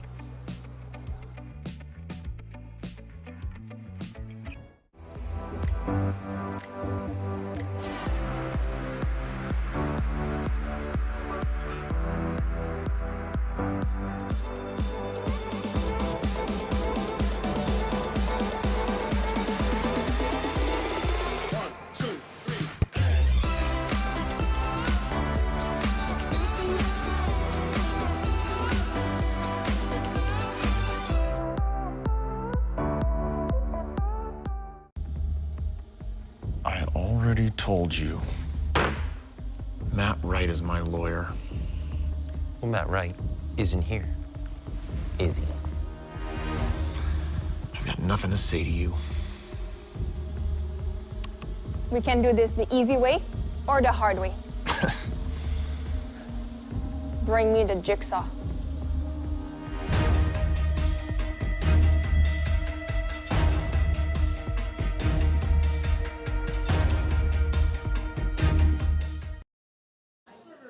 We're back on Championship Court. It is a continuation of the second semifinal match for women's pro doubles. Megan Dazan and Catherine Parenteau running away with this one so far, up 5-1. Shelby Bates and Rachel Recker looking to answer back, trailing by 4. Winner advances to the championship rounds on Sunday. Shelby Bates giggling to her partner's accidental error. Look at that bizarro world there. That was going to hit the scoreboard on the bounce, and Dazan stuck her paddle out because they didn't communicate who was taking that, and they get a winner off the weird swing. Yeah, see, look at Recker's just scared. She's so far off the kit because Parento will hold that two-hander up there, and you're backing up to defend. That's a dangerous place to be because then she can just do whatever she wants. You're just basically conceding a problem. 1-7-1.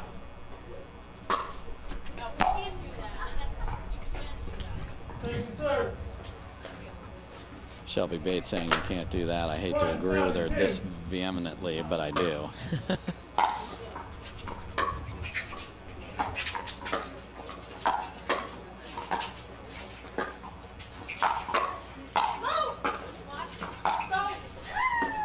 What a shot from Catherine Parento. Yeah, sometimes when you put the big topspin on the wiffle ball, she's looking at it, you know, the Dura, it'll skid and stay down, and it did not come up for Retker there, obviously. She checks the ball is fine. As it gets a little hotter, the ball will play a little slower.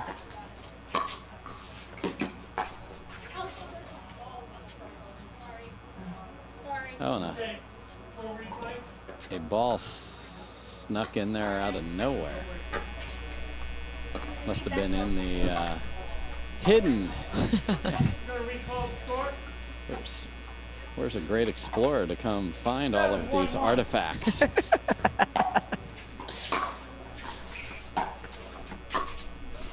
This is the exact point we were playing, so thank you, Shelby.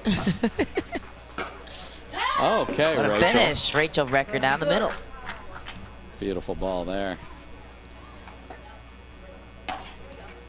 Parento, the second server, looking to close in on game 2, and an error on the serve there. Yeah, so both Dazan and Parento have missed a serve in the last 2 chances, so need to clean that up a bit.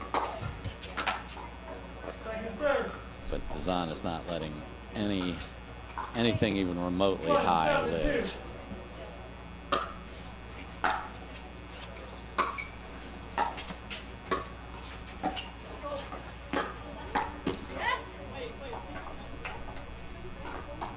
So it looked like it hit.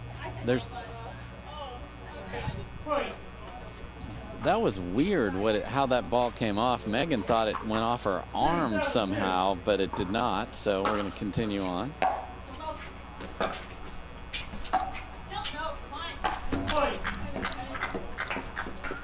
That's what they need, pretty thirds that bounce, and then maybe you get less patient play on the other side.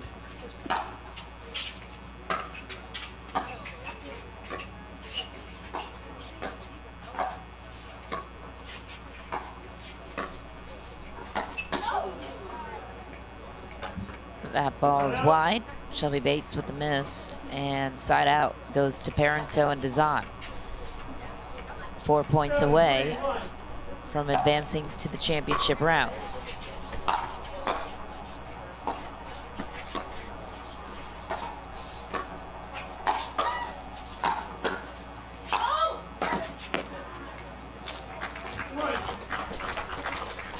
Asserting her will, Catherine Parento, the Michigan State Spartan, looking great there.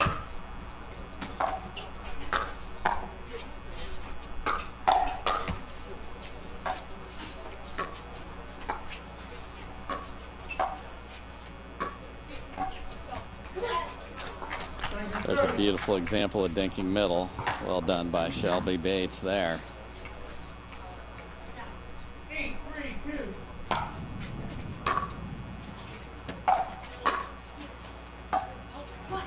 And a miss for Dazan. Parenteau and Dazan stuck at 8. Bates and Recker will look to chip away at the 5-point deficit.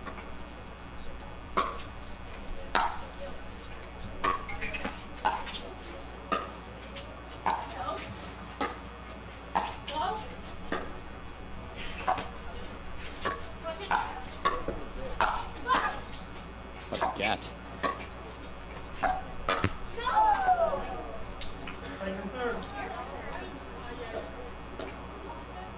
So Recker with an unbelievable retrieval, and then 2 paddles in the middle, Michelle, and clankaroo, and it goes in the net.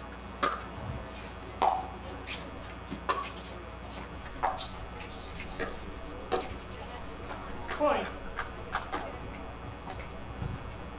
Too low. 4-8-2. Recker back to serve. Point. Now down by 3. Inching away for a comeback. 5-8-2.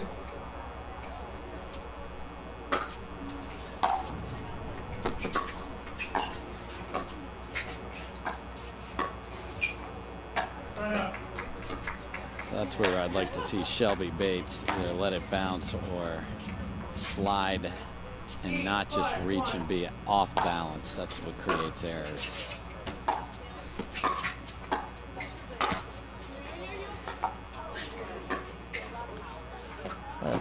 Shot from Shelby Bates and a great rundown by Parenteau just sends it out of bounds. And So smart when somebody's got to pull one of those net cords that barely dribbles over to then lob over their head as they're trying to retreat.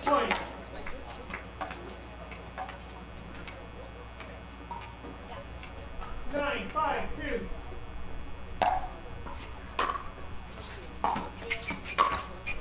Point.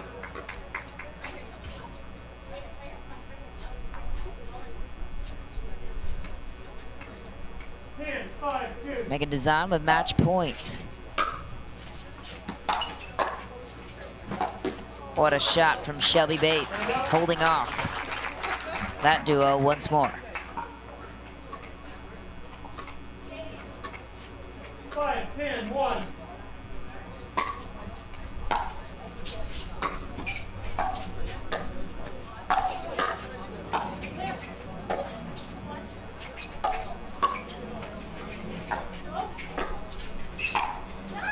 What a shot, Catherine Parenteau. Getting back the serve and match point. Got to get one more hold here. Just kidding. You see the future, though. I do.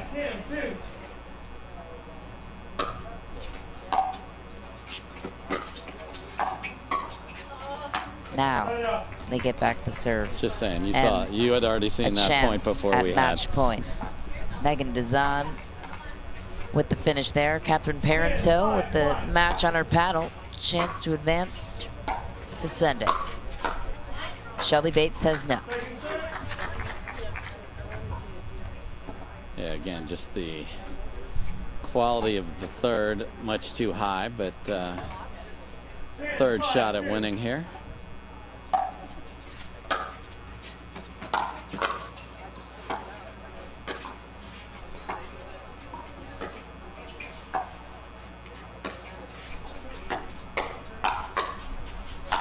Catherine Parenteau for the game and the match.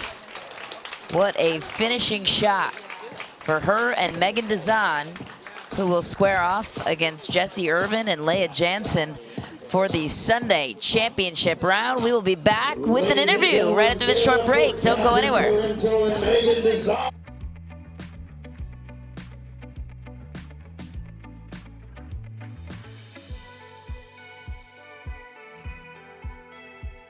At Baird, we offer a different, more holistic approach to wealth management. With your career, family, friends, and community, finding time for you and making sure your family's financial plans are on track can be a real challenge. At Baird, our financial advisors get it. We'll partner with you to create a unique financial plan and coordinate with your legal and tax advisors to bring it all together. so you have more time for what matters most. Our new EV rental fleet is the absolute GOAT. Nice. Speaking of goats, is that Tom Brady? Yeah. He comes in to recharge, gets software updates, you know.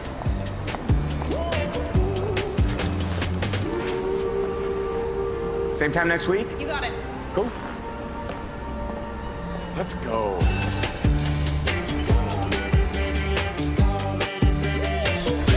Let's go. On your six, ladies.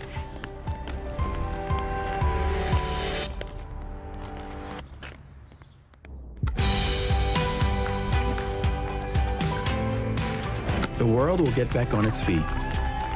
We'll help you stay on yours. What's your secret? Oh, it's no secret.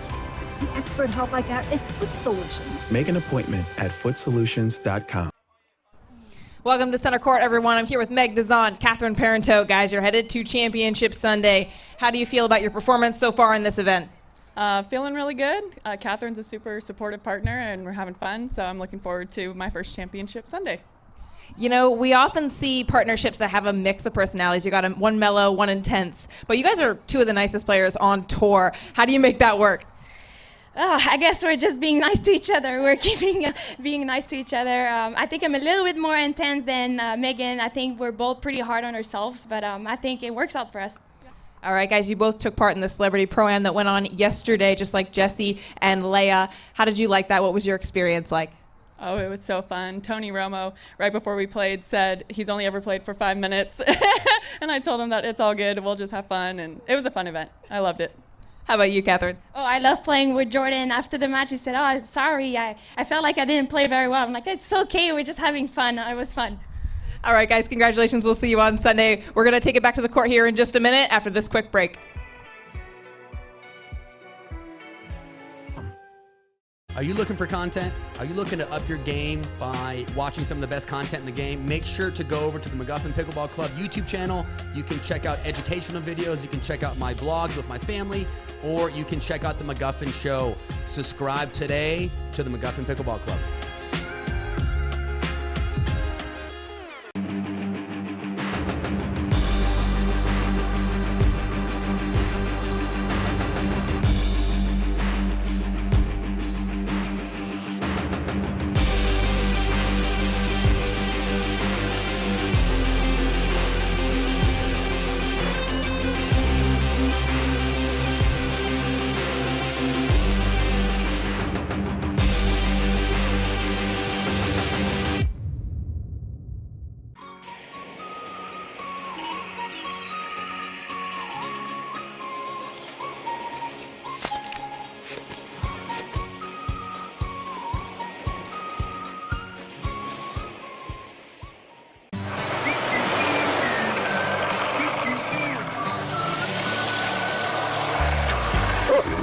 Ready yet?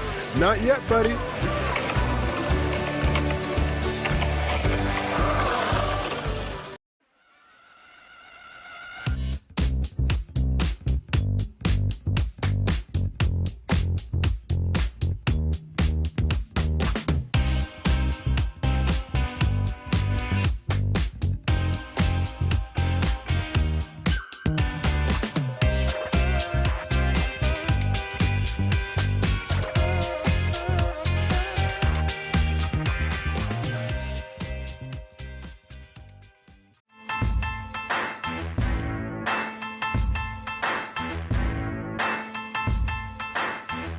New People Pickleball. Each shot has its own strategy. Each player, their own style. Whether you dink it, drive it, lob it, drop it, bang it, or spin it is entirely up to you. But we do keep score. We recognize the winners. Podiums are earned. If you want an edge, you best work for it. Electrum. Earn your edge.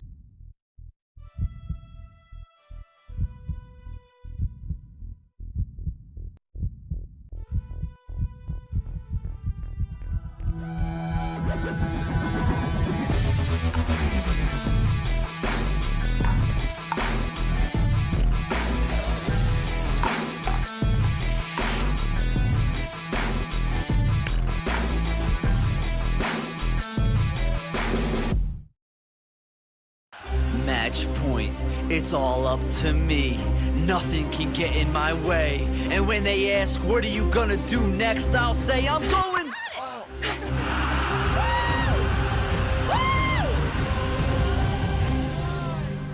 We're going to Margaritaville!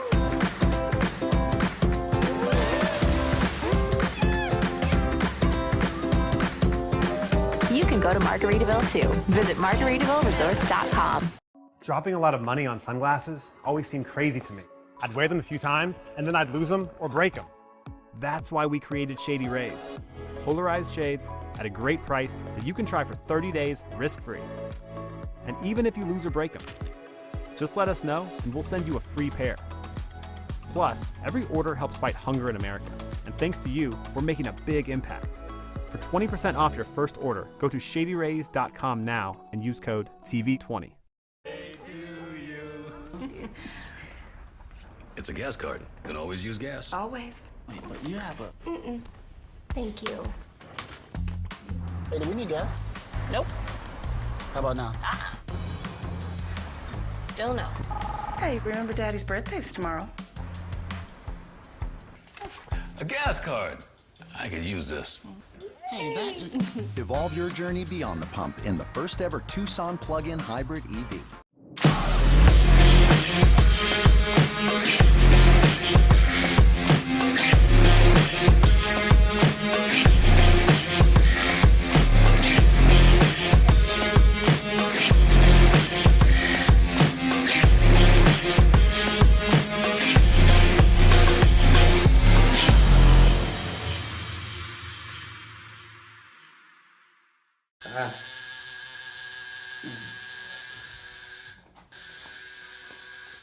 What are you guys doing? We're getting our duper tattoos. You know it changes every match, right? Duper, keeping tattoo removers in business by updating after every match. Download the app and claim your free profile today. Can you change that 6 to an 8? I sure can try. How do you get what you want? Eric Weimer, blind man, wanted to climb Mount Everest. My man crazy, but he believed it was possible. We're gonna do it. And because he believed, he became the first blind person ever to stand on top of the world. Guaranteed Rate believes in your dreams. That's why we treat everyone like we treat our own family and work extra hard to get you the lowest low rate possible. Because if you believe, you will.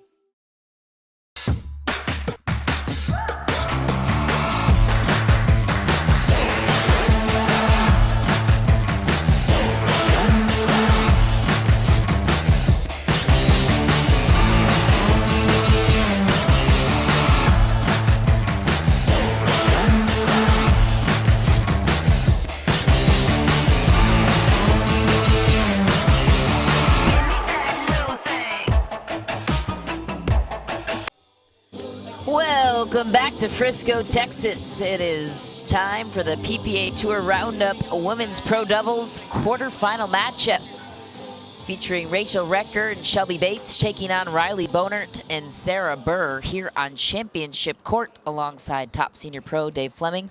I'm Michelle McMahon. And yeah, we're playing for bronze here. We're playing for bronze. Number 1, bronze medal match. Diamond 0-0-2. Recker with the serve.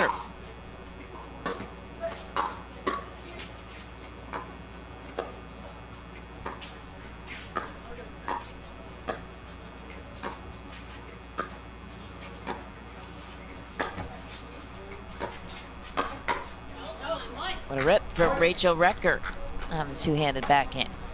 Yeah, went for a big forehand in the middle and got fortunate that it hit off the tape, but then didn't travel very far and ended up being like a good dink.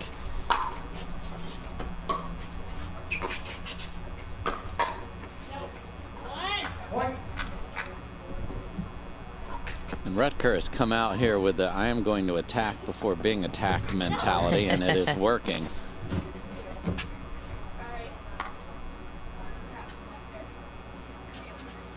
Damon Barry and Charlie Muller are lead and second referee on Championship Court.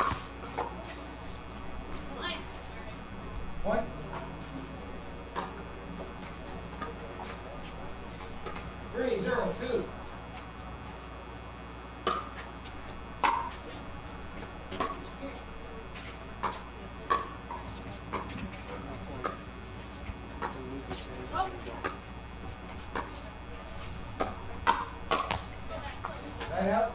Riley Bonert coming away with that one.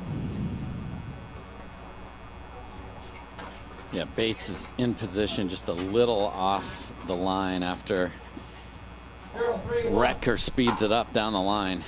Good opportunity there.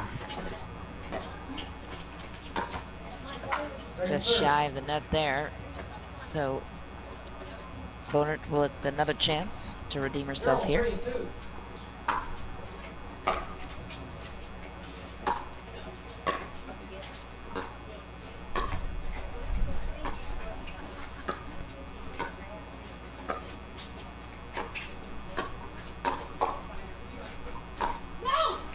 Just long for Riley Bonert.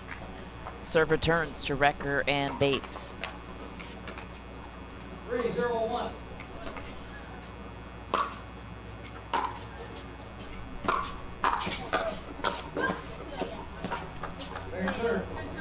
Nice recovery from Burr off a big serve from Bates. Really good. And Burr just came charging in there and set up a nice finish.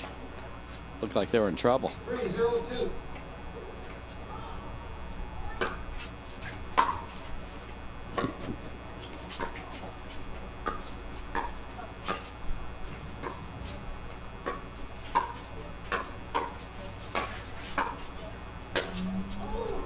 That ball's sailing long. Yeah, Shelby Bates played a perfect point there, except for the overhead off the tip of the paddle.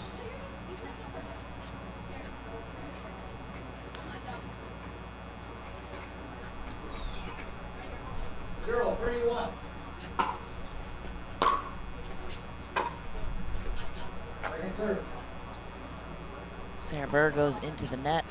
Riley Bonert with the chance to crack the scoreboard on her side. Not that time. It's a couple of times Wrecker's been caught on a serve that didn't give her the bounce she was expecting.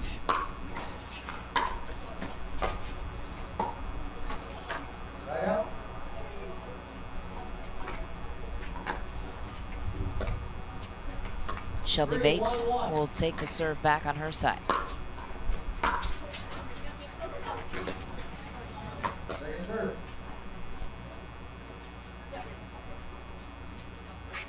3-1-2.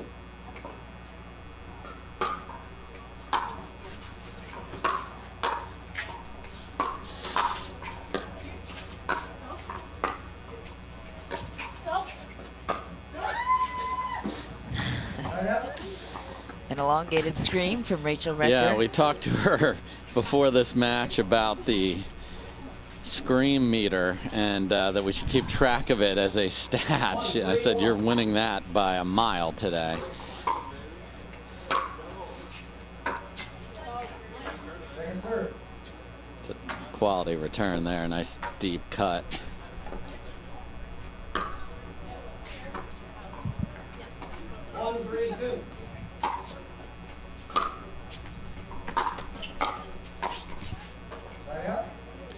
That's a good drive by Burr. It's got to be made by Bonert there. That's what you're looking for. Drive it and go get it. 3-1-1.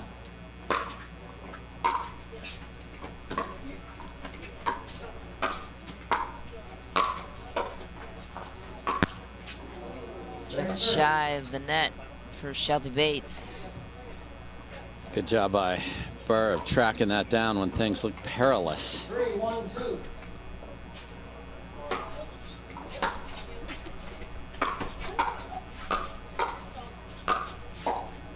A shot from Wrecker straight to the baseline. Yeah, so if they're going to always want the lefty on the right side, which I agree with, that comes with consequences when you're in an odd number, and Wrecker made him pay.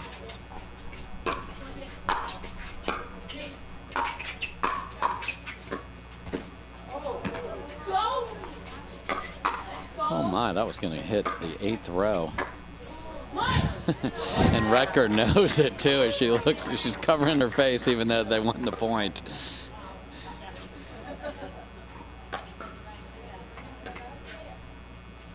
He'll take it and try to run with it. Oh yeah, big smile. Big smile there, whatever it takes. Up 5-1. Another one. Nice setup for Bates. Burr's like, come on, man. I keep flying up there to get these balls that are hitting the tape at a millimeter over.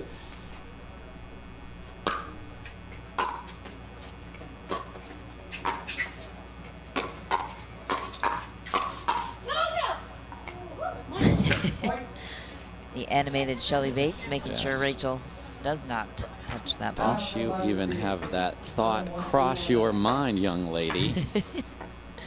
Timeout is called on the court. Bates and Wrecker with the game 1 lead. This is best 2 of 3. More of game 1 action right after this.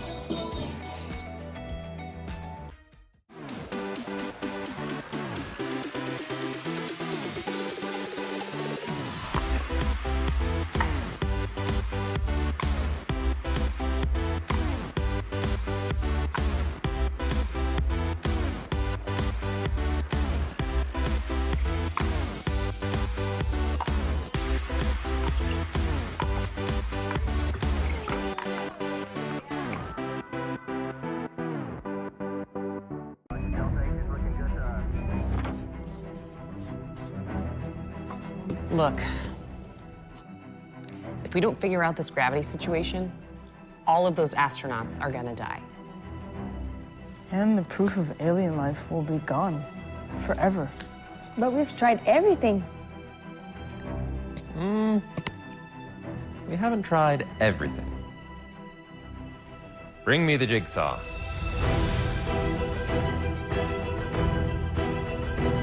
Attention. We are now at DEFCON 1. Security lockdown active. Welcome back to Championship Court. It is the bronze medal matchup between Rachel Wrecker and Shelby Bates against Riley Bonert and Sarah Burr. This is game 1. It's best 2 of 3, games to 11. Right now, Bates and Wrecker building on their lead, up 8-1 in game 1.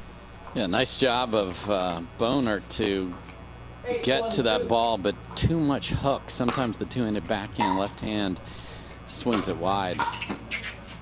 Bates took advantage.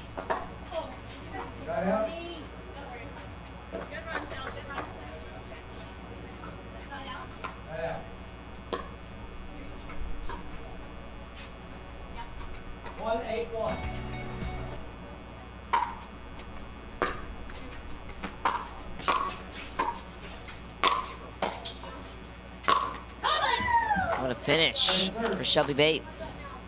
Pace and angle. Shelby Bates has really upped her aggressiveness here, and the scoreboard shows that the value of that against this team has worked out well.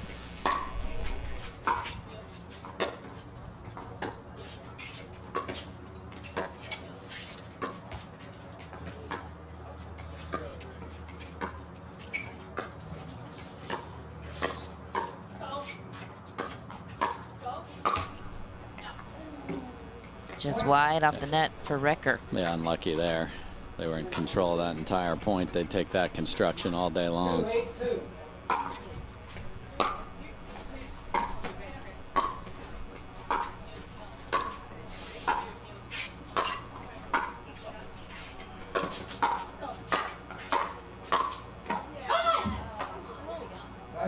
Again, more Shelby Bates.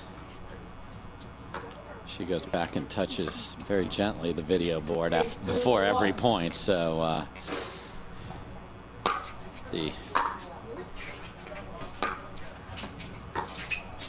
oh dear, that's going to stay in though. They're still playing after an oh dear. After an oh dear. What a grab and what defense. Bates and Wrecker bailing themselves out. Yeah, you don't usually win an oh dear point, but they did, so good for them.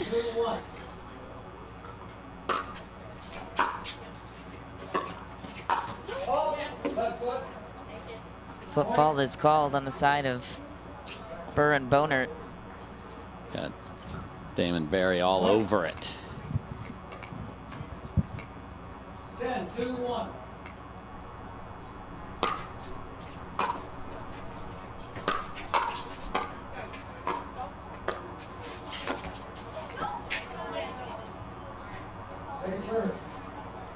It's as good a time as any to have ball just dribble over, match point down. 10-2-2. Or game point down, excuse me, here in game one.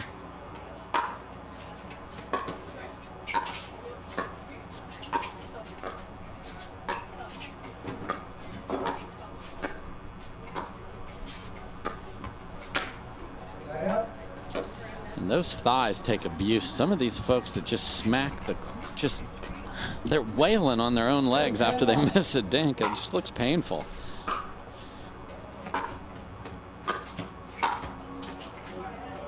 Okay. Rutger standing there with her hands on her hips like, really? 2 in a row? 3-10-1.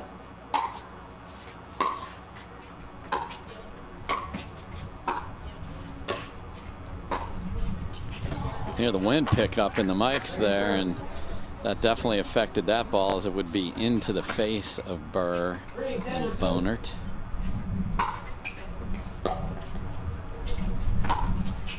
Oh. Nice matrix move, Shelby Bates. Wow. Dodging effort. Game point on the paddle of Rachel Recker.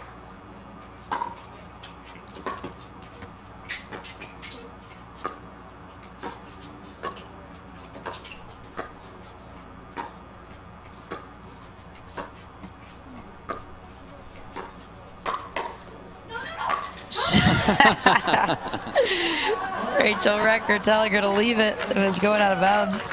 Shelby Bates going for style points. Oh, she's like, I got the greatest finish ever. I'm hanging out here on the side of the court. I'm going to hit a ridiculous cross-court winner for, there's nothing wrong with flair. And with that, we leave you with a cliffhanger leading into game 2.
Back on championship court, time for game number 2 of this bronze medal matchup. Sarah Burr and Riley Bonert looking to avenge a game 1 loss to Shelby Bates and Rachel Recker.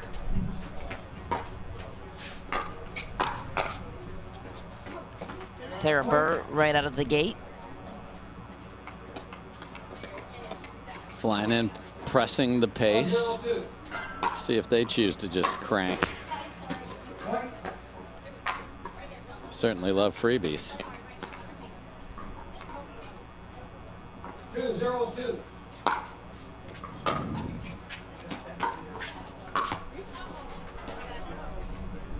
So apparently you have to be on this side and hit that exact spot on the tape, and it'll roll over every time. So it's like 3 balls in a row that have hit right there. Now Recker and Bates are the beneficiaries this time.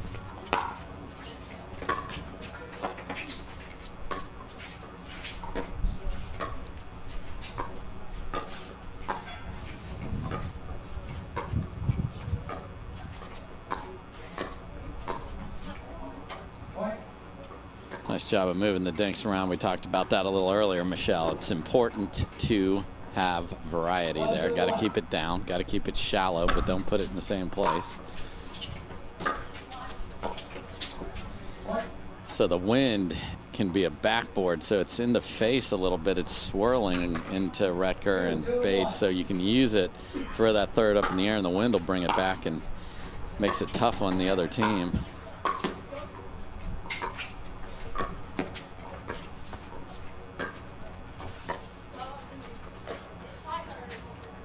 A little indecision on that after two great Shelby Bates recoveries at full stretch there, Michelle.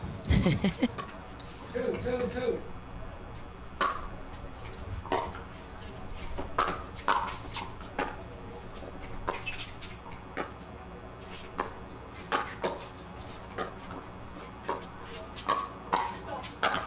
Ooh, a pop-up opportunity for Rachel Retker into the net. She knows it too. I love that Bates went back off camera to, hey, just tap paddles. It's all good. We got exactly what we wanted. And that's the way you finish, in case you needed a visual aid for our little discussion. For our little discussion. Riley Bonert is back to serve. Two.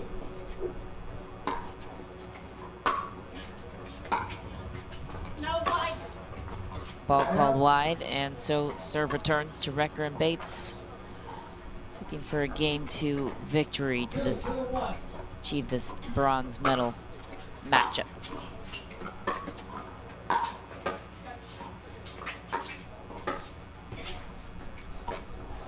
Again, transition area has not been clean for them today. It's an opportunity for them to figure out how to make that work a little better. Certainly in this match, they've been up.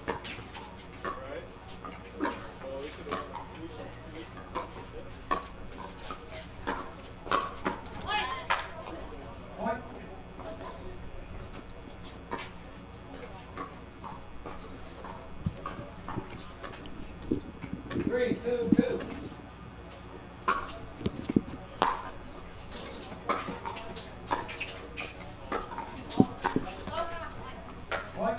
Rachel Retker forcing the error on her side as they take a 2-point lead. Shelby Bates with the serve.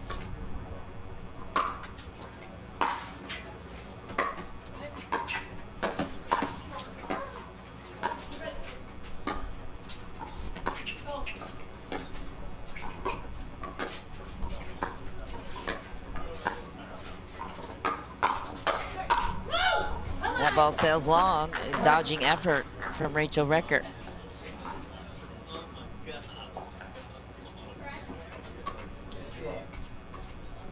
Shelby Bates with the serve.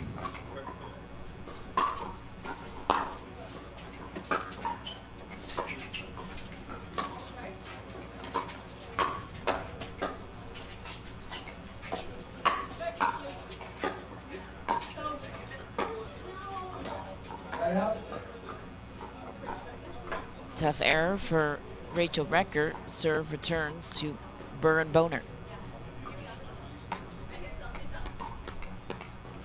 2-5-1.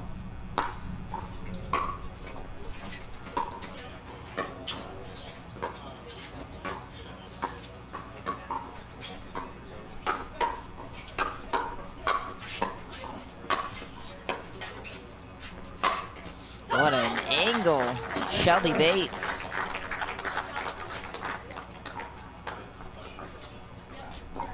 Nobody was getting that ball back.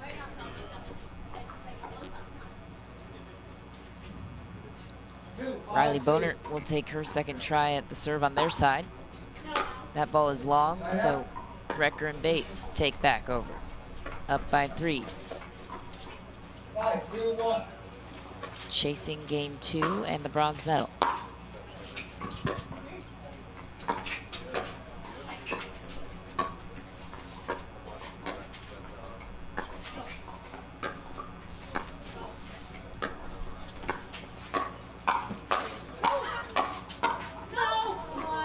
play by Shelby Bates, finishing off that point.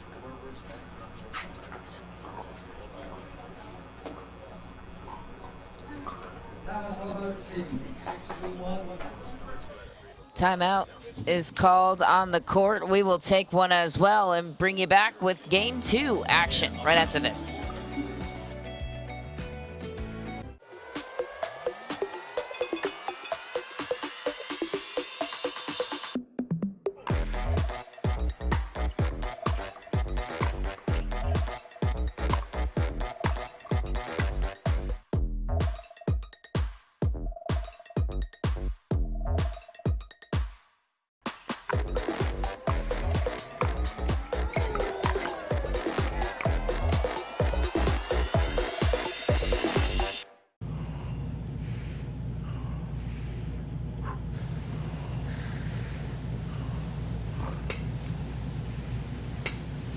No way she gets this. Let's go! Thank you. Thank you. Thank you. My turn. Oh! Call 911. Back on championship court, it is time to continue this bronze medal matchup. Shelby Bates back to serve. This is game 2. Best 2 of 3, games to 11. Recker sends that one into the net. She'll take back the serve. They look to protect this 4-point lead.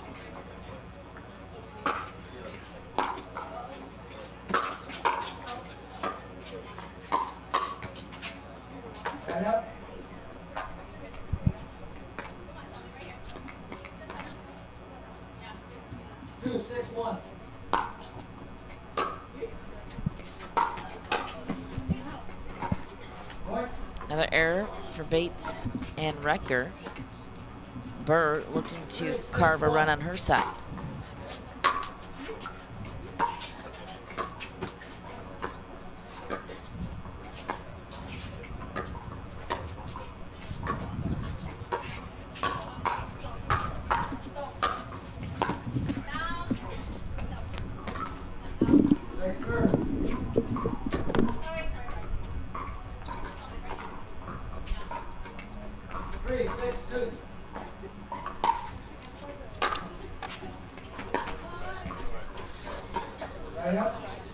Side out for Recker and Bates. 6-3-1. Second serve.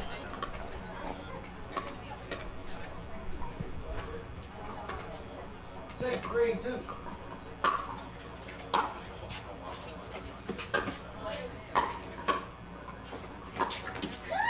A shot for Sarah Burr down the middle. Goes high, finds the baseline. Solid hold, no points, so Bonert will take over the serve.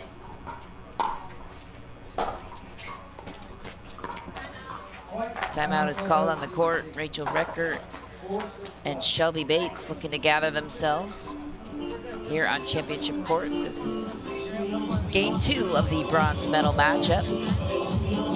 Sarah Burr and Riley Bonert looking to climb their way back in and push a game 3.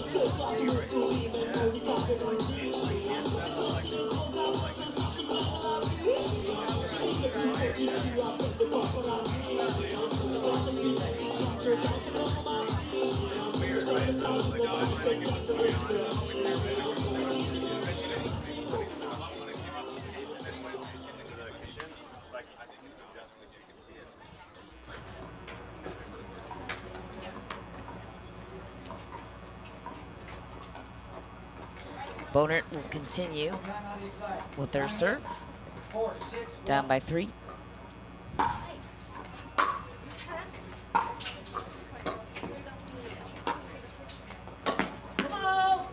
Shelby Bates goes for it, just sends it wide. Bonert gets her team within closing distance. Down by 1.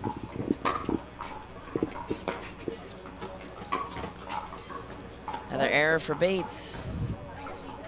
It's been a theme of errors here in game 2. Yeah, got to clean it up here, Michelle. 6-6-1. Bonert with the serve and the tie game. Somebody say, I don't like you, Shelby. Golly. She's tired of the errors on her side. Answering back appropriately.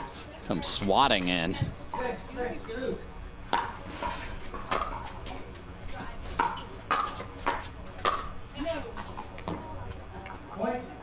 Another error for Rutger. Sarah Burr looking to build off of that. Their first lead of the game for Burr and Bonert. Ball is called out. And suddenly they're up 2 with a chance to force a game 3.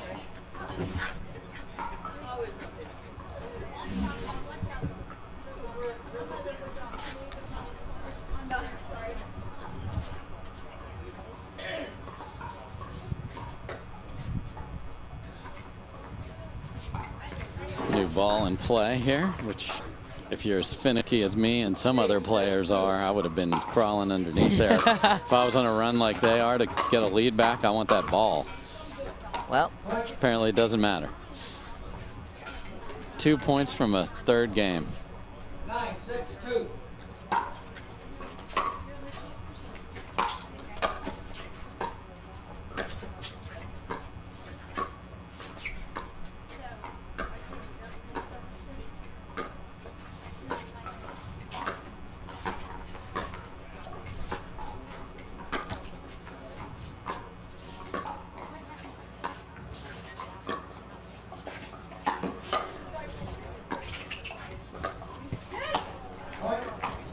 Burr and Bonert running away with this one. Yeah, they've just slowed everything down. They're getting errors. Let them make mistakes, and we'll force a game 3. Timeout is called on the court. We will take 1-2. The rest of game 2 coming your way right after this.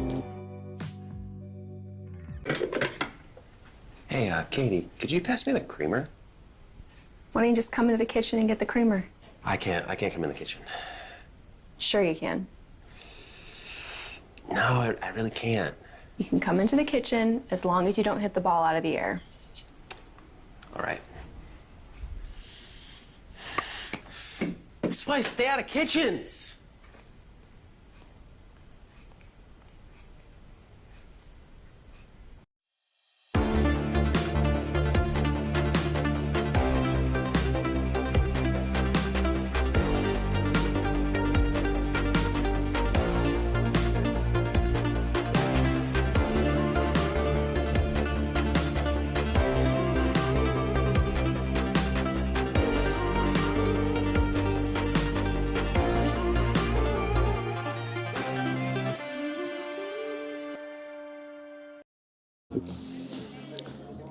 All right, timeout has been called by Bates and Rutger.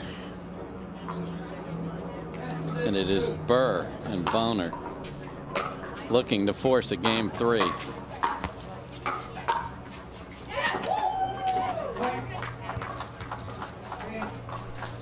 And force a game 3 they do. So we are going to play 3. We will switch sides at 6 in the middle of game 3. Nice comeback from Bonert and Burr. So they are hoping to take it. We'll be right back with that bronze medal third game tiebreaker after this. We owe great times to good friends, to the glasses that spark conversation, to the ideas that then pour out. Ours came from a night like that, and somehow survived the morning after, to make our own tequila. It wasn't meant to leave our house, but since we made this for friends, we thought it wouldn't hurt to make a few more.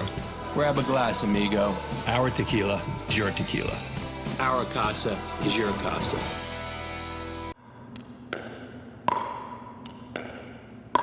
I'm gonna say she's a solid 3.5. Nah, she's definitely a 2.5. Guys, look at that forehand. She's clearly a 3.0. Guys, come on. I'm at least a 4.0. Yeah. Fair enough. Ratings don't have to be hard. Duper. Optimized for accuracy, optimized for fun. Download the app and claim your free profile today. Back on. It is game number 3 of this bronze medal matchup between Rachel Recker and Shelby Bates. Riley Bonert and Sarah Burr. Burr, the receiver of Recker's serve. Recker and Bates have found themselves in a troublesome position of many errors in game 2. Yeah, had a game 1 and a game 1 win and a game 2 lead, and it just evaporated quickly. Other than eliminating errors, what else? Just get back. David I really like the way Bates was aggressive, but with the right ball. But that cannot happen right there, because you're just feeding the confidence too. It's not so much your errors, but what it does to the other team's psyche as well.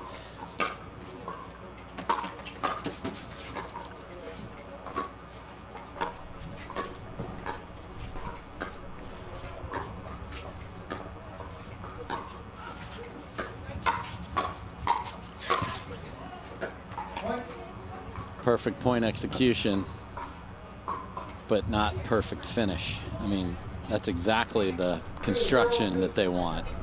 You want to be hitting down, just not down into the net.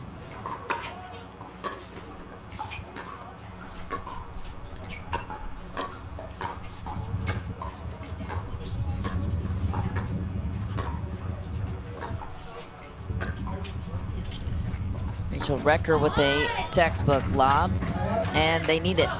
Yeah, Burr got lost in the forest there for a minute. Didn't know which way to circle that ball down, and it went directly over her head, and then got in a weird space on the two-handed backhand, but a 2-zip start for him.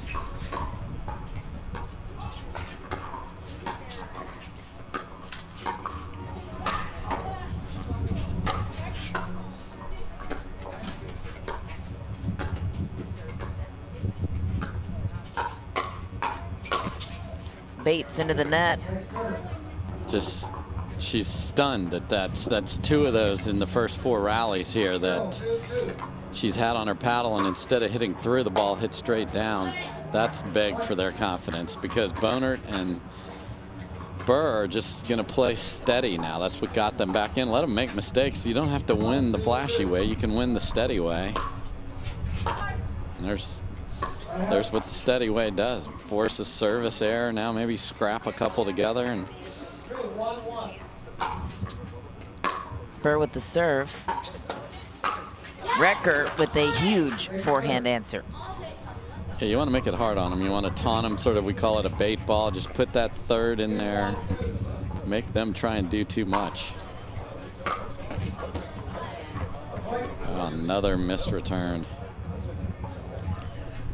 Recker and Bates seem to have just gotten in a funk. They were seemingly in control of game 2, and it just hasn't seemed to be able to stop.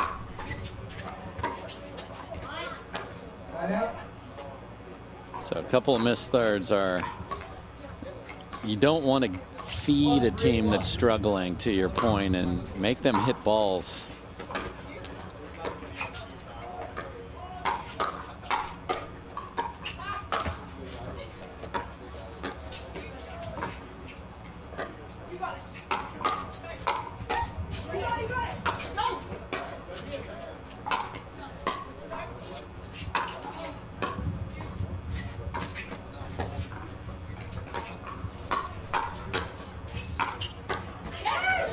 What a point and a finish for Burr and Bonert to have patience and finesse. Yeah, some very cautious overheads there, hitting, finding big open spaces, not taking too big of a crack at them, but it paid off. We've seen other players go for much more pace and angle, but it works out for them, and they're playing the don't make mistakes game here.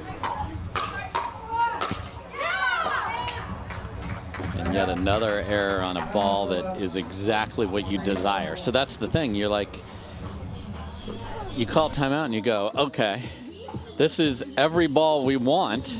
We're just not making them. Not making them. Maybe they'll make it after this short break. Stick around. For many of us, we just charge ahead because planning for your future takes time. And right now, thinking about your financial future takes on new meaning. At Baird, our financial advisors have guided individuals and families to achieve their goals through every crisis evolution and groundbreaking idea for over 100 years. That's the difference between thinking you're ready for what lies ahead and knowing you've planned for it. Now that's different. Discover the Baird difference.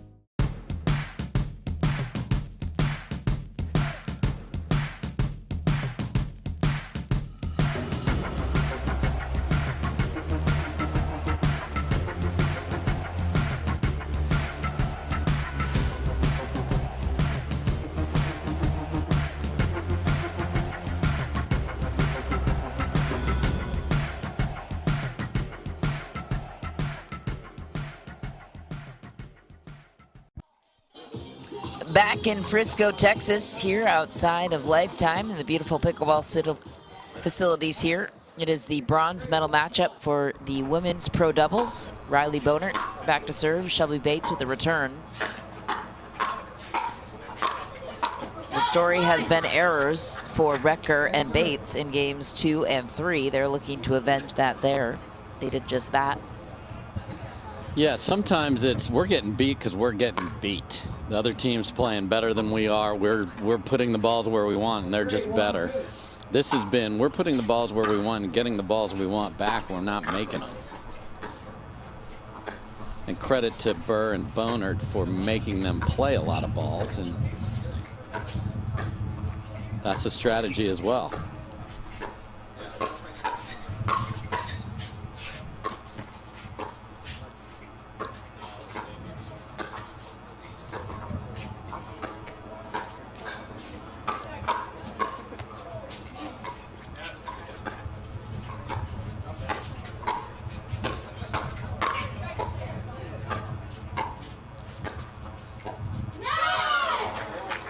Rachel Recker stayed patient, found the opening.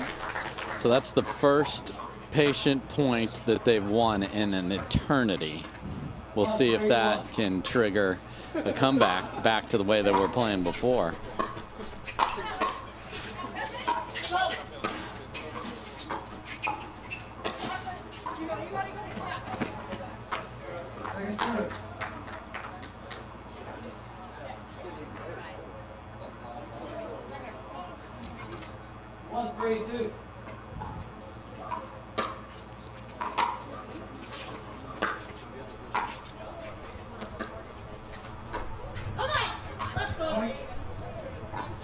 Rachel Recker, Shelby Bates right back in it. Game 3. Yeah, clean it up. 2-3-2.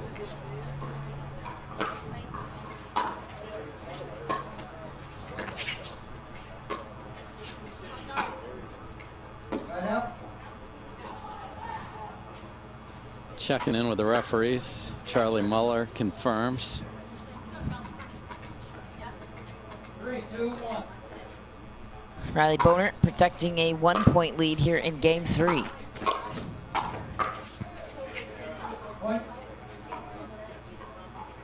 That doesn't mean if you're playing the more conservative that you can't take advantage of a good serve, short return, and go. And Sarah Burr did that well there.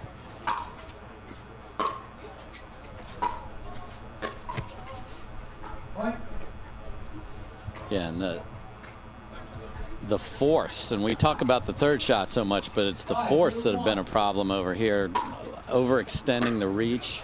Here's another short return that you just have to take advantage of that. Shelby Bates jumps on it on the middle, on the attack. Yeah, that was a big opportunity there off the very short return. Not enough was done with the third.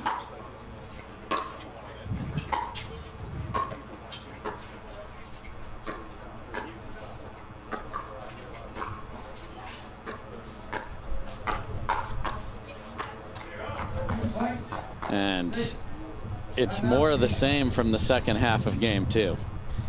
Very few errors from Bonert and Burr. Mistakes on the other side. It's going to be hard for Retker and Bates to come back, but they have the opportunity. They do. We'll be right back after the short break. My name is Kathleen Parento, and I've been playing pickleball for almost 6 years.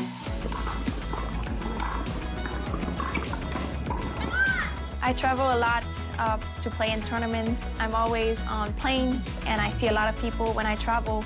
I need to make sure that I stay healthy. I need to support my immune system, so that's the reason why I use the Pure Whey C+.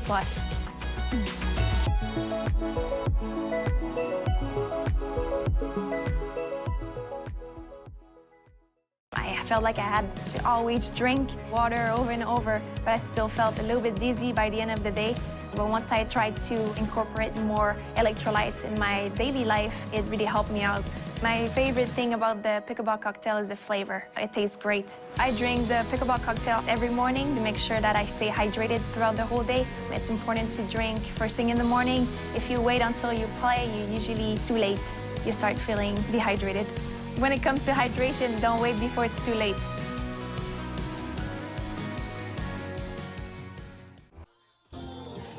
Back on championship court, it is the bronze medal matchup for women's pro doubles here in Frisco, Texas.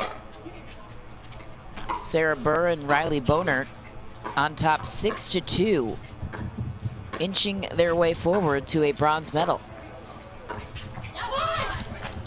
Rachel Retker and Shelby Bates just hanging on to climb back in. That was an important little exchange because it was a slower point that they won. Those have been going the opposite way. Second serve.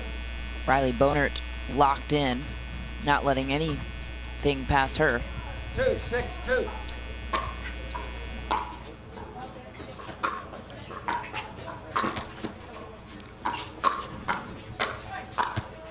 Shelby Bates was ready for the pace, and they're on the board. First time in a while. Yeah, got away with a flying ball coming into the net that went off the tape and actually helped her, but then was able to hang in there and finish it. Sarah Burr answering right back. Serve returning to their side. Yeah, just full swings from the mid-court when your opponents are at the line. Just is gonna, you're asking for trouble. Seems to be tough for Rachel Retker and Bates to be finding a rhythm right now. What's other than the errors taking them out of that? Yeah, just got to fight through it. Obviously, it's a little breezy. They're talented players. A point like that can be the difference. Mm-hmm. Just find 3 or 4 nice medium pace balls that keep your opponents back when you're returning.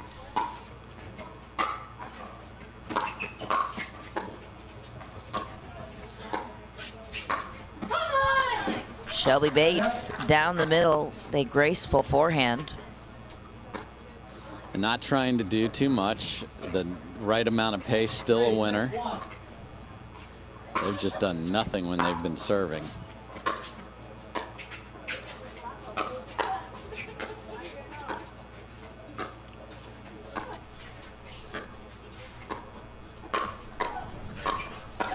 Shelby Bates on the attack. They're right back in. Yeah, and if they're going to just keep resetting it, keep going at them. But give yourself margin because they're not going to hurt you resetting it.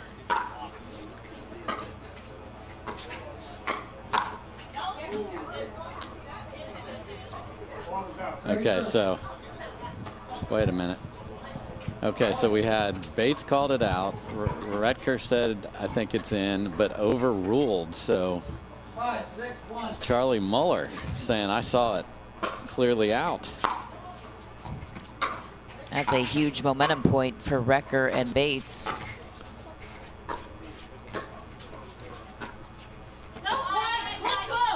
And suddenly 6 apiece. And the errors are on the other side now, Michelle.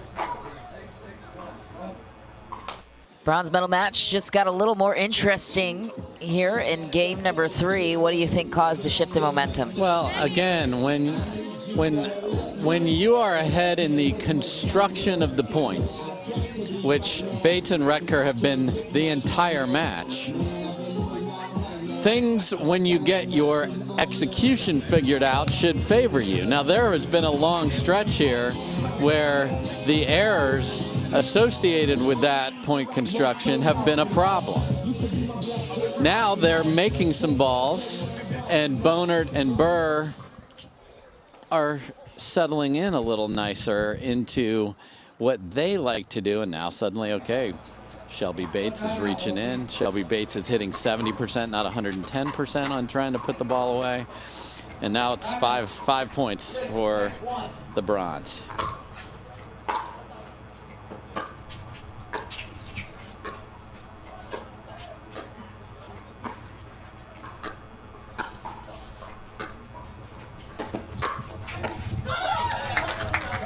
What a grab from Shelby Bates on that sideline, protecting the ATP. Yeah, it's unreal now how the ATP used to be clean winners, and unless it's Jessie Irvin hitting one of her BBs, it's coming back. And then we're just playing on, so great coverage there by all players. And those are the exact balls that were dying at the feet of Retker and Bates that were creating errors. Now it's the other way around. 8-6-1. Well, it's been a battle here in game 3. Bates and Retker have found their footing.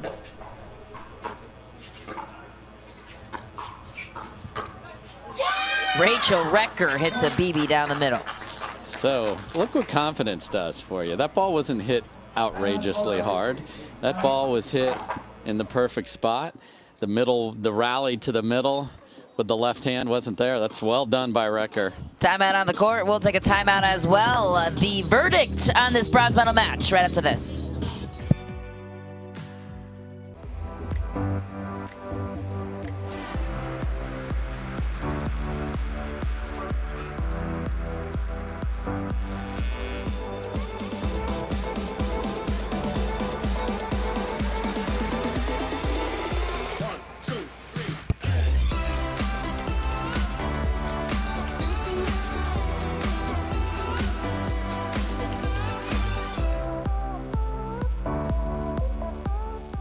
Dorothy, I really think you'd like the magnesium. Perfect. I'd be happy to get that shipped out to you today. Thanks, Dorothy. You too.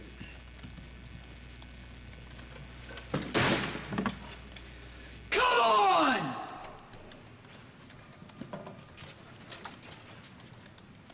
Does he do that every time? Every time.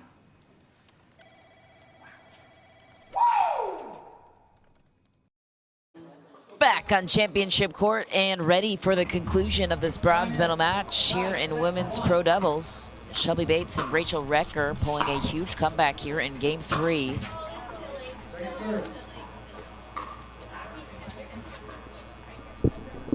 Shelby Bates said silly 11 times as she said, be smart over here. I couldn't agree more.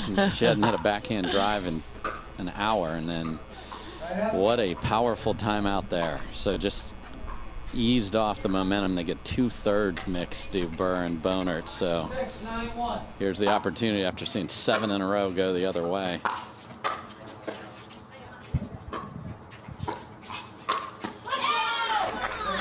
How about that finish for Shelby Bates? Same balls we were seeing in the end of game 2 and early game 3 that were going straight down into the net.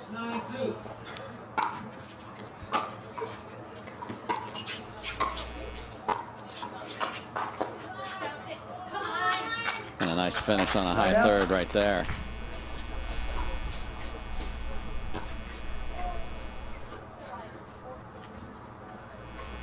Shelby Bates will take it back 2 points away from a bronze medal.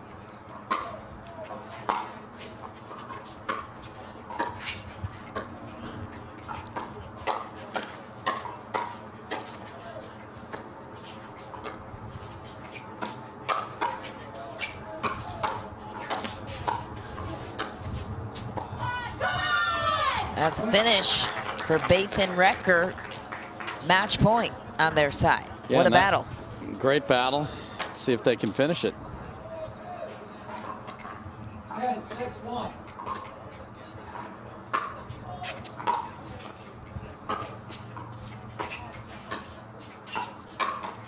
Ooh.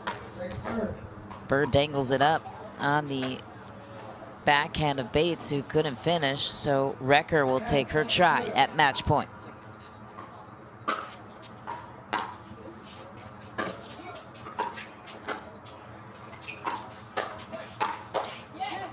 Riley Boner fights it off.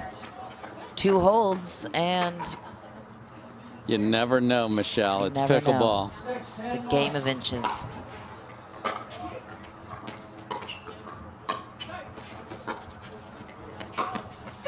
Shelby Bates goes for the ATP. It is called wide, and it is overruled that ball is in by Charlie Muller. Charlie has been involved here, Michelle. Been very involved and engaged, which we appreciate. Absolutely. Nothing worse than when you ask for assurance on a call and can't be seen. That ball's out. A couple of good holds for Wrecker and Bates. The chance to close in. Serve returns to their side. What will they do with it? 10-6-1.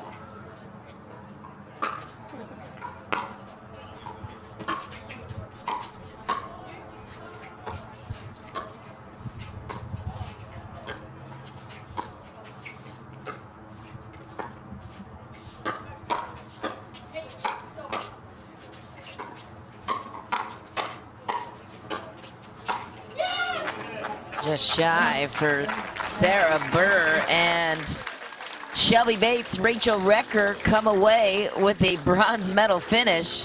9 points in a row. Whew, that was a close call for them, trailing in game 2, losing that one, trailing in game 3, coming back to win it. A dramatic finish for Shelby Bates and Rachel Wrecker. They're bronze medalists here at Lifetime Fitness. More after this. We offer a different, more holistic approach to wealth management with your career, family, friends, and community. Finding time for you and making sure your family's financial plans are on track can be a real challenge. At Baird, our financial advisors get it. We'll partner with you to create a unique financial plan and coordinate with your legal and tax advisors to bring it all together so you have more time for what matters most.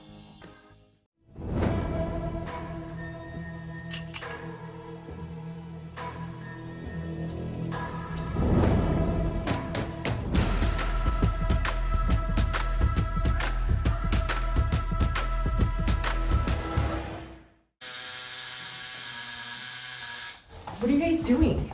Getting our duper tattoos. Oh, cool. Hey Cameron, how's it going? Almost done. Perfect. Can't wait to see your number. Number? Duper, because ratings shouldn't be a surprise. Download the app and claim your free profile today. I haven't even started yet. Oh.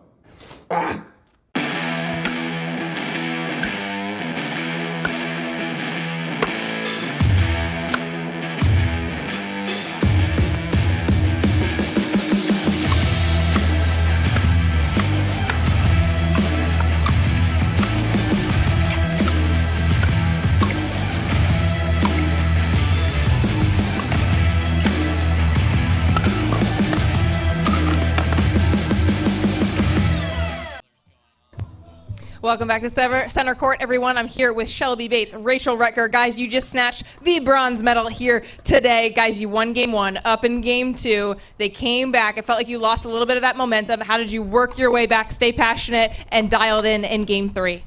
We just kept saying to each other, just keep fighting. I decided I wasn't going to lose that match, and I decided to keep moving my feet, keep Rachel in the point, and we just kept fighting, and we dug it out. Rachel, this is your first PPA medal. How are you feeling right now? How good does this feel?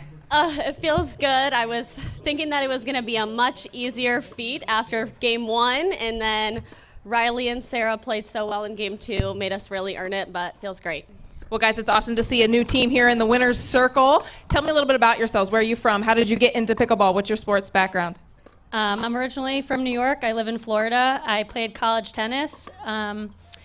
Ben Johns told me I was not good at pickleball, and then here I am. So, wow. Thanks, Ben. That's a shout out. Ben, I hope you're listening. Rachel?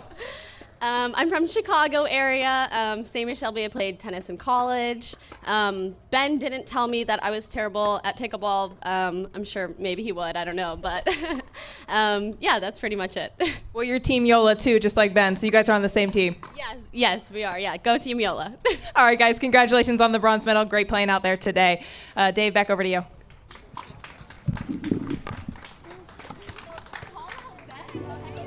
Hannah, thanks so much.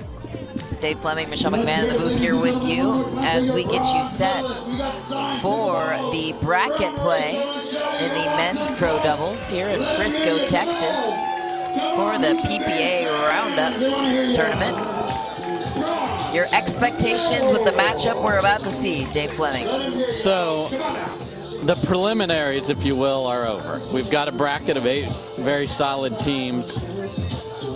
And now it's a matter of you lose, you can't play on Sunday. You can't win gold. You can't win silver. So we're in the quarters based on the top 4 in each of the 2 pools that you saw earlier. You've got Greg Dow and Anderson Scarpa who are going to really push our top seeds. Brandon French, the local, and Riley Newman. We'll see if French can step up after this. More on that right after this.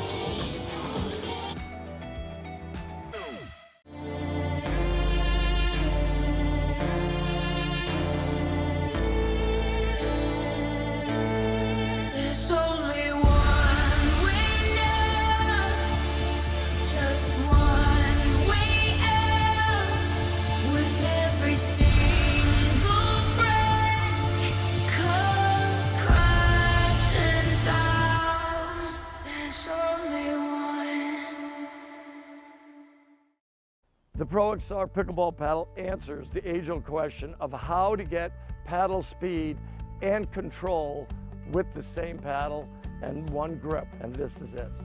Pro XR gives you more spin, greater control, and quicker reloads on every shot in the game because you always have that constant feel for that leverage and control and paddle speed that we're all looking for.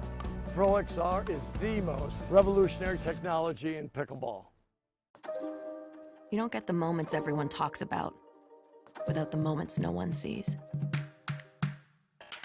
Early morning practice, late night drills, running it over and over. You don't get the crowd without the quiet. Everyone sees the glory, the medal, the podium, but every winning shot starts right here. Paddle Tech, let's go again. Welcome back to Championship Court here in Frisco, Texas. It is the PPA Roundup tournament, and it is our bracket play for the men's doubles pro, meaning this is a quarterfinal matchup. Winner advances to the semifinal. Loser goes home. Alongside top senior pro Dave Fleming, I'm Michelle McMahon. This matchup featuring Greg Dow and his partner Anderson Scarpa in the red and gray on the left-hand side of your screen against Riley Newman and Brandon French on the right-hand side of your screen. The underdogs being Greg Dow and Anderson Scarpa. What would they need to do against Newman and French to get the job done? Scarpa is a very steady player. He's going to put a lot of balls in. He's going to put a lot of balls in the kitchen. Dow's got reach. Dow can finish. Big, tall guy. He's taller than Riley Newman. A couple days in a row has got people on the court taller than him. Last night he had Dirk on his side. That I've never seen Riley Newman reach up for a high five, but he was during the celebrity event. You know, and I think Brandon French is going to get a lot of balls and have to just, you know, play well and do his part. But they're going to be favored, of course, but it's go time now. Yeah, if you lose this, the best you can do is bronze in the back draw, and that is not what either of these teams signed up for when they started. We'll see if Newman and French have the chemistry.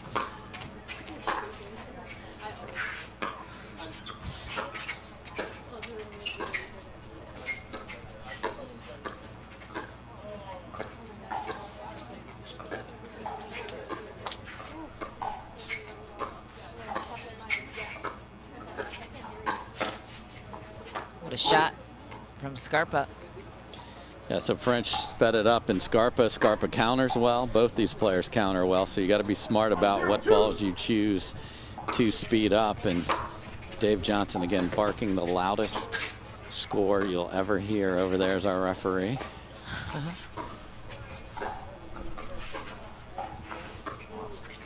Scarpa and Dow, both based out of South Carolina. So I would expect literally 80% of the balls to go to French until that just doesn't work, because you're going to the less known if you're Scarpa and Dow. Nice recovery from French there. Speeds it up for Riley Newman. That one doesn't work. To your point, Scarpa, a good counter.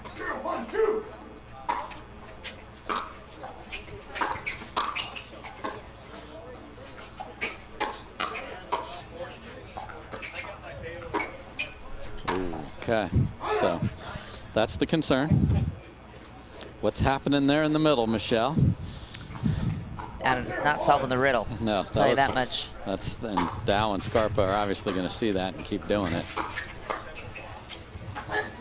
That's a good step back attack from French. Greg Dow back to serve.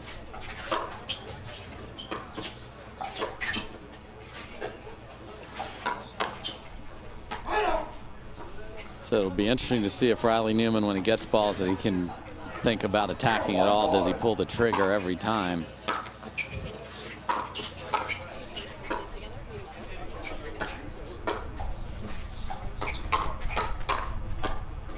What a finish for Greg Dow. Brandon French doing everything he could with the speed up. Yeah, he's countering, but getting beat on the pace of the counter from his counter coming back.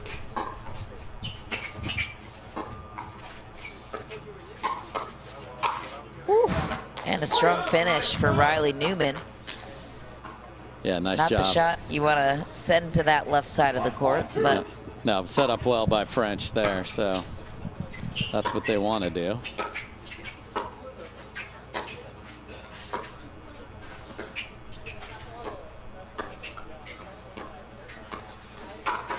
Riley Newman once again closing the door. Yeah, French is just going to want to keep that ball down. He knows he's going to be targeted and get a ball that pop up that Newman can destroy. This is the best 2 of 3 games, won by 2 games to 11. Ball is long. French with that new tight haircut there that helped him get all that hair out of the way, or what's left of it.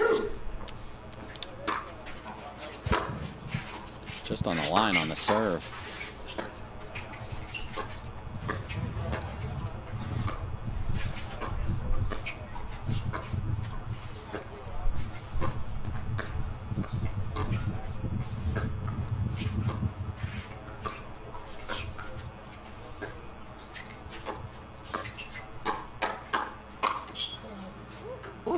One almost coming back from Riley Newman. Greg Dow just so quick with his wrist. Yeah, so this team welcomes some pace coming at them because they have the pace to bring back on the counters. Ball is called long. And Dow and Scarpa take their first lead of the match.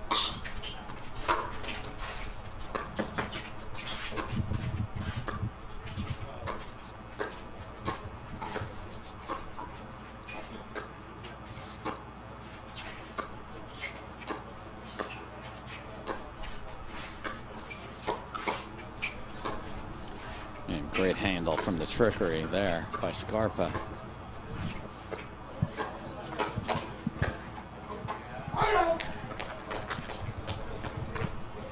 French left one up, but he was able to handle the Scarpa attack.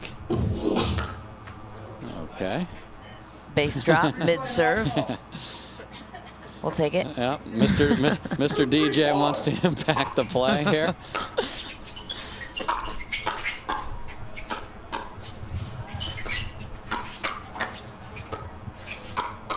Wow, That's what nice. a point. Great resets by both French and Newman there. Riley Newman's so quick on that backhand.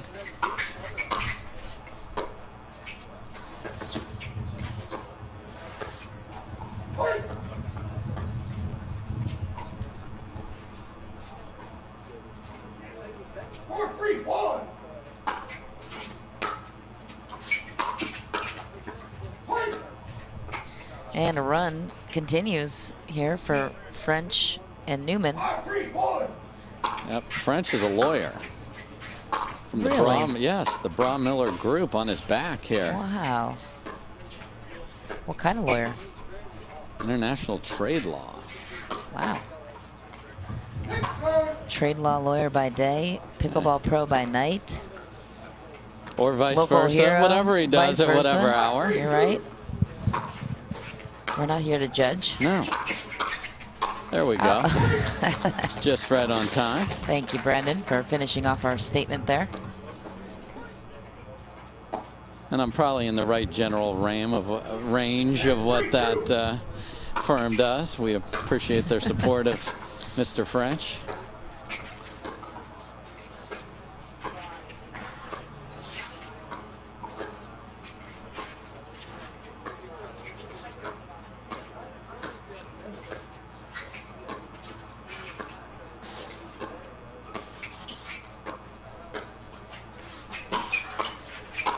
That's a beautiful combo. Read the point perfectly. What happened? When you know your partner's going for an ATP, the defense is likely to come back where they were just standing. So if you're there, the opponent thinks that's a safe place. That's a great tomahawk finish from French. French again, closing the door at the kitchen. Lawyer up, baby. French and Newman up by 5. Running away with some momentum here in game 1 of this quarterfinal match. French again. Kids talented, kids forcing the other team to call timeout.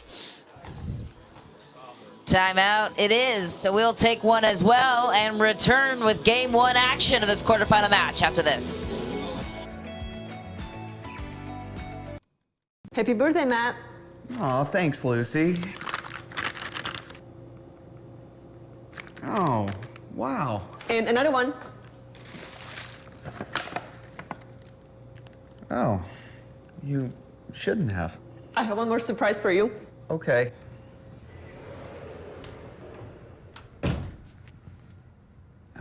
Come on. I love it, babe.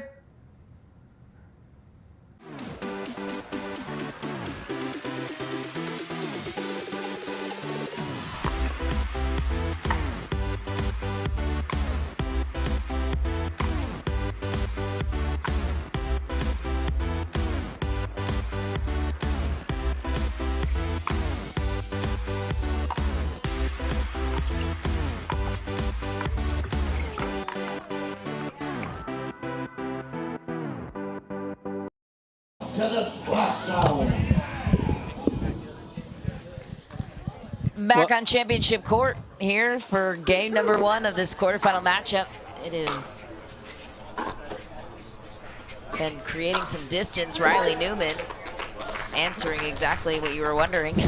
Yeah, and a little stare down from French. He likes to, take a look-see at the opponent. Can't get that one down, but a huge run for Newman and French there. Anderson Scarpa back to serve. Not much margin for error on their side. What a shot by Riley Newman. That was a beauty.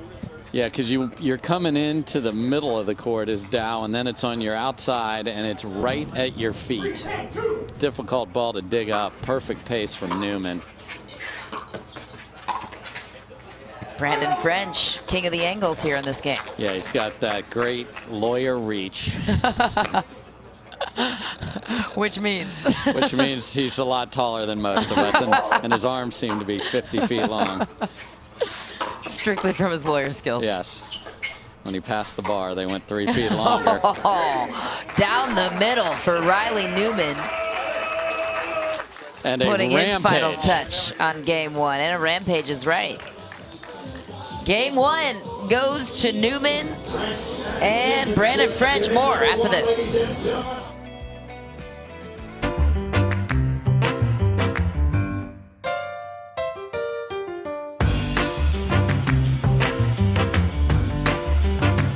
A lot of us mishit the ball. I know I mishit the ball a lot. So Speak for more yourself, forgiving. Ken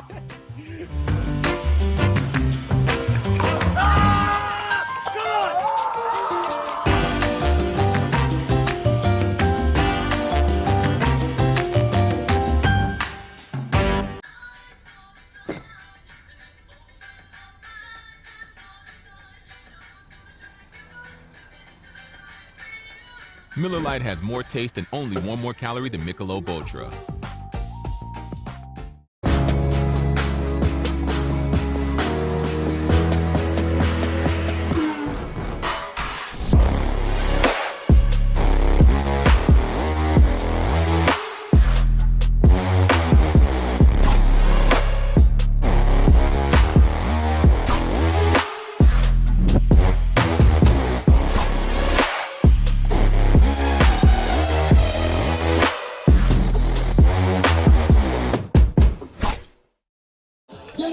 Back in championship court here in Frisco, Texas.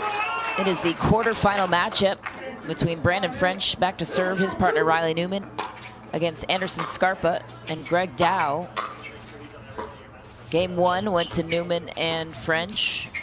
Looking to capitalize here in game 2.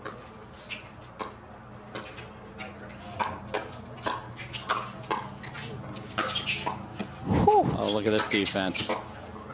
Oh, not enough on the 3rd try, but great defense leading up to that point.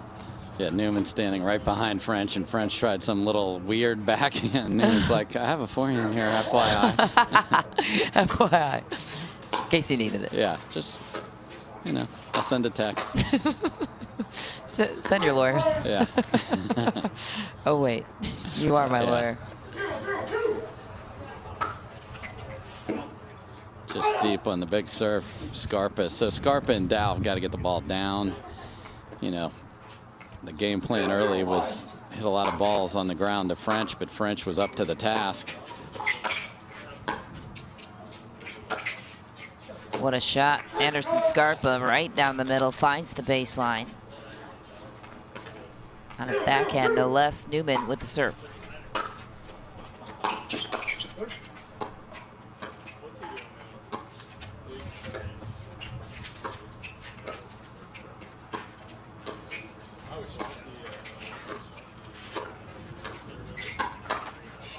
Ooh. That's the ball Dow actually wants on his way back.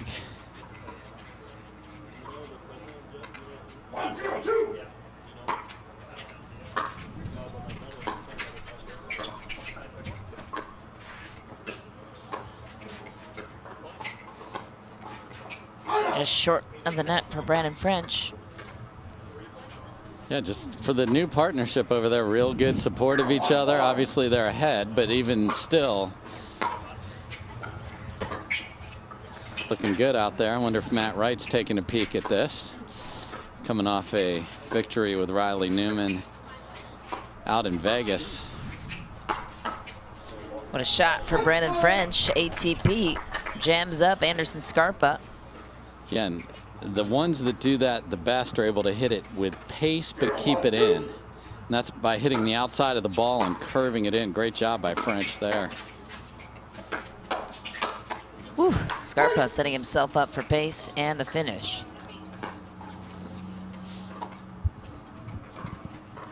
One, two.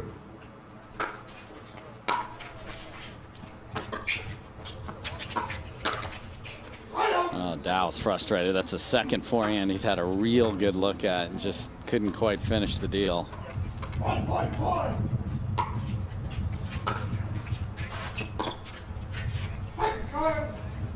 Wind a little shifty here. That seemed to be in the face of French. That 3rd came up short.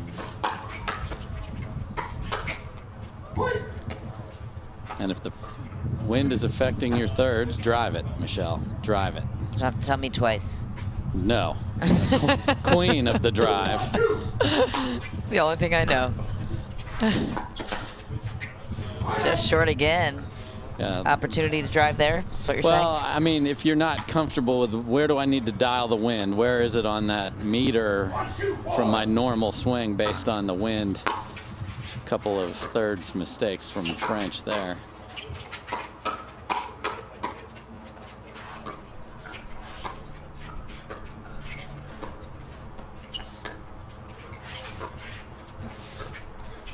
So interesting there. Newman had a ball wide enough to go ATP, and Dow covered, and Newman actually brought it back in the middle of the court and got an error from Scarpa.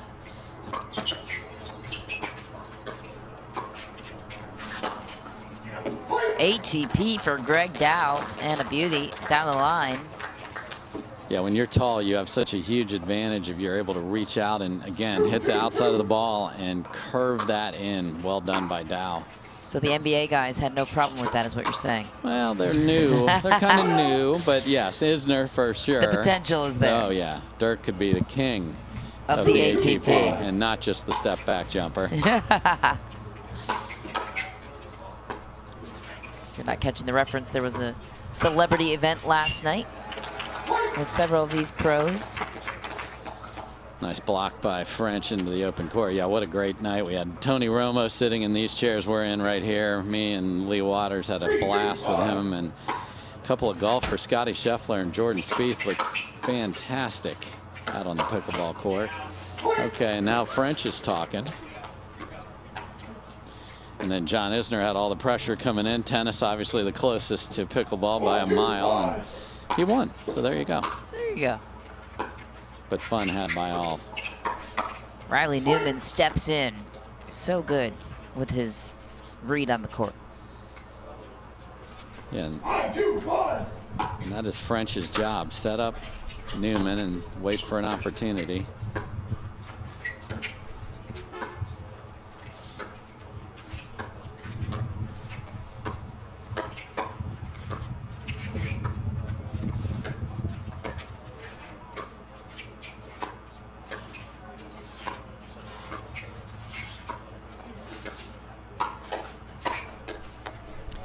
What a shot, Brandon French. As good as he is with the setups, he's also been good when the moment calls for it. We'll have more on game number 2 right after this short break. I think it's 120 milligrams. Let me check on that really quick. It's 125. Oh, it's 125 milligrams. UPS or FedEx for this one? FedEx, they deliver on Saturday. It's 3 minutes on high. It's pound, then the number. Orange evokes energy and vitality. Black shows softness. How does he know all this stuff? Strength. That's always right. Yellow shows unknowns, things that are unclear. We need to dive into the yellow more.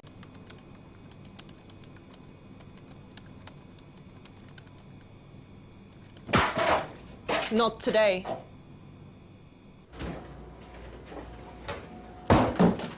Break's over. You dropped something. That's a wicked backhand.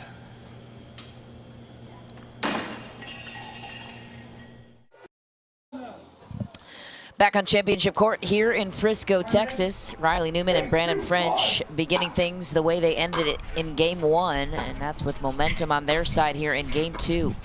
Michelle McMahon, Dave Fleming on the call. This is the quarterfinal match. What a shot for Greg Dow. If you're Dow and Scarpa right now fighting for your tournament lives, what do you do? You know, make them hit balls that you want to counter. Dow's had a couple opportunities to finish. There's one, and that's going to give him a little confidence. And when he came over, they were sitting right in front of us, frustrated with the opportunities that hadn't been executed, so that'll give them confidence. They call timeout and get the ball right back with no more damage.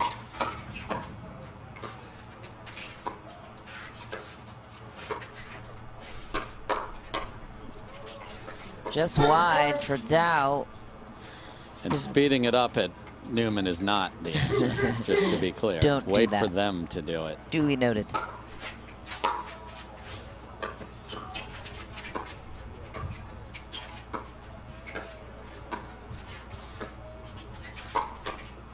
What a shot. Riley Newman in that lethal backhand. Yeah, it can go so many places. It's disguised well. The taller people, big, lots of more square footage to peg there. That's a great ball by Newman.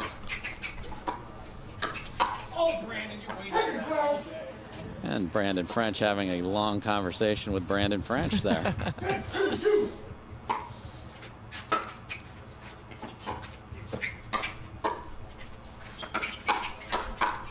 firefight at the net. Anderson Scarpa coming away victorious in that battle. So if I'm them, I'd like to see, can Brandon handle it? Like we know Riley Newman can. French is very talented.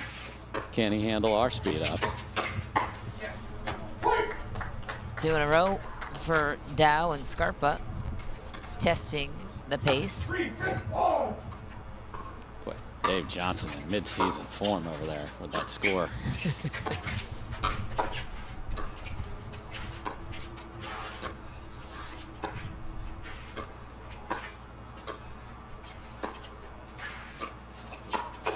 Newman steps in.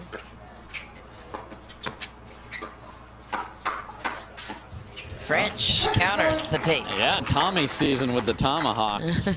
Bring the paddle and hit it as a forehand on the backside. That is a wrist risk shot, but he does it better than most. In fact, better than almost everybody.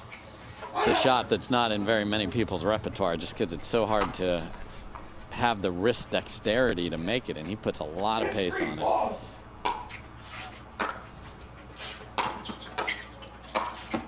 Riley Newman goes for the poach, sends it long.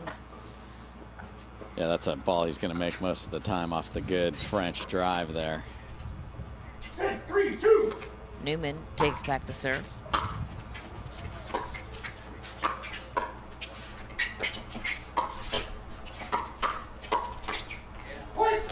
And that's just too many balls in the Riley Newman neighborhood. You need to visit Frenchville quickly. Not that he's not playing well, but it's the lesser of two evils.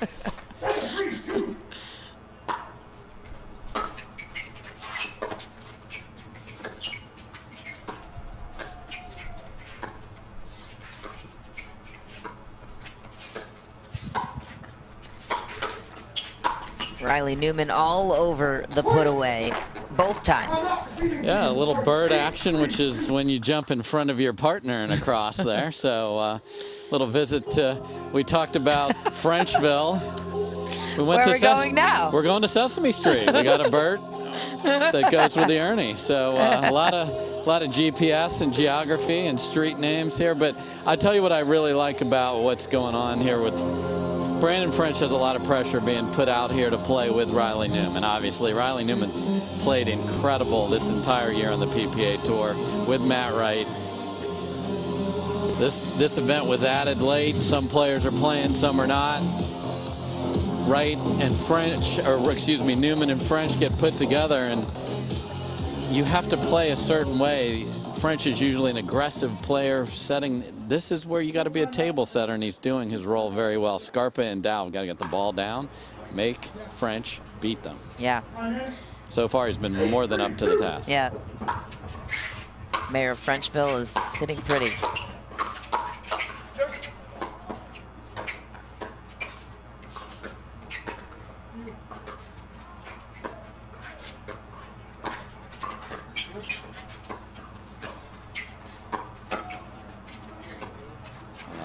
Riley Newman willpower works.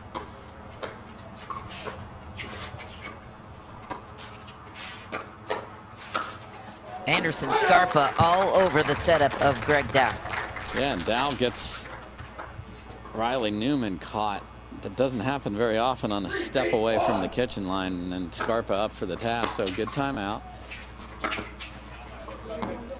Ball is called clean and good. So Scarpa and Dow will take a point. That's an interesting forehand because he pulls it sort of inside close to his body and was able to get that inside out from there.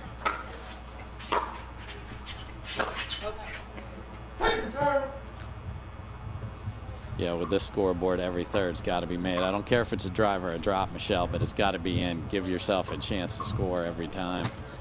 If the only thing they got to do to get back into it is just hit a return, that's not going to work. 4-8-2.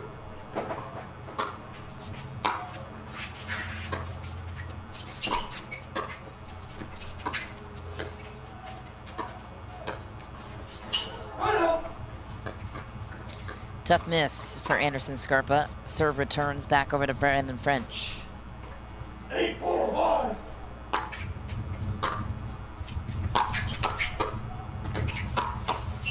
Whoo, what What a man, a near miss. If he goes left-handed ATP and makes that, this place would have gone bananas. I would have gone bananas. Oh.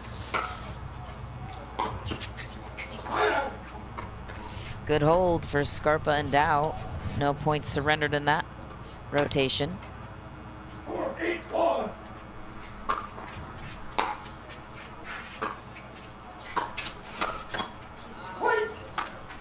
Nice recognition early by Scarpa of a high fourth ball. You want to put pressures on the fourth, and if you got it, go take it. Good job by Scarpa.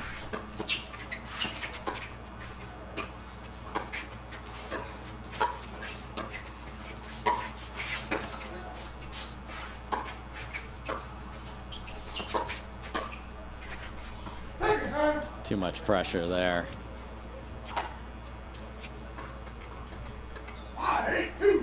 And there is no rule that Riley Newman has to hit at least one ball left-handed on every point. But he's done it the last two.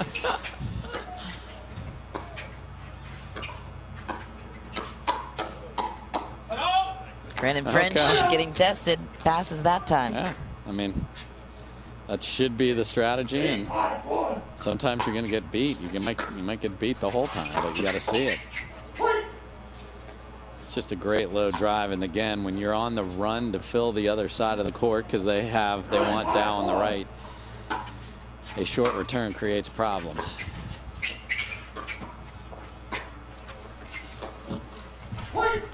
Tough miss for Anderson Scarpa, and so match point on the side of Riley Newman and Brandon French.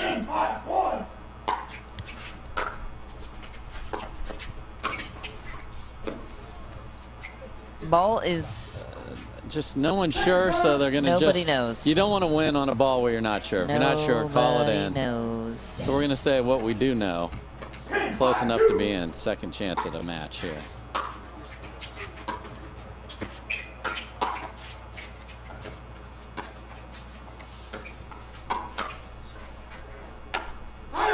And that stays in as well. And Riley Newman nods his head like, all right. That was a weird. I'll take it. That was a weird angle, but you got it. Winner of this one advances to the semi-final matchup. Both will be displayed on championship court that time. Brandon French into the net. I mean, this is the time you could make them nervous here. If Scarpa and Dow can play, maybe one more good point here. That's the reach, though. That's so. If you are a tall pickleball player at home, do not let balls like that bounce. Reach in there. 6-10-2.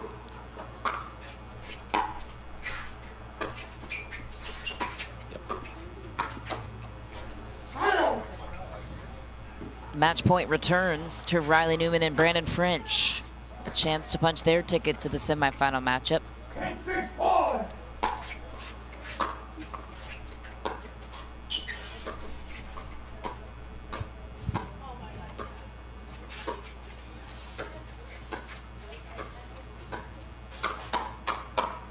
How about that for a hands battle and a firefight to end this one? Riley Newman, Brandon French come away victorious, punching their ticket to the semifinal round. Your thoughts on the way they were able to get the job done? I like the way French and Newman played there.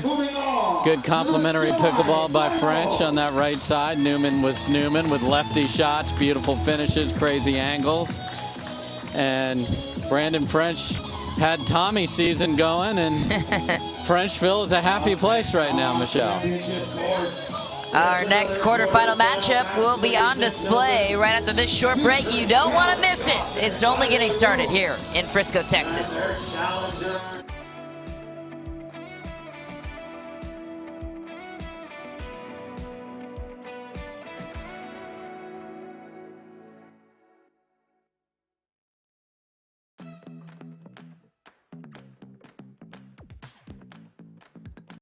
At Baird, we offer a different, more holistic approach to wealth management with your career, family, friends, and community Finding time for you and making sure your family's financial plans are on track can be a real challenge. At Baird, our financial advisors get it. We'll partner with you to create a unique financial plan and coordinate with your legal and tax advisors to bring it all together so you have more time for what matters most.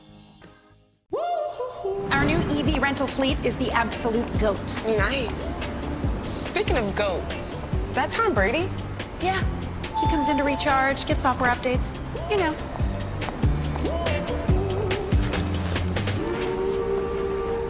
Same time next week? You got it. Cool. Let's go.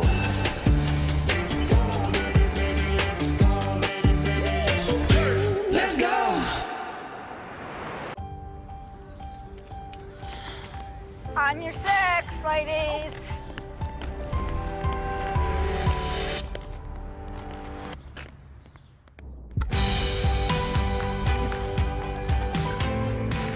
The world will get back on its feet. We'll help you stay on yours. What's your secret? Oh, it's no secret. It's the expert help I got at Foot Solutions. Make an appointment at footsolutions.com. Are you looking for content? Are you looking to up your game by watching some of the best content in the game? Make sure to go over to the McGuffin Pickleball Club YouTube channel. You can check out educational videos. You can check out my vlogs with my family, or you can check out the McGuffin Show. Subscribe today to the McGuffin Pickleball Club.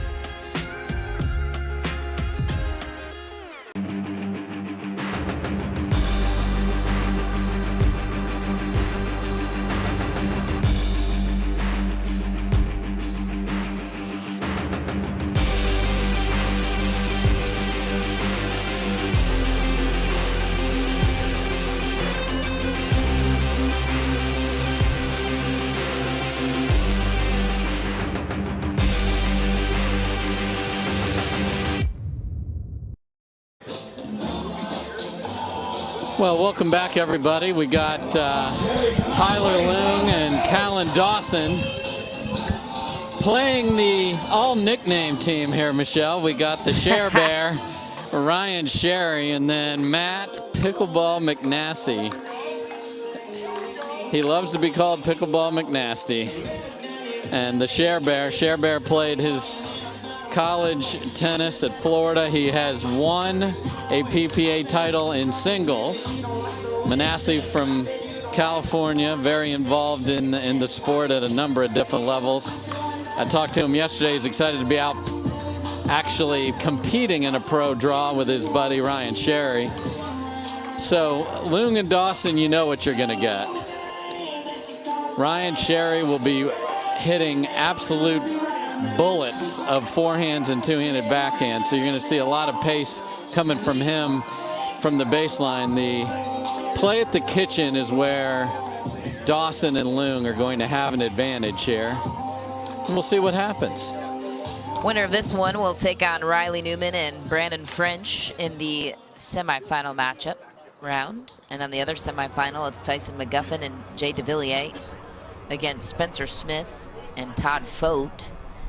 This is all coming your way here on Championship Court. It is pickleball you don't want to miss, so be sure to lock it in and get your snacks for a while. We'll be here with you all night long.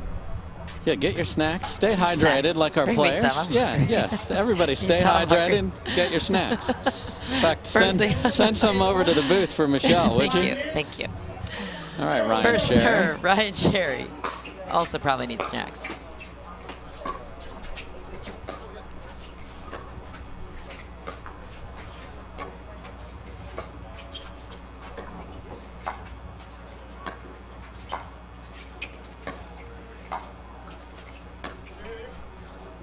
Sherry goes lob.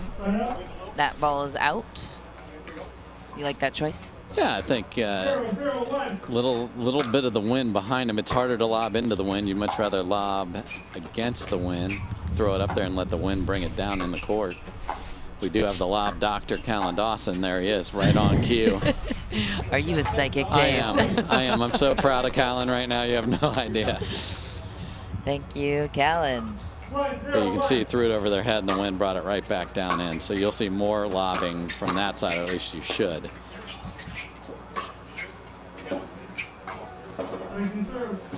Ball is good, so second serve goes to 1-0-2. Dawson.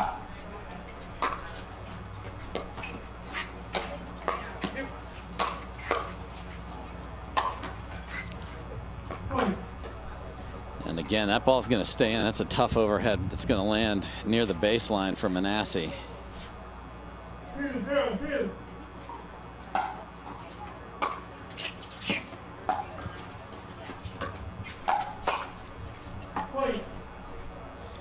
Again, if the ball don't bounce, you in trouble. And Callan Dawson quick to pounce on that. 3-0-2.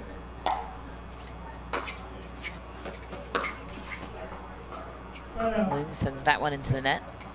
Callan Dawson seems to have a higher grip on his forehand. Very unique grip and gives him so much stability. That's why you'll see him short hop a bunch of dinks. Unique style and serves sidearm. As I mentioned on an earlier match of his, he pitched in college baseball, so it's reminiscent of that. And as I've also mentioned, and we've talked about, two phenomenal athletes on the other side, Leung as well. So as you watch him serve here, watch him drop down to the side and zip that in there.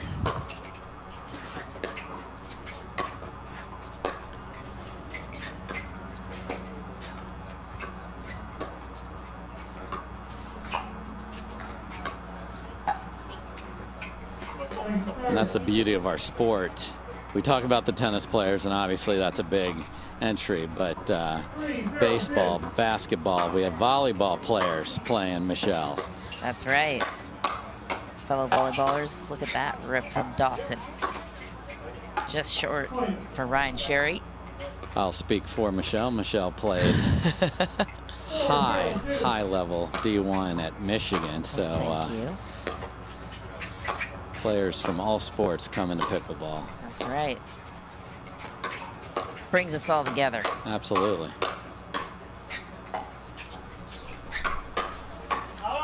Loon fending off some pace. Yeah, that ball's going to hit the electronic scoreboard, but it was his face that was in the way. So nice defense of that, and a hot start for Loon and Dawson here. Timeout called on the court as Loon and Dawson take the 4-0 lead. What are you seeing so far? Yeah, I'm seeing them play real solid. Manassi and Ryan Sherry pushed off the line, and I was talking to Ryan, who's such a great guy, and you know, South Florida means a lot to both of us, Michelle, and I've spent a ton of time on Sanibel Island. It's just devastating to watch what happened there. And Ryan wanted me to give a shout out to all the Fort Myers, Sanibel, South Florida area that was affected. He told me he's going to be working on something for the pickleball community down there to help give back. So if you're watching from down there, you know that we're with you, and you know, for someone that has really, really loved that community for so long personally, I wish you all the best in recovering and rebuilding, and I know you'll rebuild it strong down there. Florida strong. So much happening in the community to repair the devastation. And some trickery as Manassi swings and misses, and Cher Bear was there, and it works out. They don't ask how, they just ask how many, Yeah. right, Dave? See if they run that play again later unintentionally. 0-5-1.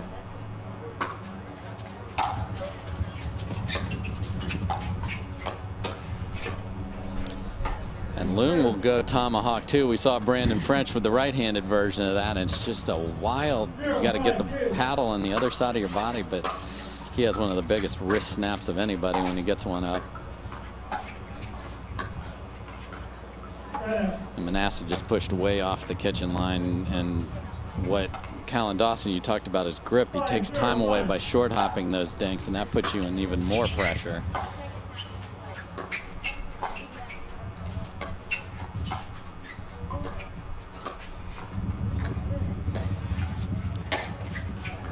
That isn't even the lob doctor's physical or physician assistant there. That's going to be an intern right there. I'm sure Callan will talk to him about that lob.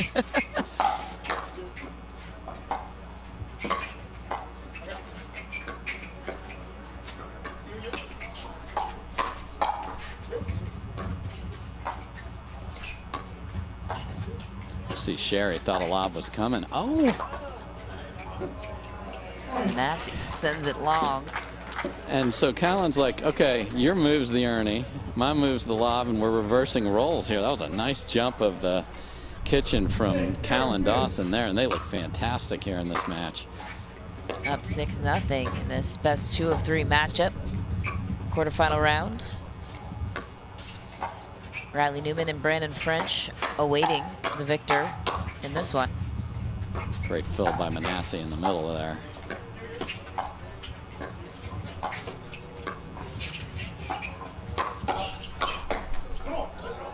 Ryan Sherry finds the weak spot in that point. Yep, and love the emotion from Mr. Sherry there. He's like, okay, they got off to a hard start. Let's see if they can get this going.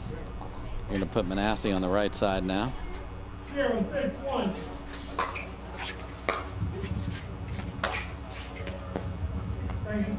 That's the ball he wants because he has the big, heavy forehand. Just got to make it. And that Manasseh on the right lasted exactly 7 seconds.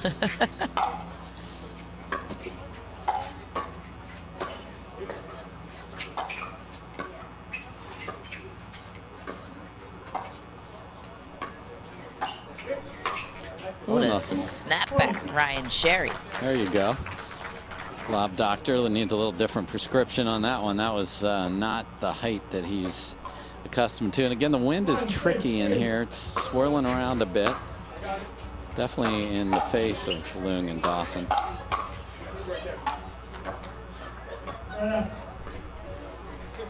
Matt Manasseh looking for answers on that one. 6-1-1. Cracked the scoreboard though.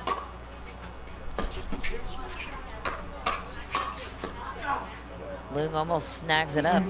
Not enough though. Callan Dawson will take back the second serve. 6-1-2.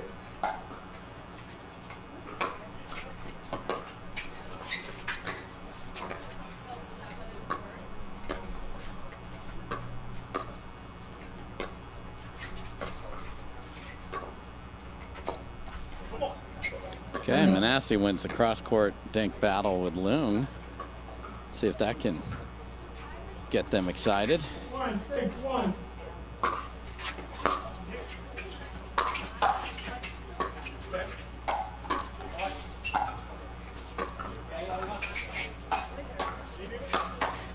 What a shot. Tyler Leung with the finisher.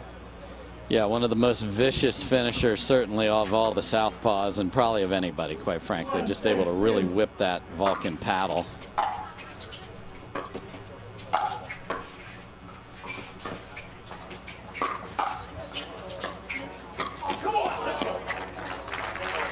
And Leung just a second late in anticipating that, as Dawson defended the Manasseh ATP brilliantly.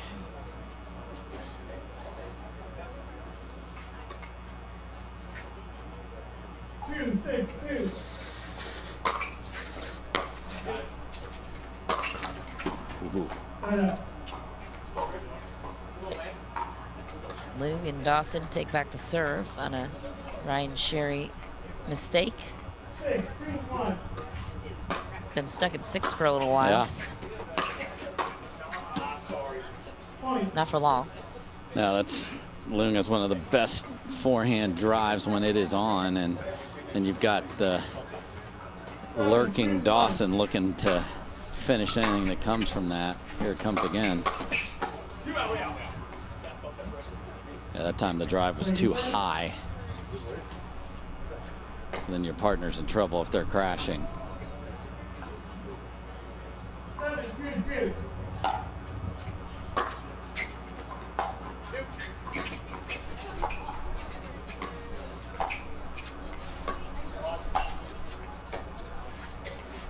And you can see where Manasseh hit those dinks. He's 3, 4, 5 feet back, and Dawson short hopping them, staying on the line. That's hard to win that cross-court battle. 8-2-2. Callan Dawson looking to close in, 3 points out of game 1. It goes with that off-pace serve some of the time. You know, some of the great returners like pace so that they can use your pace. You'll get mistakes off that. I highly recommend everybody who plays pickleball put that in their repertoire. What a finish for Tyler Leung, whipping it once again. Yeah, here's the commissioner of the SWAT team right there. He is commissioner of the SWAT team. That something is awesome. else.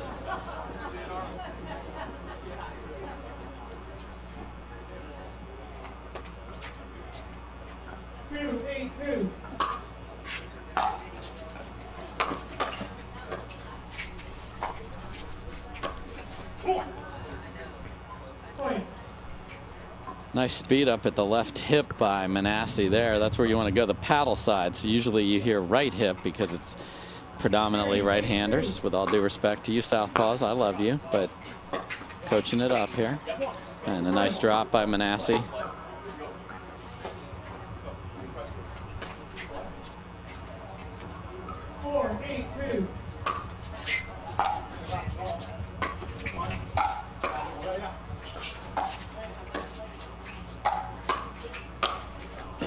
Tyler Leung acrobatic with that finish. So what happened there, which was interesting, Michelle, is Ryan Sherry hit a great reset and Manassi read it and came in.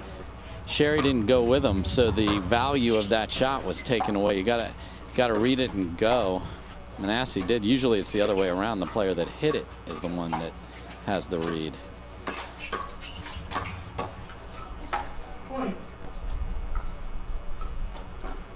Leung so good at hitting down, finding tootsies.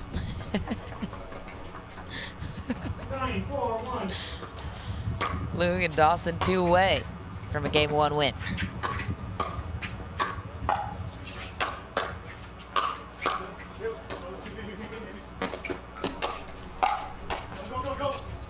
Woo. Dawson almost got there. Manassi just holding court at the kitchen. Yeah, it's nice when we talk about how athletic they are to see them be crazy athletic. And these guys that slide like Callan did on that on a hard court, it's insane.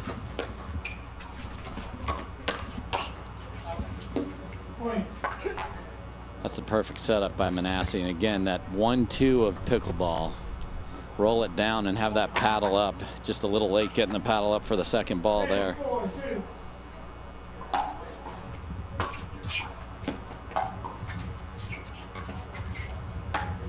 Another miss, and the game number 1 goes to Tyler Leung and Callan Dawson. Here in this quarterfinal matchup, we will have game 2 coming your way right after this.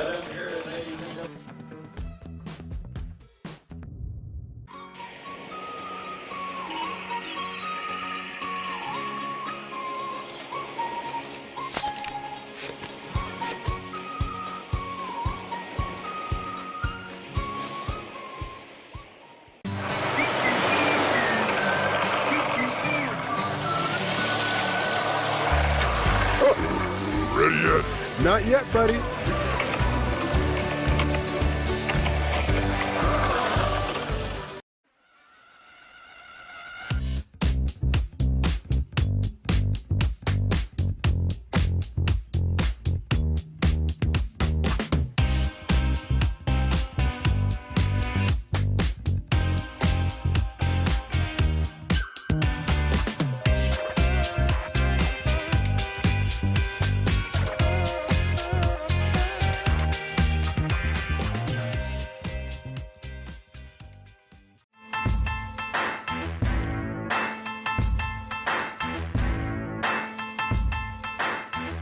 New People Pickleball.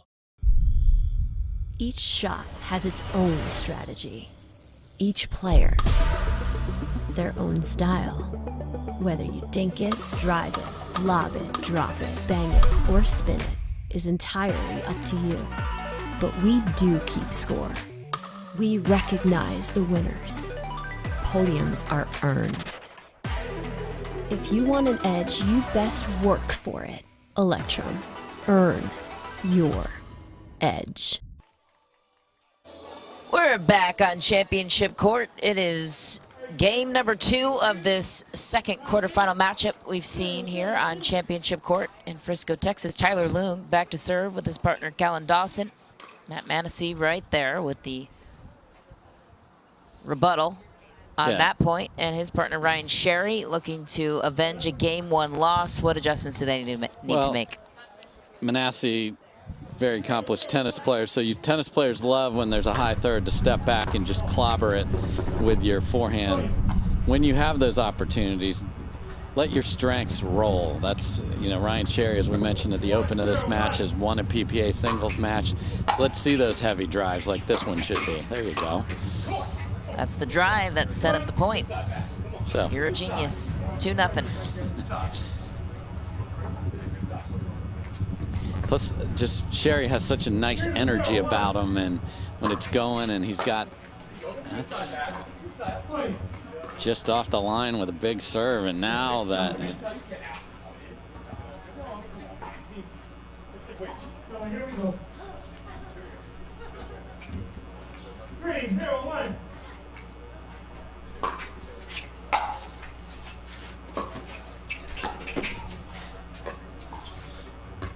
That's the one he's got to make. He's got that beautiful two-handed roll that drops in there, and then got to make the forehand that comes after it. Oh, third shot lob.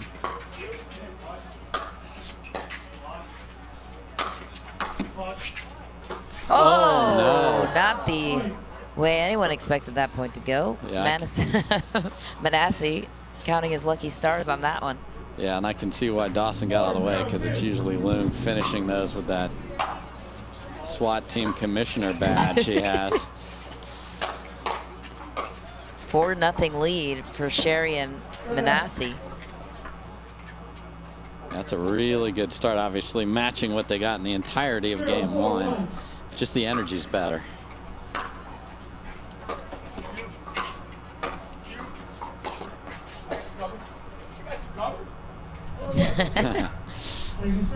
Sherry encouraging Manessy, you go, Ernie, I got you covered. Callan Dawson will look to get their first point of Game 2. And down the middle has been a struggle point for Dawson and Loong. Yeah, it's usually not. Obviously, sometimes it's a curse. It's the preferred setup, don't get me wrong, but when there's 2 forehands there, sometimes 2 equals 0. Whew, Callan Dawson too quick on the counter of Sherry's pace. And my answer to that is keep driving it, Sherry. That's a great ball. Sometimes you just got to tip your cap. Tyler Loong closing the door on that point. Seems like Sherry and Dawson, or excuse me, Sherry and Manessy have shifted to pace and picking up the tempo. And it got them off to a good start, and they should keep doing it. This should be step back and hit. There you go.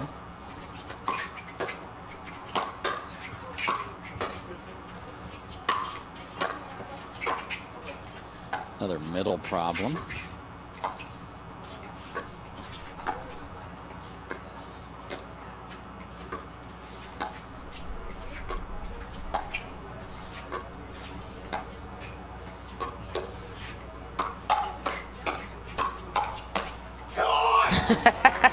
Matt Manessy was not going to be denied in that point. No, and a big yell. Looking good. Manessy is engaged here.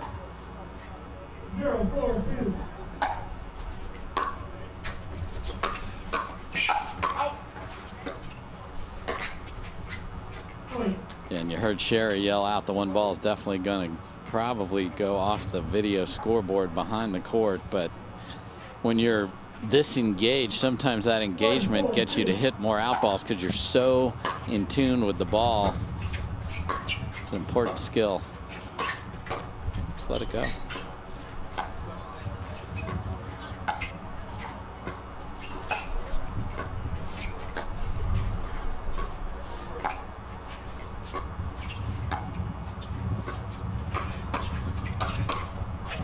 What a shot, Matt Manessy. Okay, so Manessy has hit a lot of balls in a short period of time. Sometimes timeouts are strategic. Sometimes they are for your body. And that one is for Manasse's body right there. We're going to step aside for just a moment. The action returns right after this.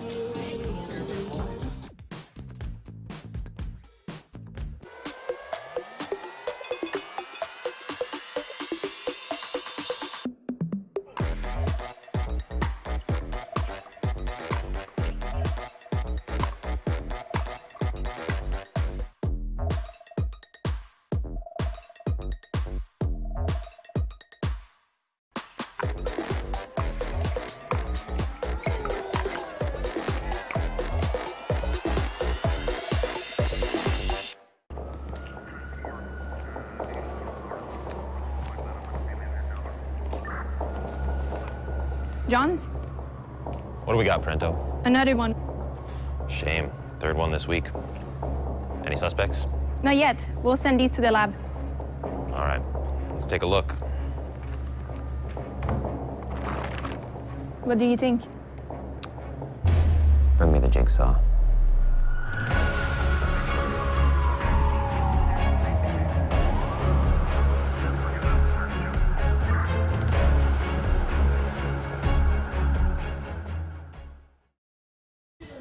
Welcome back, everybody. Dave Fleming here at the PPA Tours Roundup here at Lifetime. Beautiful new facility that opened this year here in Frisco, Texas, a suburb north of Dallas. And Matt Manasse and Ryan Bear Sherry are in the lead in game 2 after dropping game 1.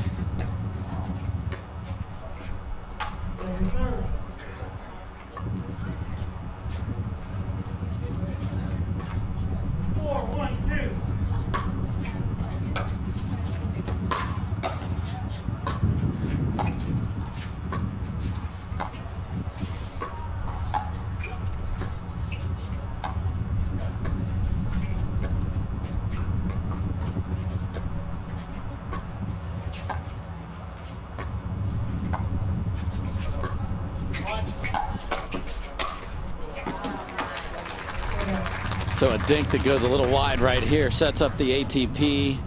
Sherry's there to throw it back and make him hit one more ball, and that one more ball is annihilated by Leung into the open court.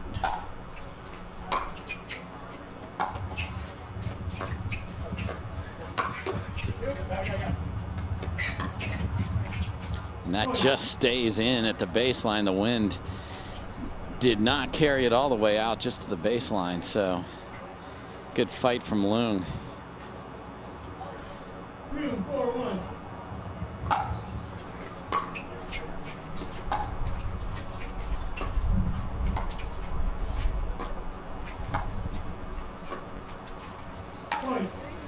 And that's what Dawson does. He takes time away from you, just stays on that line, short hops the dinks. It's not going to hurt you necessarily, but if you grind with him, he will be there all day.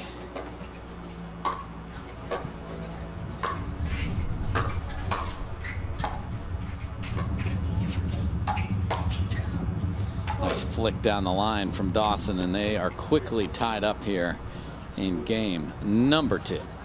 Quarterfinal, winner takes on Riley Newman and his partner for the week, the Dallas native Brandon French.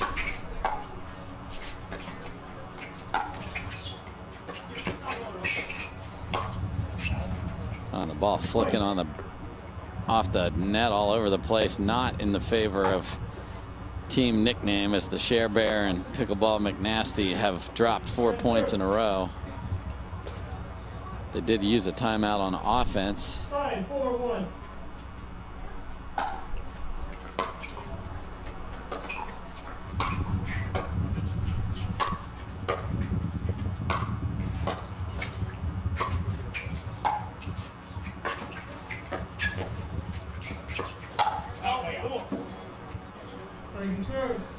Good fight there from Sherry Manasse, and we'll go to the second serve. Utah's own Tyler Leung right here to serve.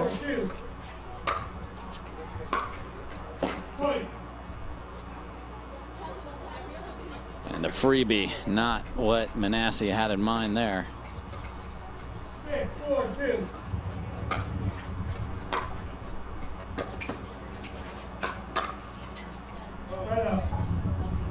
So Manasseh's like, all right, I'm going to just fire at Leung, and that does pay off. So they're going to put Manasseh on the right.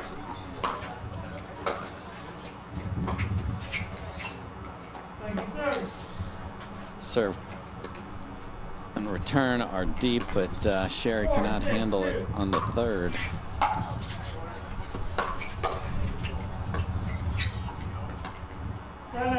So a quick hold for Dawson and Leung. 6-4-1.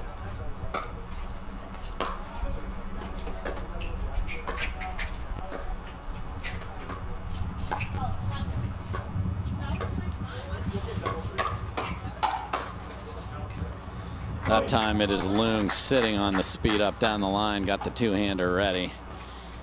That set up the rest of the point. 7-4-1.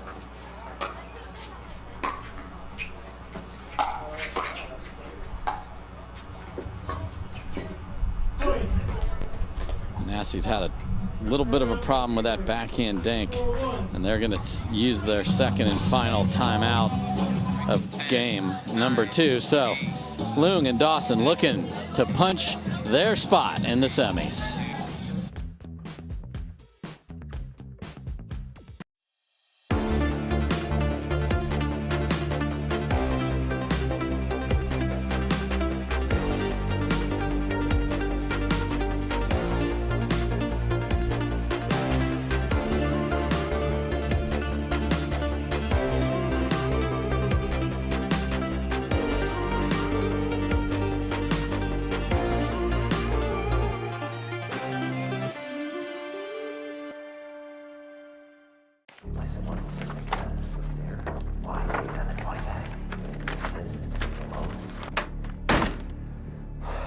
Ben, you've got to give it up. You're stepping out of bounds. I'm so close, Parentel. This goes all the way to the top. I'm talking refs, commentators, food vendors. But how can you prove this? It's so simple.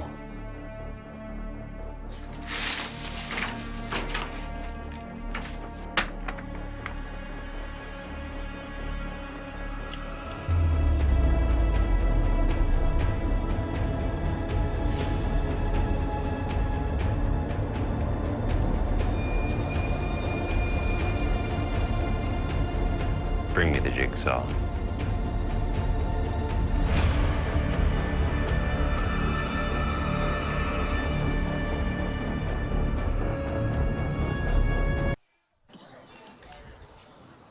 We are back on championship court. It is game 2 of this quarterfinal matchup between Tyler Leung and Callan Dawson, leading 8-4 over Ryan Sherry and Matt Manasseh. A huge turn of events here in game 2. Yeah, the Sherry Manasseh squad was on fire earlier in this game, but it is all Leung and Dawson now, just 2 points away. That sail's just deep.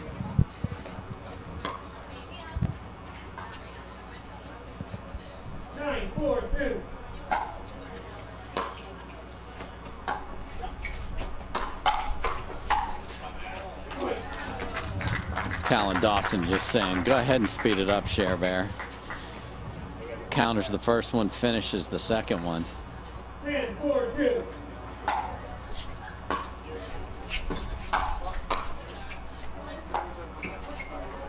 Just short for Callan Dawson.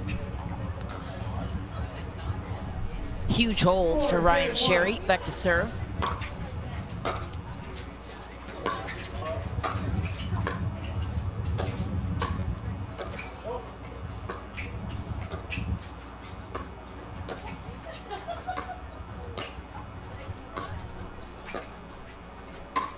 Oh, a little look back from Manasseh there too. Dawson hit a ball that was going to be a souvenir, but it's okay.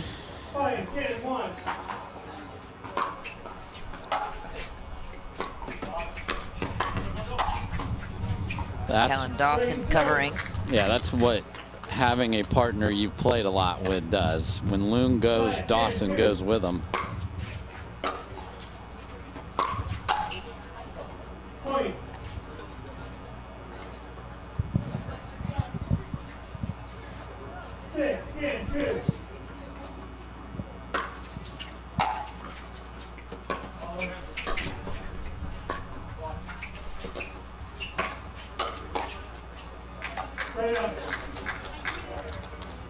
Yeah, nice patience by Loon there. So they got another match point. And patience, I mean, when that ball's off the tape, you have to have yourself under control.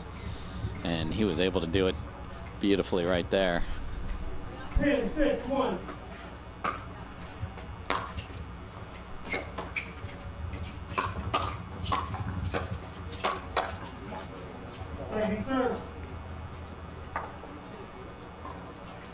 Match point continues on the paddle of Callan Dawson.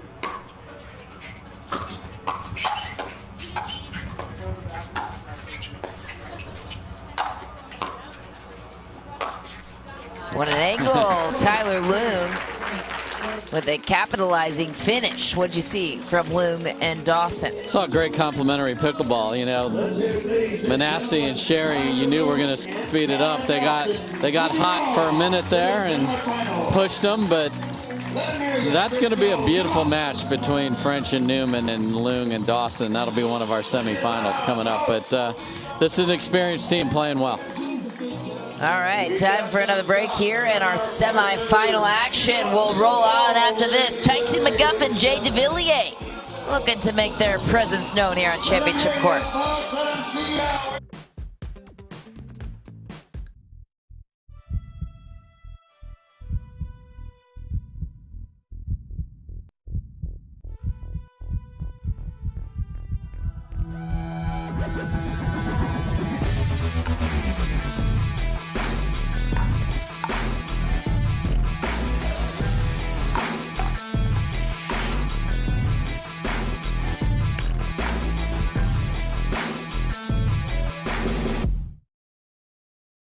Match point. It's all up to me. Nothing can get in my way. And when they ask, what are you gonna do next? I'll say, I'm going.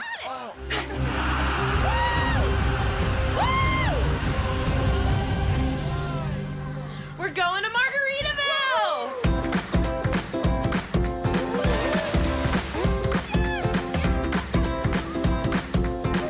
You can go to Margaritaville too. Visit MargaritavilleResorts.com. Dropping a lot of money on sunglasses always seemed crazy to me. I'd wear them a few times, and then I'd lose them or break them. That's why we created Shady Rays. Polarized shades at a great price that you can try for 30 days risk-free. And even if you lose or break them, just let us know and we'll send you a free pair. Plus, every order helps fight hunger in America. And thanks to you, we're making a big impact.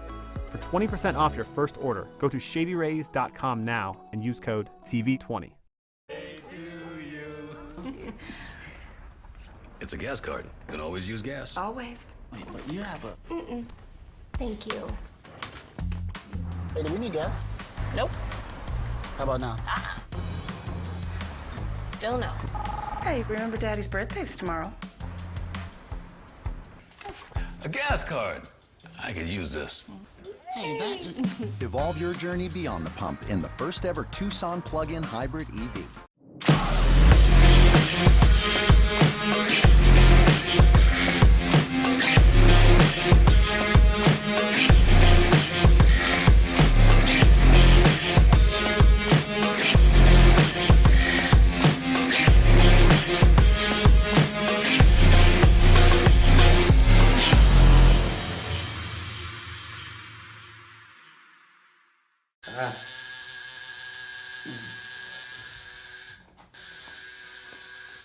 What are you guys doing? We're getting our duper tattoos. You know it changes every match, right? Duper, keeping tattoo removers in business by updating after every match. Download the app and claim your free profile today. Can you change that 6 to an 8? I sure can try. Welcome Welcome back, everyone, to Frisco, Texas for the PPA Roundup tournament. It is the moment we've been waiting for today, the semifinal matchup, one of two on championship court between Tyson McGuffin and Jay DeVilliers on your screen. DeVilliers closest to you, McGuffin the furthest away, taking on Spencer Smith and Todd Fote for our first semifinal matchup for the men's pro doubles. Championships, of course, taking place on Sunday alongside top senior pro Dave Fleming. I'm Michelle McMahon. What are you looking out for in this one, Dave? Well, when we last saw McGuffin and DeVilliers, they lost on center. They lost to a upstart youngster. Wyatt Stone and Yates Johnson played fantastic against them. But then things not on center went very well for McGuffin and DeVilliers. And then I thought, we might get a rematch. I mean, the possibilities there. Fote and Spencer Smith actually beat Yates Johnson and Wyatt Stone in the quarterfinals that was played off the court. So they come in here with a nice win, as do McGuffin and DeVilliers. So obviously this is a match you want. You want to play on Sundays. That's the way to go. This is, you know, we hear a lot about college football and you see a stud wide receiver or somebody and they say, you know what, that guy's going to play on Sunday. Well, two of these four people are going to play on Sunday. We just don't know which two. You got to earn your way there.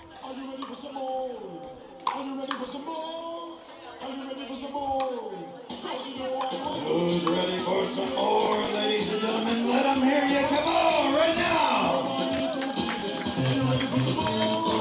It'll be interesting to see if McGuffin and DeVilliers just get their game re-established. They had it taken away from them by Johnson and Stone a little bit by just a lot of pace. A lot of pace they came after him. Game number 1, men's doubles, quarterfinal. Spencer Smith and Fote are a very formidable squad on the other side, so it's going to have to be earned. This is the first semifinal matchup, the other between Tyler Loon and Callan Dawson against Riley Newman and Brandon French, which will be an interesting matchup after this one to follow, so don't go anywhere. Thanks for spending part of your Friday night with us. Game number 1. Leading us to serve is Todd Fote.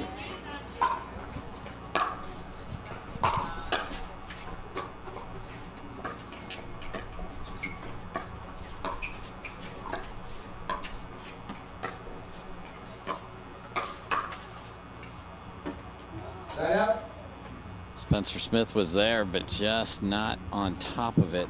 Read it well and just pushed it deep.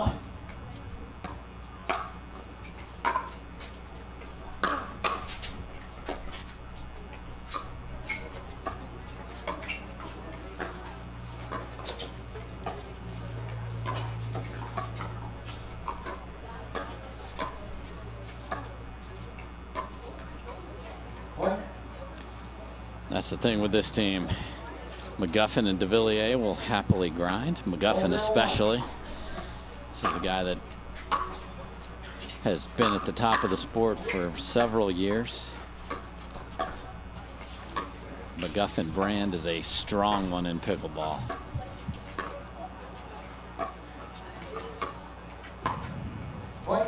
Tough miss for Spencer Smith. He knows it too. McGuffin and DeVilliers will run with any bit of momentum that you give them. Yeah, and you know, they've got the highlight reel stuff like that. And when they get a couple of those going, then McGuffin might start barking, you know, then you're in trouble. The most electrifying man in sports. That's exactly what Barstool said. And holding court. Who am I to disagree? It's kind of true. It is true. It's factual. It's on Twitter. 3-0-2.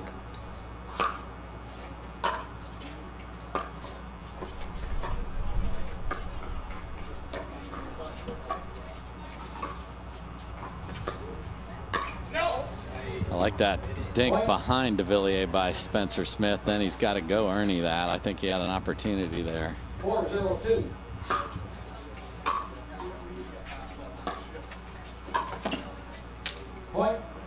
And there's what the threat of movement does. We've talked about that in some other matches. If you can throw a ball down at someone's feet and then you got a huge Frenchman in front of you, it's tough to make the fourth. That ball sails long. We are close to a timeout being needed here at 6 quick points. No looking back for de Villiers and McGuffin, running away with game 1 of this semifinal match.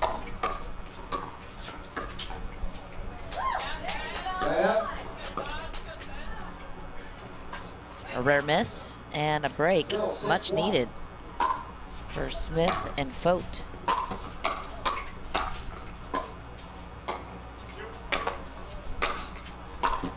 Oh my. So there was complete miscommunication on one side, followed by a ball off the net that made McGuffin look unathletic, which doesn't happen very often.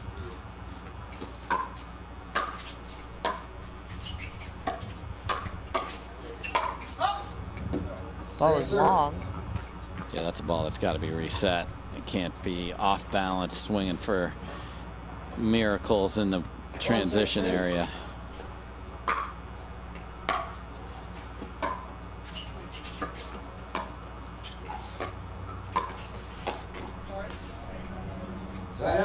Nice job of the big man getting low to get on top of that off the net. Not easily done. 6-1-1.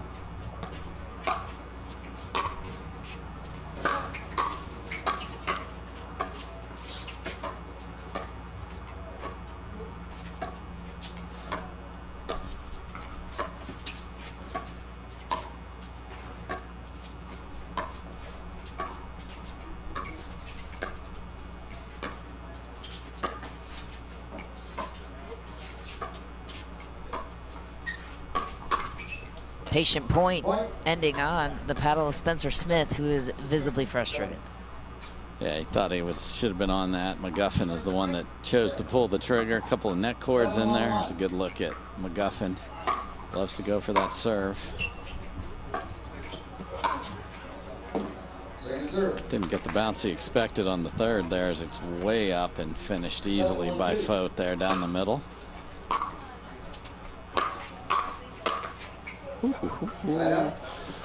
De Villiers saying exactly what I just said there, like, mama, that was what we wanted. And once again, if you're just watching or joining our broadcast today, Jade de Villiers and his wife had a baby yesterday. Dave's the one that broke the story. Jade hopped on a flight straight to Texas. With his wife's full support and encouragement, just to be clear out there. Yes, young Leo born around 1 o'clock yesterday in Wichita. And Mr. de Villiers made it here in time to play in our amazing celebrity event last night, which we'll talk about when we have a minute. But we're just glad that baby, mom, and the rest of the de Villiers are happy and healthy.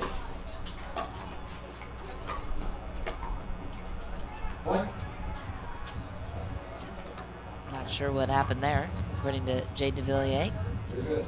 Todd Fote will bring us back to serve as they look to chip their way back into this one, down by 4. Oh dear. Oh dear. Another oh dear point. Yeah, you usually don't win the oh dear points. Got lucky that time. They'll take it.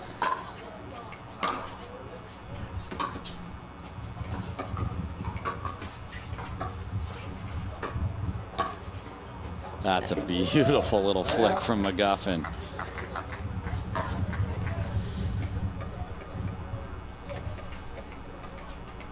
Spencer Smith originally was going to play. Speaking of Wichita, Pat Smith was going to play, but got injured this week. I hate hearing that. He's been healthy most of this year and playing some great pickleball, so I hope you're doing well if you're watching us, Pat.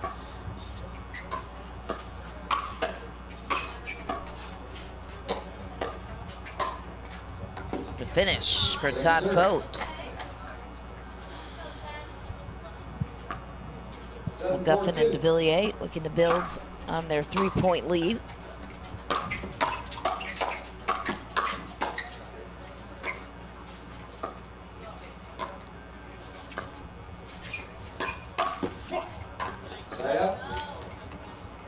Fote goes for the speed up down the line, just gets it low enough that McGuffin couldn't counter.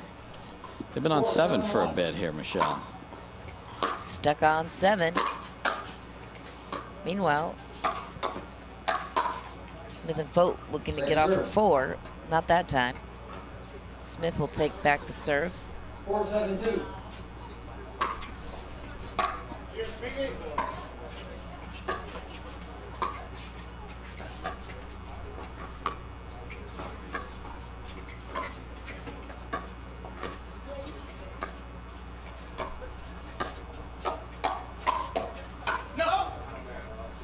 Sailing it wide and long.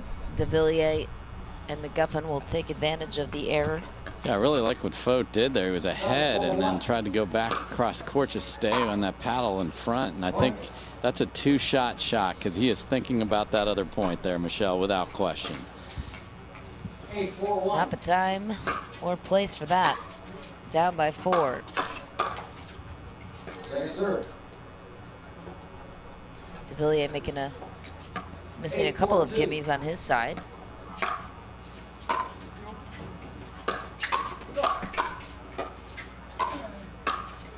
Finish, Jay DeVilliers, a monster in the middle.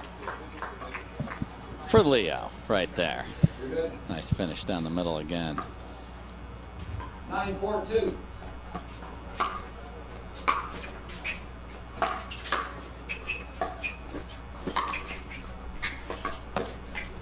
That get by McGuffin.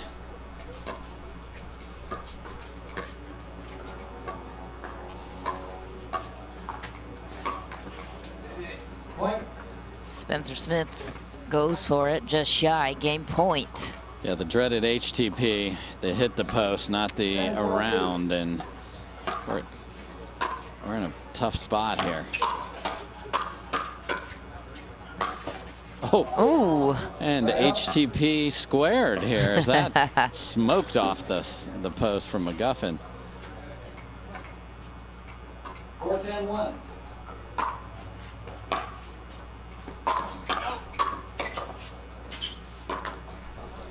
Second serve.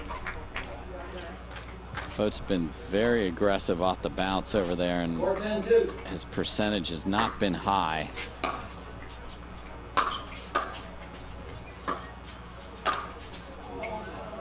DeVilliers goes for the Ernie. And I love the Just idea. shy. I love the idea of that, because what you do is you take away that drop to the backhand corner by jumping and taking it. So it's just an execution. I love the read. I love the choice.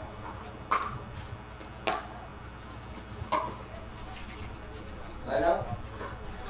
Side out and game point for McGuffin and DeVilliers.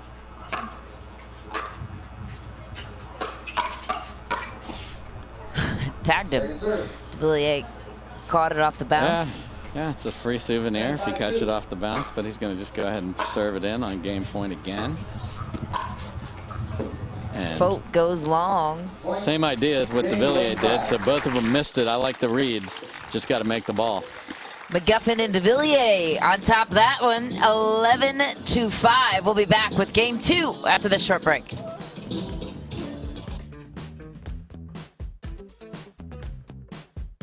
How do you get what you want? Eric Weimer, blind man, wanted to climb Mount Everest. My man crazy, but he believed it was possible. We're gonna do it.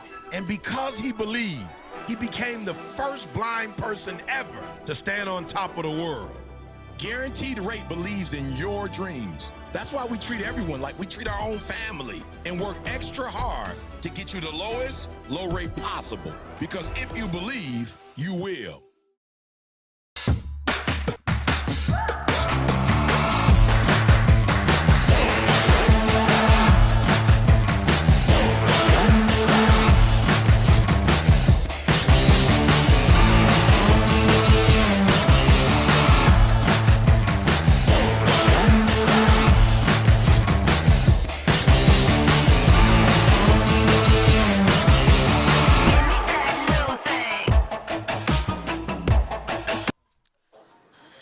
Back on championship court here in Frisco, Texas. It is game number 2 of this first semifinal matchup on championship court. McGuffin and de Villiers looking to build on their game 1 victory here against Spencer Smith and Todd Fote. Todd Fote and Smith looking for any inch of momentum against these two.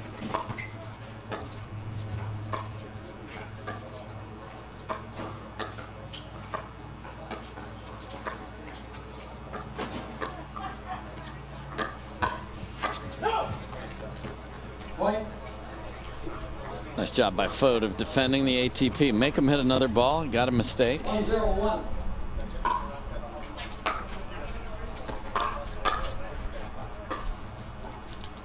Just shy of the net there. Smith frustrated.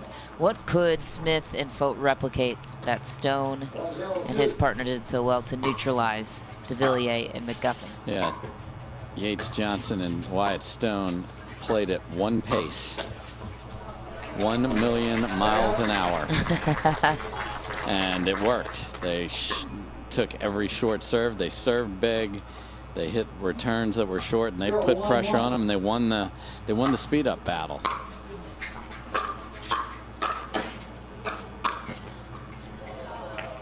Second serve.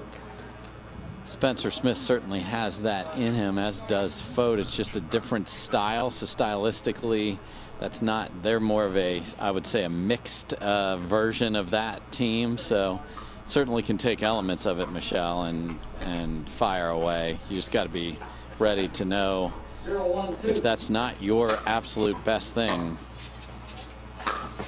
do you really want to do it? But the returns have to be deeper, or you will be eating fire from the other side. Again, I find teams get in trouble when they miss a volley on the getting this stack unwound, and then they try and overcompensate for the return. It goes deep, and that time they get a gift. 1-2-1.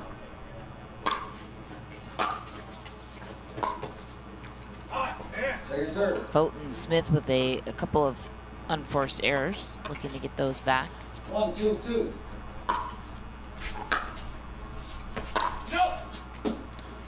And Fote struggling with the third, missed a drop, missed a drive.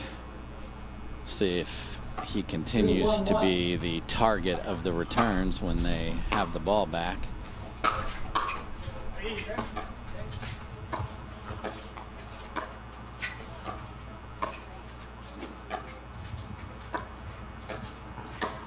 That's a nice job by Fote of reaching in.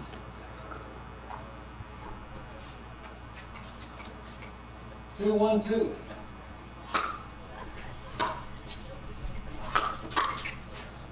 Just long for Smith, de Villiers, and McGuffin putting on the pressure. 3-1-2. Again, a very short return just set up a problem. So it's been the 4 points are missed returns 2, missed first volley before that to set it up that I need to hit a better return. That's a problem. Smith and company will look to reset after this short break.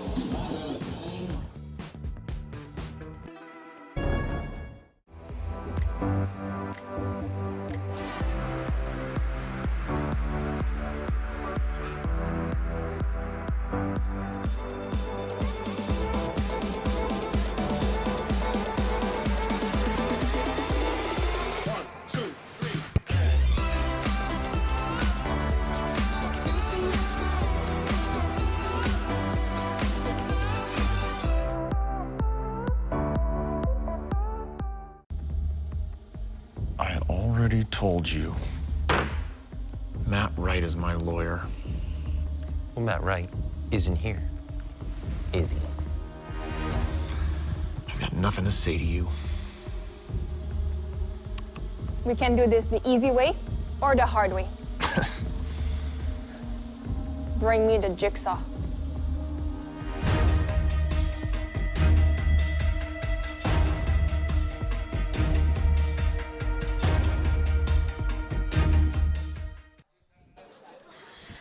Back Back on championship court, it is the semifinal matchup. Jay DeVilliers and Tyson McGuffin on top a game and by 3 points here in game 2.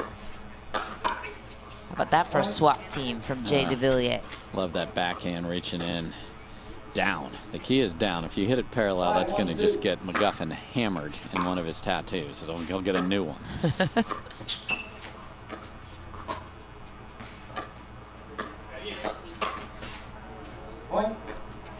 And Spencer Smith does everything right. Gets the paddle up and just can't finish through. He went down with the swing, but movement created an error again. What a striking finish for Jay DeVilliers. He is so big. That's one shuffle step and into the other half of the court side that McGuffin was supposed to be on. That's beautiful pickleball.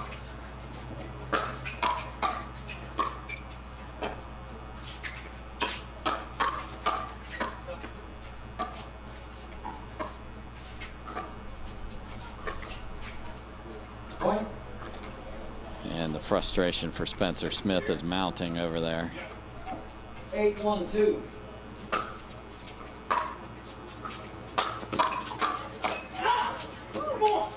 Sailing long once again. Couple of first serves. Really impressive on the ball at his toes, ripping it. So athletic and makes it look easy. McGuffin.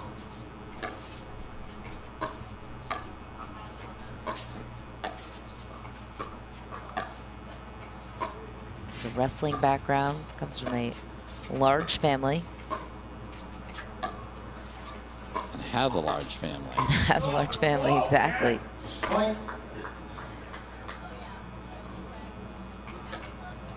And this is play on Sunday point. 10-1-2. Point, game, Match goes to Tyson McGuffin and Jay DeVilliers, punching their ticket to the Sunday championship round. What did you see out of these two, Dave? You know, I saw them be pushed a little bit in game number 1 and then just really comfortable in game 2. Movement, pressure. DeVilliers really raised his level. I don't know how that man's awake because they were heading to the hospital late at night, but my goodness, he's played great since he got to Dallas. Second semifinal right after this. Don't go anywhere.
owe great times to good friends, to the glasses that spark conversation, to the ideas that then pour out. Ours came from a night like that, and somehow survived the morning after, to make our own tequila. It wasn't meant to leave our house, but since we made this for friends, we thought it wouldn't hurt to make a few more. Grab a glass, amigo. Our tequila is your tequila. Our casa is your casa.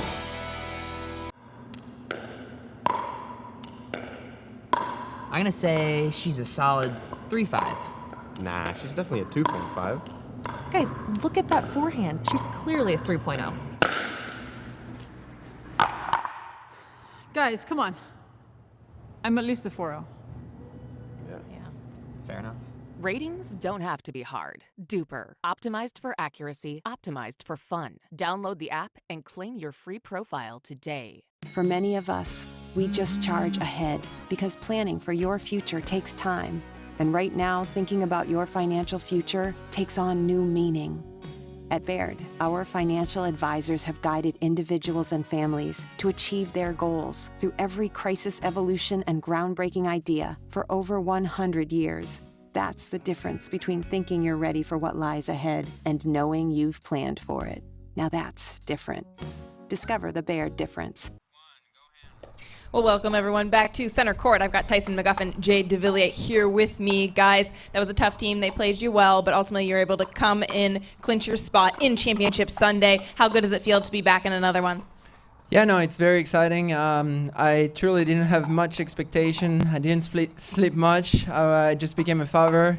My wife told me, you gotta go. You gotta go and play. So Tyson carried me all day, and just very happy to be back on Sunday Championship. Well, Tyson, you were a little under the weather yesterday. We're so glad you were able to come out and play today, the rest of the weekend. Talk about the grind of being on the tour and your incredible work ethic. Yeah, it's a very long year. I don't know how many tournaments we're in here, but it seems like we're definitely late in the year. Got a couple more left this year. Looking forward to Sunday. This guy is way too humble. This guy's been holding me all day long. So we were able to play some shake and bake there and get some free points and kind of get some things done early. So happy with how we played. Well, huge congratulations on the baby. Of course, we hope Alex at home is doing well. How tough is it to balance being a dad as well as a pro athlete? Yeah, it's not always easy. I'm just very fortunate that my wife is so supportive and she's so tough. So love you, babe. All right, guys. Congratulations again. We'll see you on Championship Sunday. Back over to you, Michelle. Anna, thanks so much. Great stuff. I just love the humility of both Tyson McGuffin and his partner, Jade DeVilliers. Nice as they are talented at the sport of pickleball, and we are now getting the table set for our second semifinal matchup here for the men's pro doubles. Riley Newman, his partner, Brandon French, the local hero here in Texas, taking on Tyler Loom and his partner, Callan Dawson. Yeah, this is going to be something here because Brandon French got a dream opportunity. Play with Riley Newman. Matt Wright, again, everything circles around Wichita. Matt Wright's in Wichita. Leo DeVilliers is in Wichita. We hope Pat Smith's feeling okay in Wichita. So, what can Brandon French do when he is going to now be pressured by two of the best players in the game? Well, so far, he's held up pretty good. Fantastic. And they, other than a couple of balls, but expected when they're playing together for the first time, and French has done a nice job of sort of falling into that setup role on the right side and finishing when he gets the opportunity. Here we go.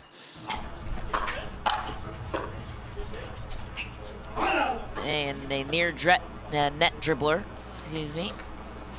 gone wrong. Loom will take back the serve.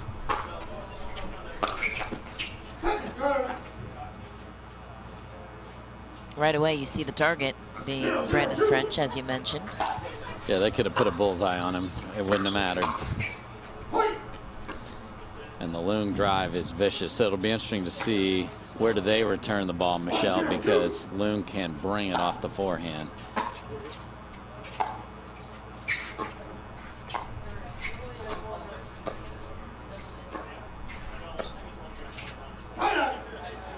French will love that from a confidence standpoint because he's going to have to be the patient player on the right side, and Leung will not move because he's the lefty. So cross court, it'll be that combination. Second serve. 1-2.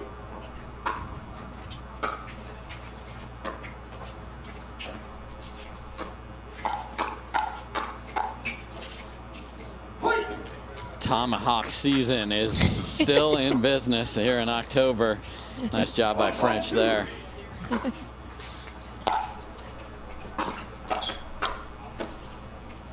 Down the middle for Callan Dawson, just barely reaching his paddle for that one. And both players are like, yours? Sort of. Yeah. Yeah. It's like you sent the text, and then an hour later, you just send that obnoxious question mark text. Did you get that? All too familiar territory.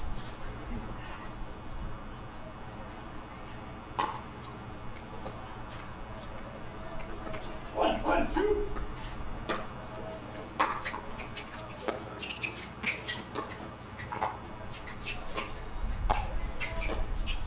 Brandon French, the target, misses that one. Yeah, if he's gonna dink in the middle, that's going to be a dangerous area. 2 forehands there, and he got pushed off the line. And there's the unwinding the stack problem.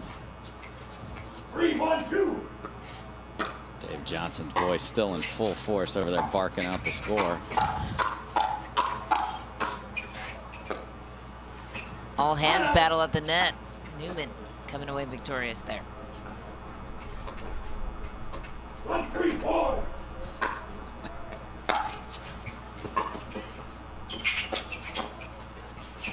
Newman just grabs the angle. After a terrific get. Nice drop by French, but my goodness, fully extended.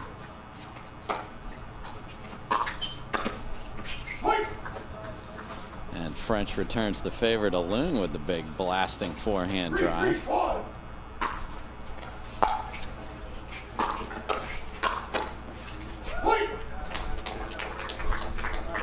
So same issue. If you return to French, you have Riley Newman coming at you. Tried to catch him on the backside there, but And he Newman does. took care of business. 5-3-1.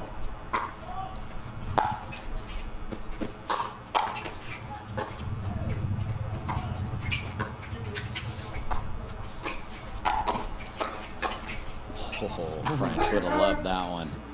Had the Dink Star paddle up and ready, just caught the net. 5-3-2. And this is fast-paced pickleball here, Michelle.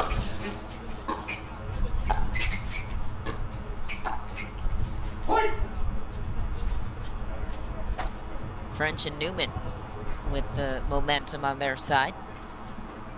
6-3-2.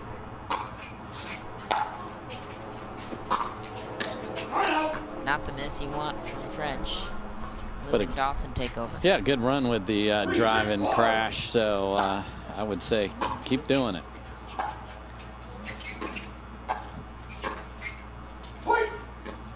Once again, Brandon French, how challenging is it to be in his role when you know every single ball is going to come to you, Yeah, pretty much?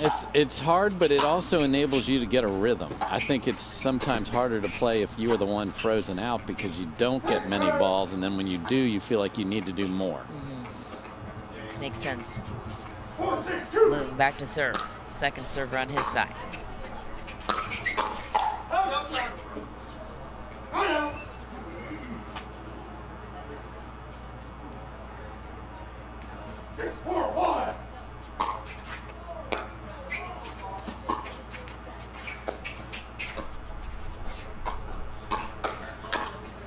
SWAT team, Brandon French with the hands. He loves the Tommy.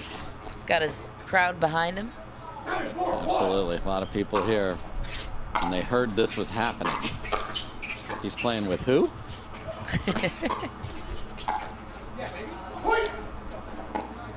And his confidence just keeps going up. When you walk out on this court with a semifinal with Riley Newman and you know you're going to be getting the ball, now he's locked in and playing very well.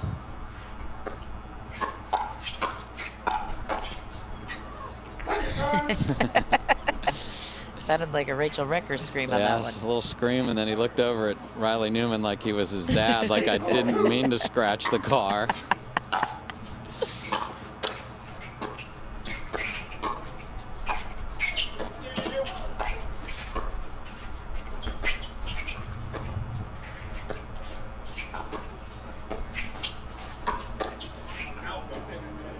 That ball is wide, so point goes to Newman and French.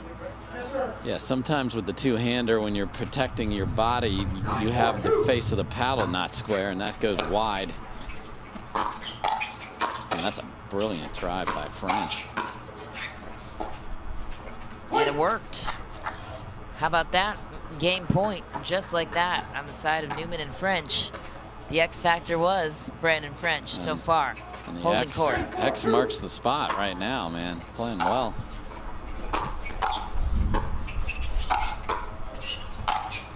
What defense? Look at that comeback.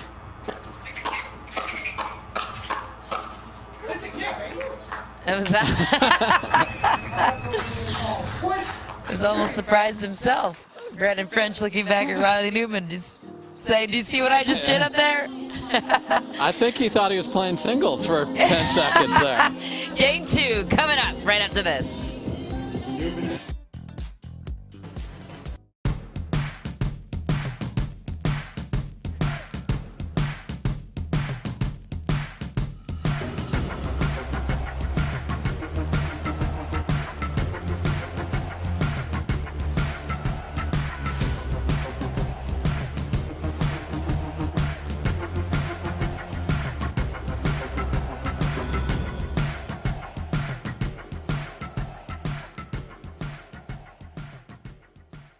At Baird, we offer a different, more holistic approach to wealth management.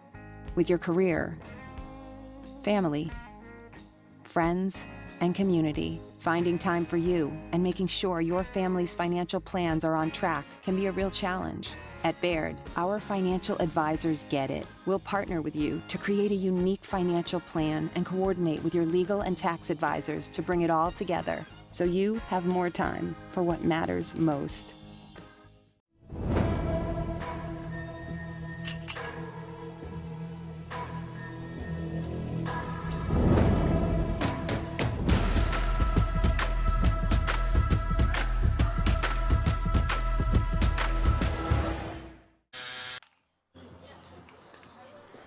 Back on championship court here with Dame Fleming. I'm Michelle McMahon. Tyler Loog back to serve for his team, looking to avenge a Game 1 loss in this semifinal matchup. The winner goes to the gold medal match, which will be on Sunday. Loser drops down to the bronze.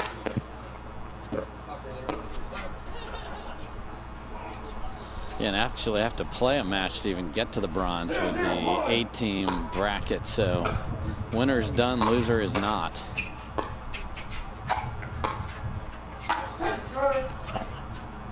Reaching instead of being solid there for French on the reset. Good look at Riley Newman right there.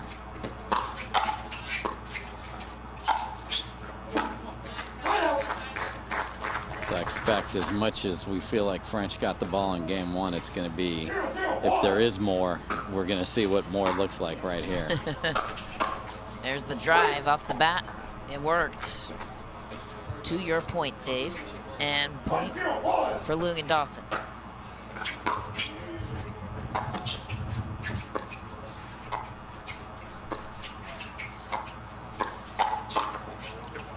Another pace-driven shot right at Brandon French, testing him early. Yeah, he set up what he wanted there, just finished down instead of through.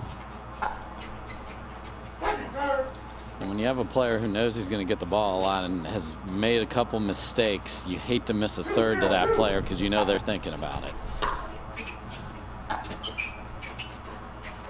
Yeah, that's French got off the hook there. Not saying he couldn't have handled it with his own play, but he didn't even have to activate himself there.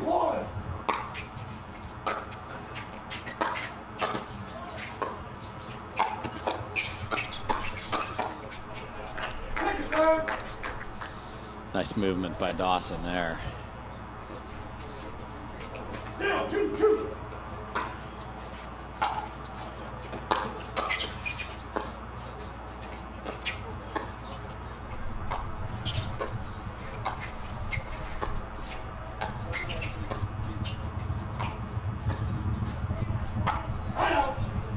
Side out, just shy with the error for Brandon French. Loom back to serve.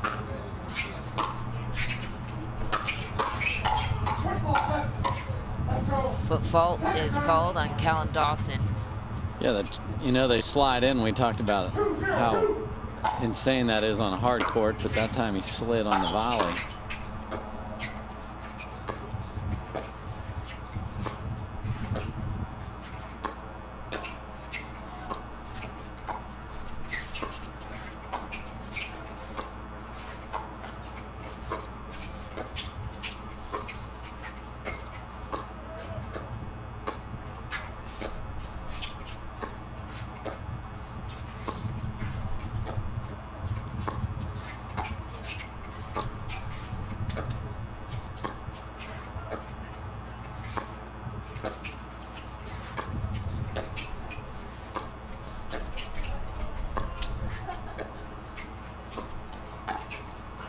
How about that patient point? Brandon French hit about 100 balls on his side And before Riley Newman got hit one. Riley hit one and is a winner, but impressive from French to just hang in there.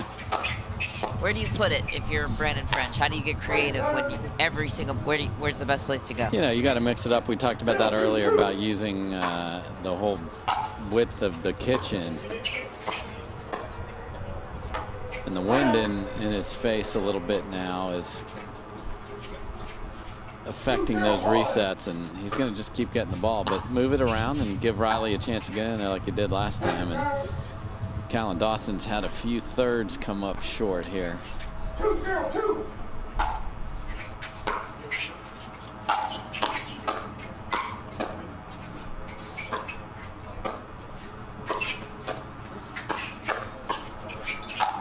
That one's going away. A punishable offense there. Callan Dawson all over it. Yeah, French chose to speed it up, and Loon was just sitting on it ready cross court, and Dawson was the final beneficiary.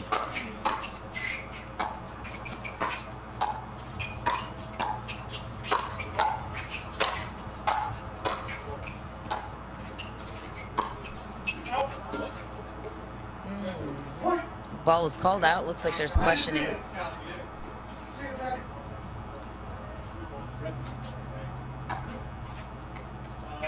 I think there was debate, and Callan and Tyler are like, I didn't see it clearly. That's got to call it in. So again, I love when the sportsmanship gets to the right spot on these calls, and we got there.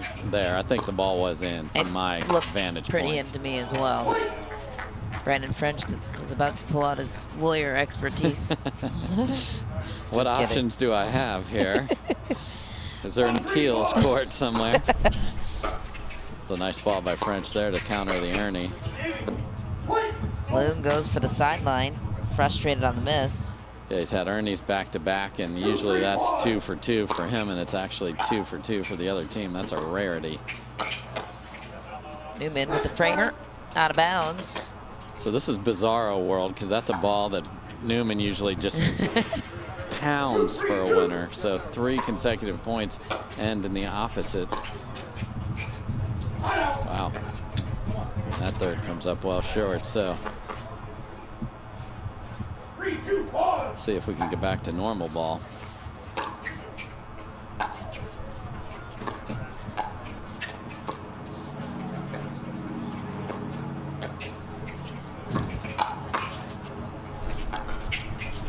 Lob doctor strikes again.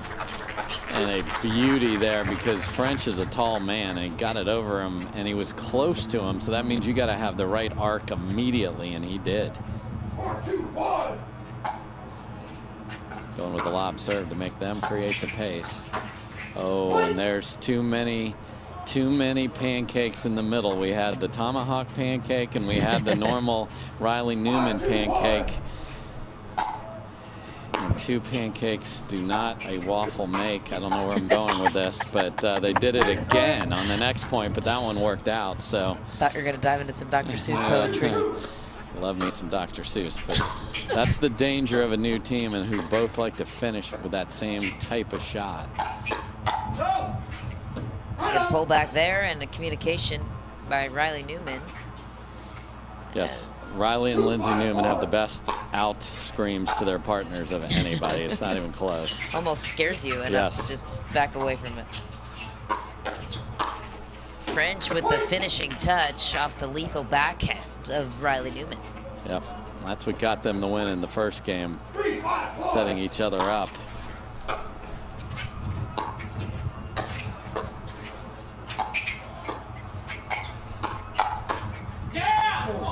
There it is, Brandon French down the line. And little volume from the Frenchman there. All right, the remainder of game number 2 will be rolling on right after this.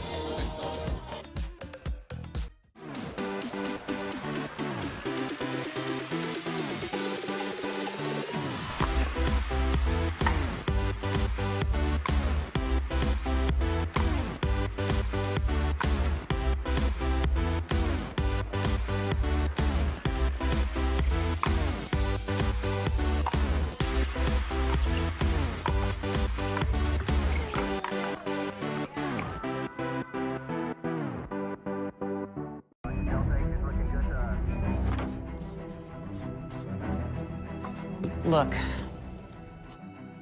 if we don't figure out this gravity situation, all of those astronauts are gonna die.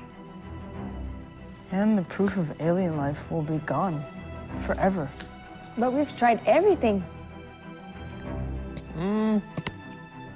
We haven't tried everything.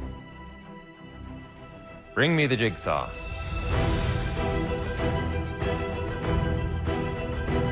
Attention. We are now at DEFCON 1. Security lockdown active. Back on championship court, it is the second semifinal matchup. Both teams here looking to punch their ticket to the gold medal match on Championship Sunday. Right now, Newman and French have the advantage up a game, but Callan Dawson, Tyler Loong, very strong right now in this second game. Yeah, smart use of the timeout because Newman and French had won 3 points in a row. And How about that? 4 out of 5 again. If French's thirds are good, whether it's the drive or a drop down to, it's tough to deal with Newman flying at you. All is well in Frenchville.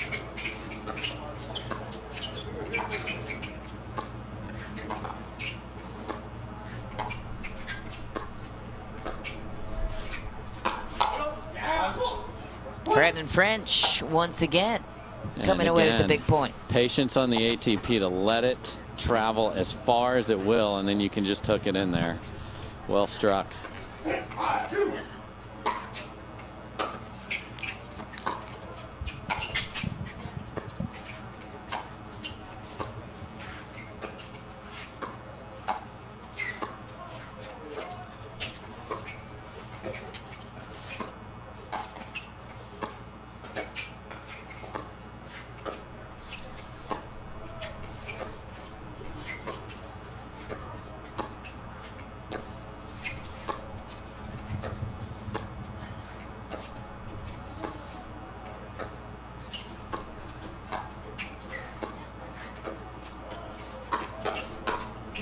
Newman speeds it up. Loong was ready for it. And a good job by French of staying in there in the cross-court dinks, but Loong was indeed, as you said, ready.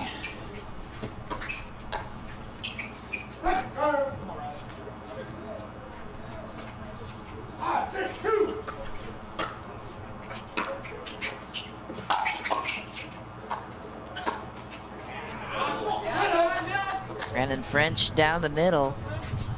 And after a little bit of a tough start in game number 2 for French, he has been very solid in their comeback.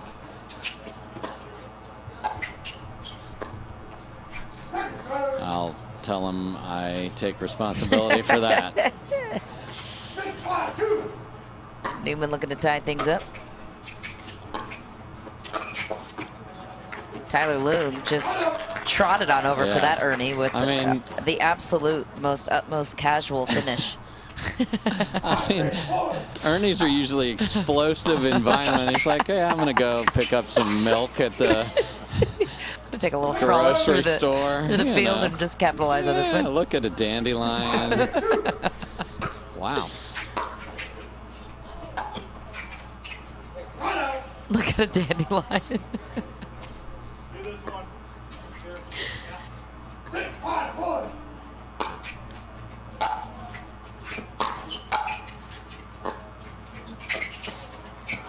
That's a what great a shot. Tyler Loong just dangling the angle. And you saw Newman come way over, anticipating yet another ball to French. So that's, you got to go back door some of the time. That's awesome by Loong. Ooh, Newman that time into the net. A missed opportunity and a solid hold for Loong and Dawson.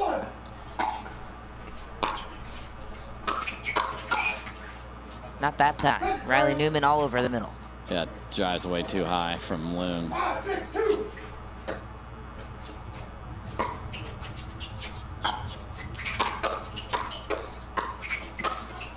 Oh, SWAT team in full force for Tyler Loong. Yeah, I think Brandon French thought that point is over on the first ball he hit, and Loong was ready.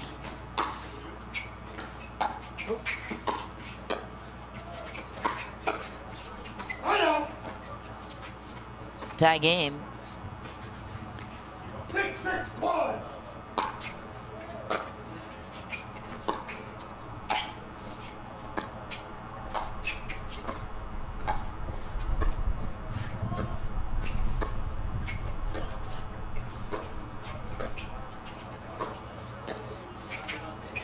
Riley Newman picking his spots. And Tyler Loong, as we all do, staring at the paddle after we miss a dink.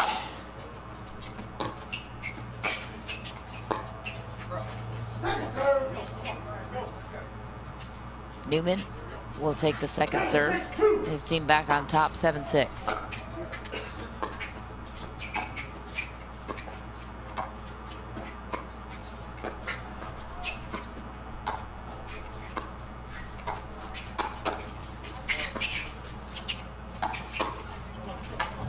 Callan Dawson attacks the body of Brandon French successfully. Yeah, wasn't able to get on top of that. He went for the tomahawk scorpion, which is really hard to pull off. The ball's at your waist.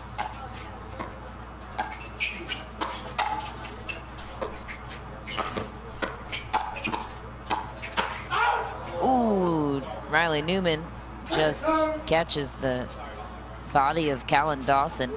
And I can assure you that ball wasn't going anywhere near Callan, but the clank of paddles put it there. Clankaroo, as you say. And the Riley Newman scream of out could not get the Dink Star paddle out of the way, so.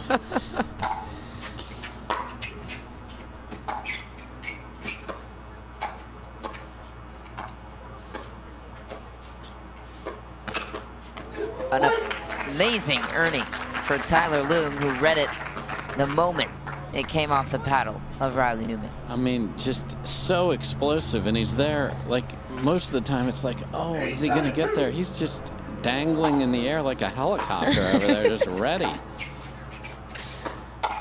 Ooh, that's a big ball right there, because they were putting pressure on French. They were reading the ball very well, and did get the lead back, though.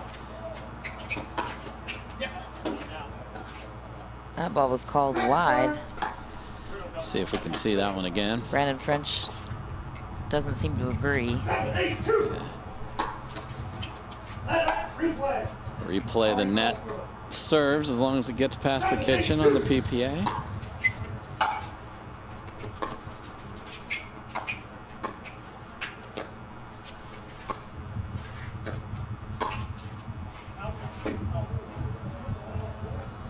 French. Yep, just misses a couple balls in that opportunity. 8-7-1. Second serve. Callan Dawson will, if they can't pull off game two, will regret his third percentage in this game too. What a shot. There he is, making up for lost time. No Callan doubt. Dawson. That ping pong paddle hold. It's so pretty. Just keeps that paddle out in front and is ready. This is the widest gap of the game for Dawson and Loom. Okay. Momentum swinging point. Newman and French with a chance to tie things up.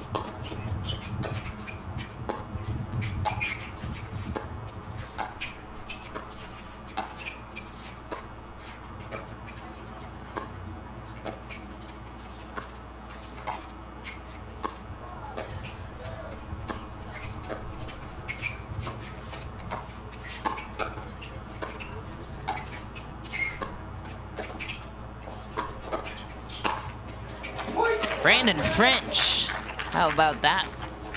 Again, being patient.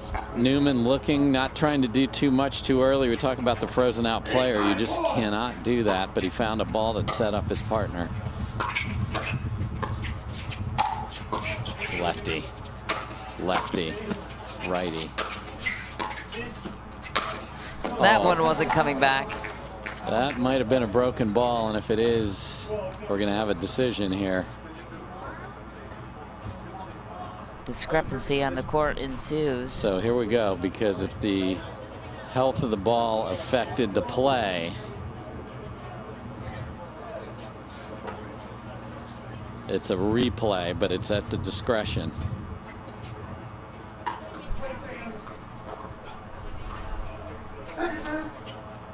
Okay, the ball did not break though, however. Okay, so that's just the way it was hit. So good decision. I love the referees came together, made a decision. The ball is fine.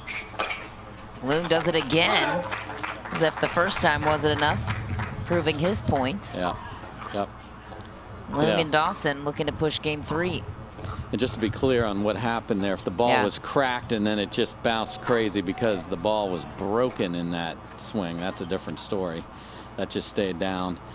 So here we go.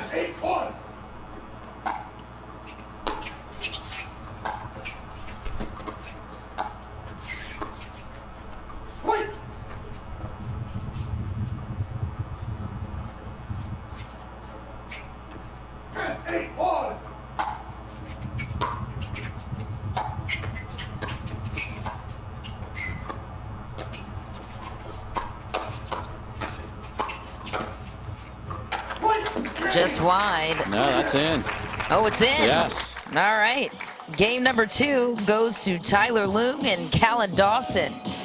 What caused the momentum shift on their side? You know, I think they played patient. They made it. And the scary premise here for French and Newman is Callan Dawson is a high percentage third maker, and he was not at his usual percentage, and they still take game number 2. So that's dangerous. You know, they upped the ante. They made more balls. They pushed pressure on French. He just missed a couple balls that would have evened the score.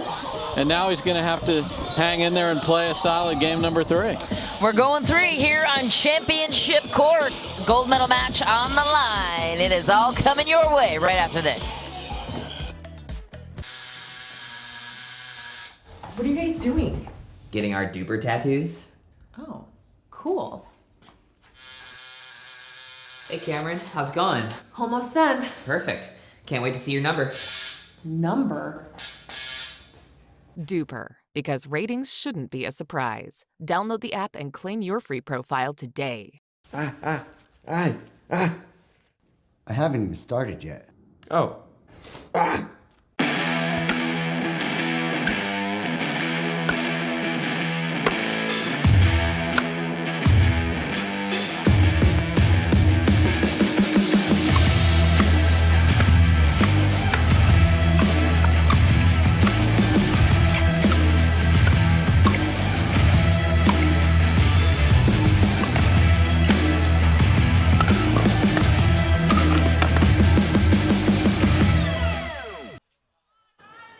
Back on Championship Court, it is game number 3 in the semifinal matchup.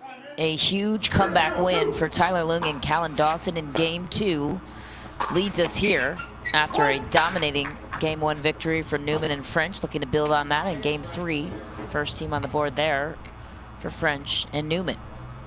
French, of course, the last-minute ad for the team of Newman and what was supposed to be Matt Wright. He's been the X factor in both games.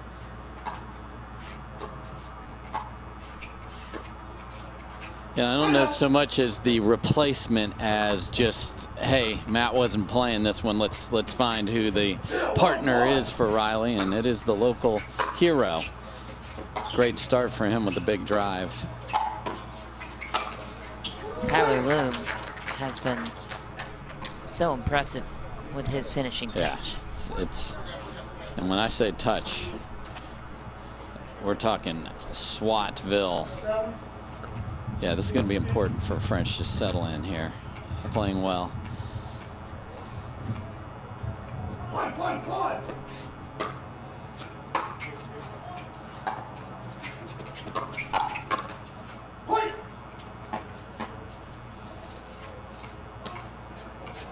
Loong and Dawson off to the start they want.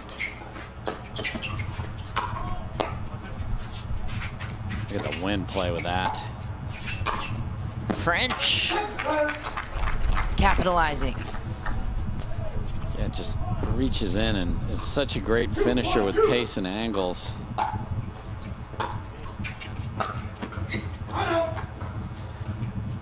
You know, it's early in this game. That was an important couple points. Again, confidence, make a ball, get it back.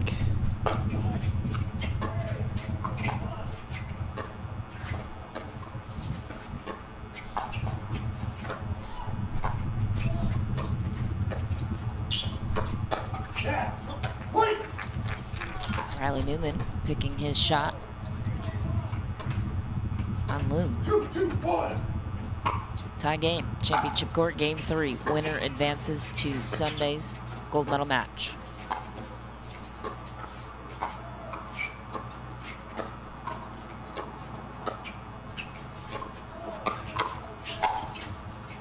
Finish for Callan Dawson.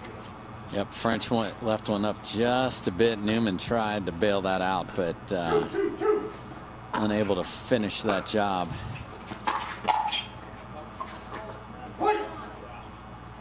That's just a nice, wide for Dawson. yeah, nice job by French of going after those short returns to him and clobbering them.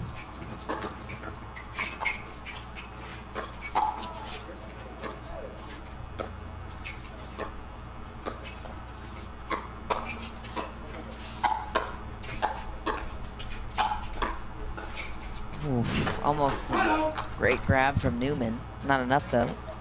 Dawson and Loom controlling the pace. Loom with the serve.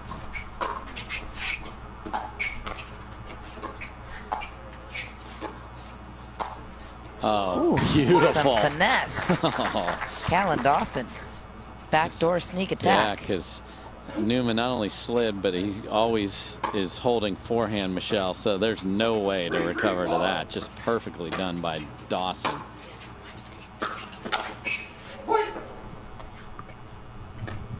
Tough miss for Riley Newman on a perfect pop-up opportunity. Yeah, so that's the thing. If you know they're going to go to that spot, you can anticipate it as well. Just got to make it.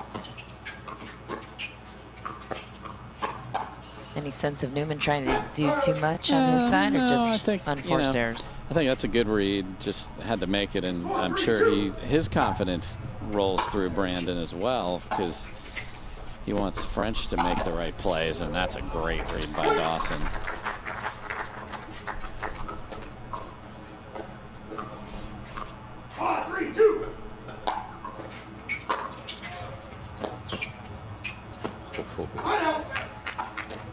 Since we switch at 6, that missed third could be a huge, again, psyche thing. To switch up 6-3 could have been massive for Loong, and Dawson still might get there.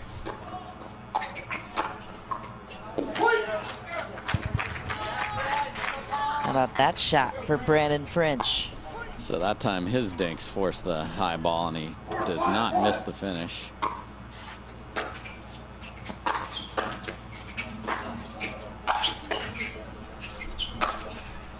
Loong spots the opening, and an easy pop-up put away for him. A good scramble by French off to the side of the court, but too much Lung pace. French and Newman looking to tie things up. Wow. Newman goes toe-to-toe with Lung and lines himself up perfectly for the put away.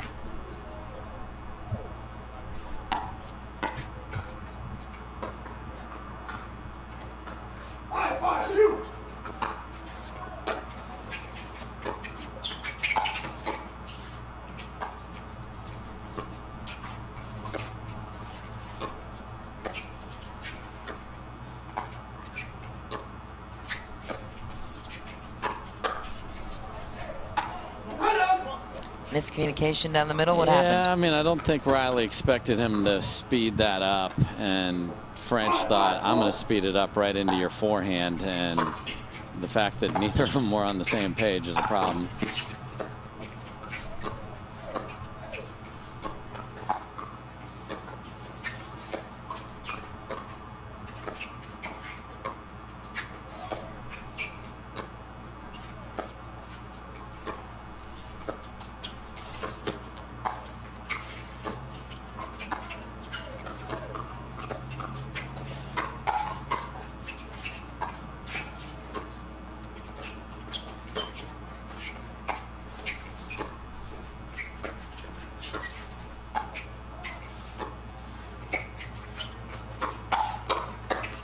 Riley Newman taking over in the middle. Nice patient point by all players. Crunch time. Again, that 6 point when you switch sides, just having that lead is just a little bit of a nice momentum.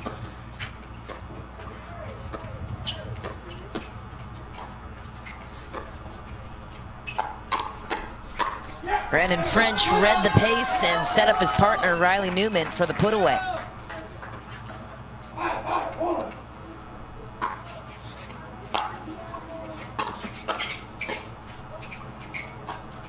What a pickup by French.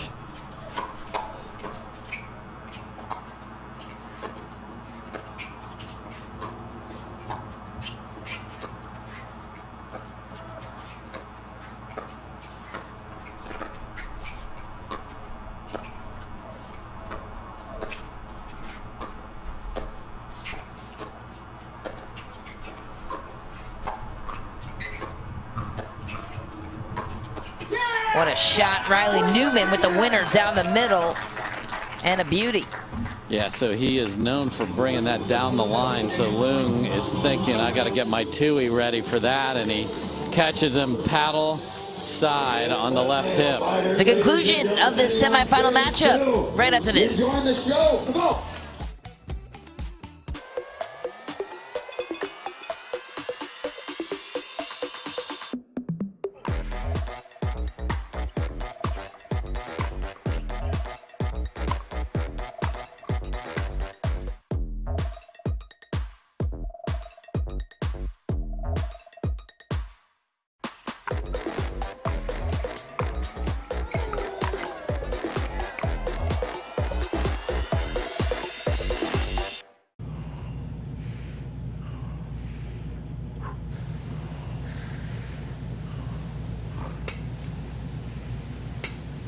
No way she gets this.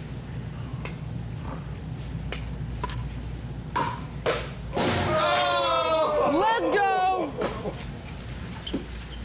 Thank you. Thank you. Thank you. My turn. Call 911.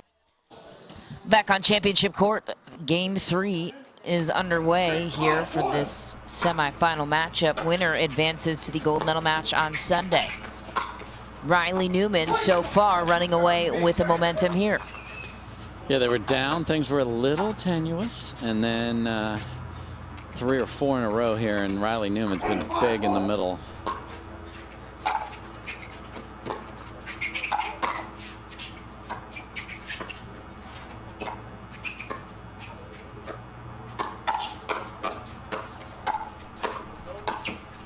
Newman just so good with his angles. Yeah, and you know, we saw Dawson go backside on Newman earlier with that beautiful little touch ball, and he is really expecting the ball to go to French, and he's cheating. You might want to sneak one behind him here.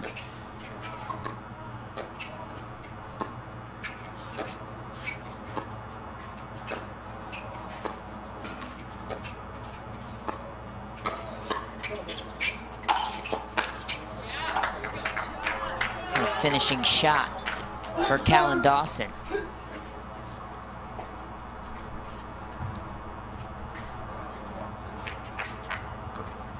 Ball went well out of play over the tents. Great battle here in game 3. Good look at Brandon French. Just wide is the call. Callan Dawson back to serve. Looking to close the gap. Not going to do it with that type of third. Tough miss, and Loong will take over the serve.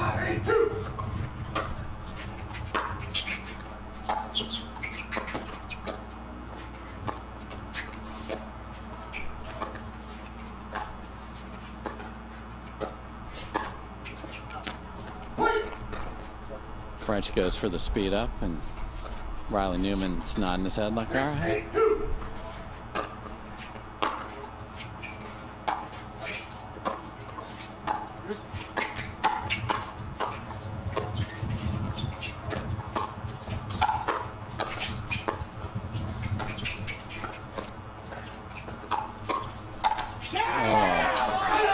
What a point. Boy, that might be pivotal because French was backing up, then moving back in, and Dawson had him where he wanted him, but couldn't finish it.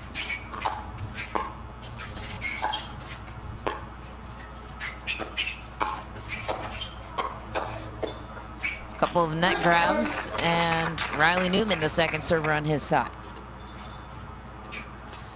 Every point is a struggle right now.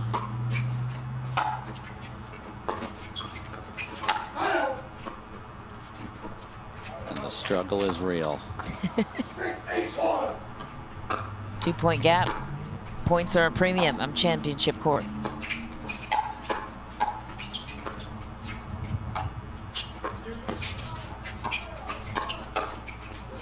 What a finish. Tyler Loong down the middle. We have a 1-point game. Yep. French knows that's the no-go zone with Tyler Loong's big left-handed forehand in the middle. Brandon French, an easy snag for him. Still Tommy season, and Newman got his pancake out of there, so we didn't have too many on the griddle there.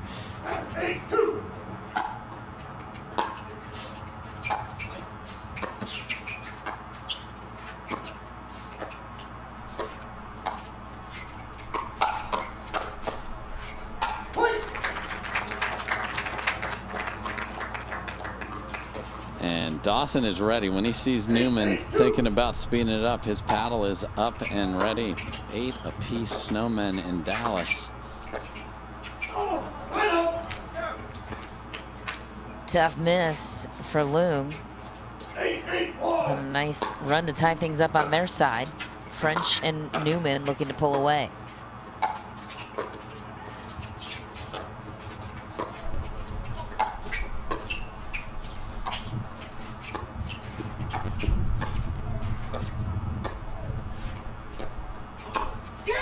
What a shot. Brandon French for the finish down the middle. Lawyering up at crunch time here. Beautiful ball by Brandon French. Reaching in, use that reach.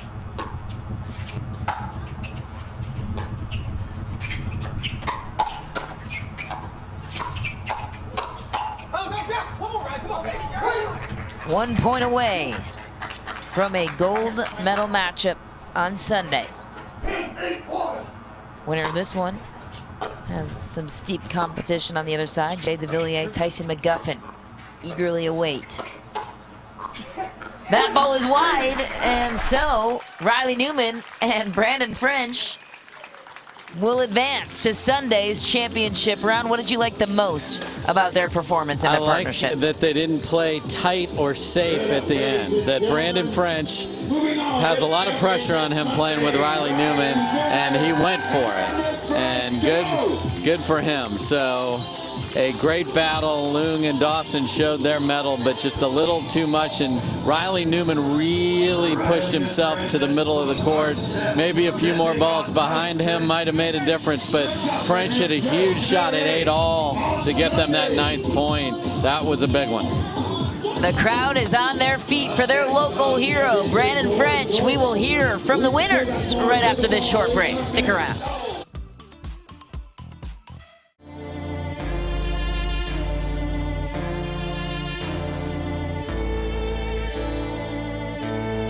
There's only one winner, just one way out. With every single break comes crashing down. There's only one.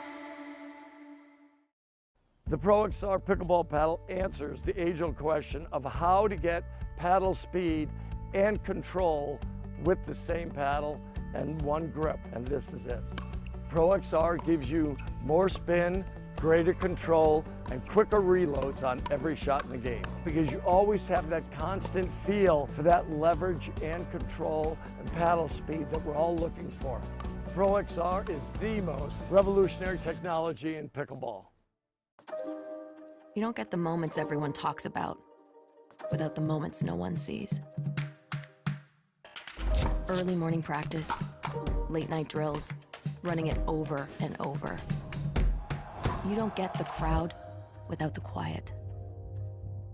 Everyone sees the glory, the medal, the podium, but every winning shot starts right here. Paddle Tech, let's go again. Welcome, everybody, back to Center Court. I'm here with Riley Newman, Brandon French. Guys, that was a nail-biter. You had us all on the edge of our seats. Brandon, you had to actually learn how to play the right side today, because you are a left side player, but Riley likes the left, so you were kind enough to learn the other side. Tell me about that. Yeah, I just wanted to stay patient. I know how good and aggressive Riley can play, just trying to make my dinks, counter the ball, and let him do the rest. Well, Riley, you had so much fun at the Celebrity Pro-Am last night. I know some of the guests leaned over to me and they said, Riley is such an entertainer. He's so funny, so fun to watch. Where does that come from?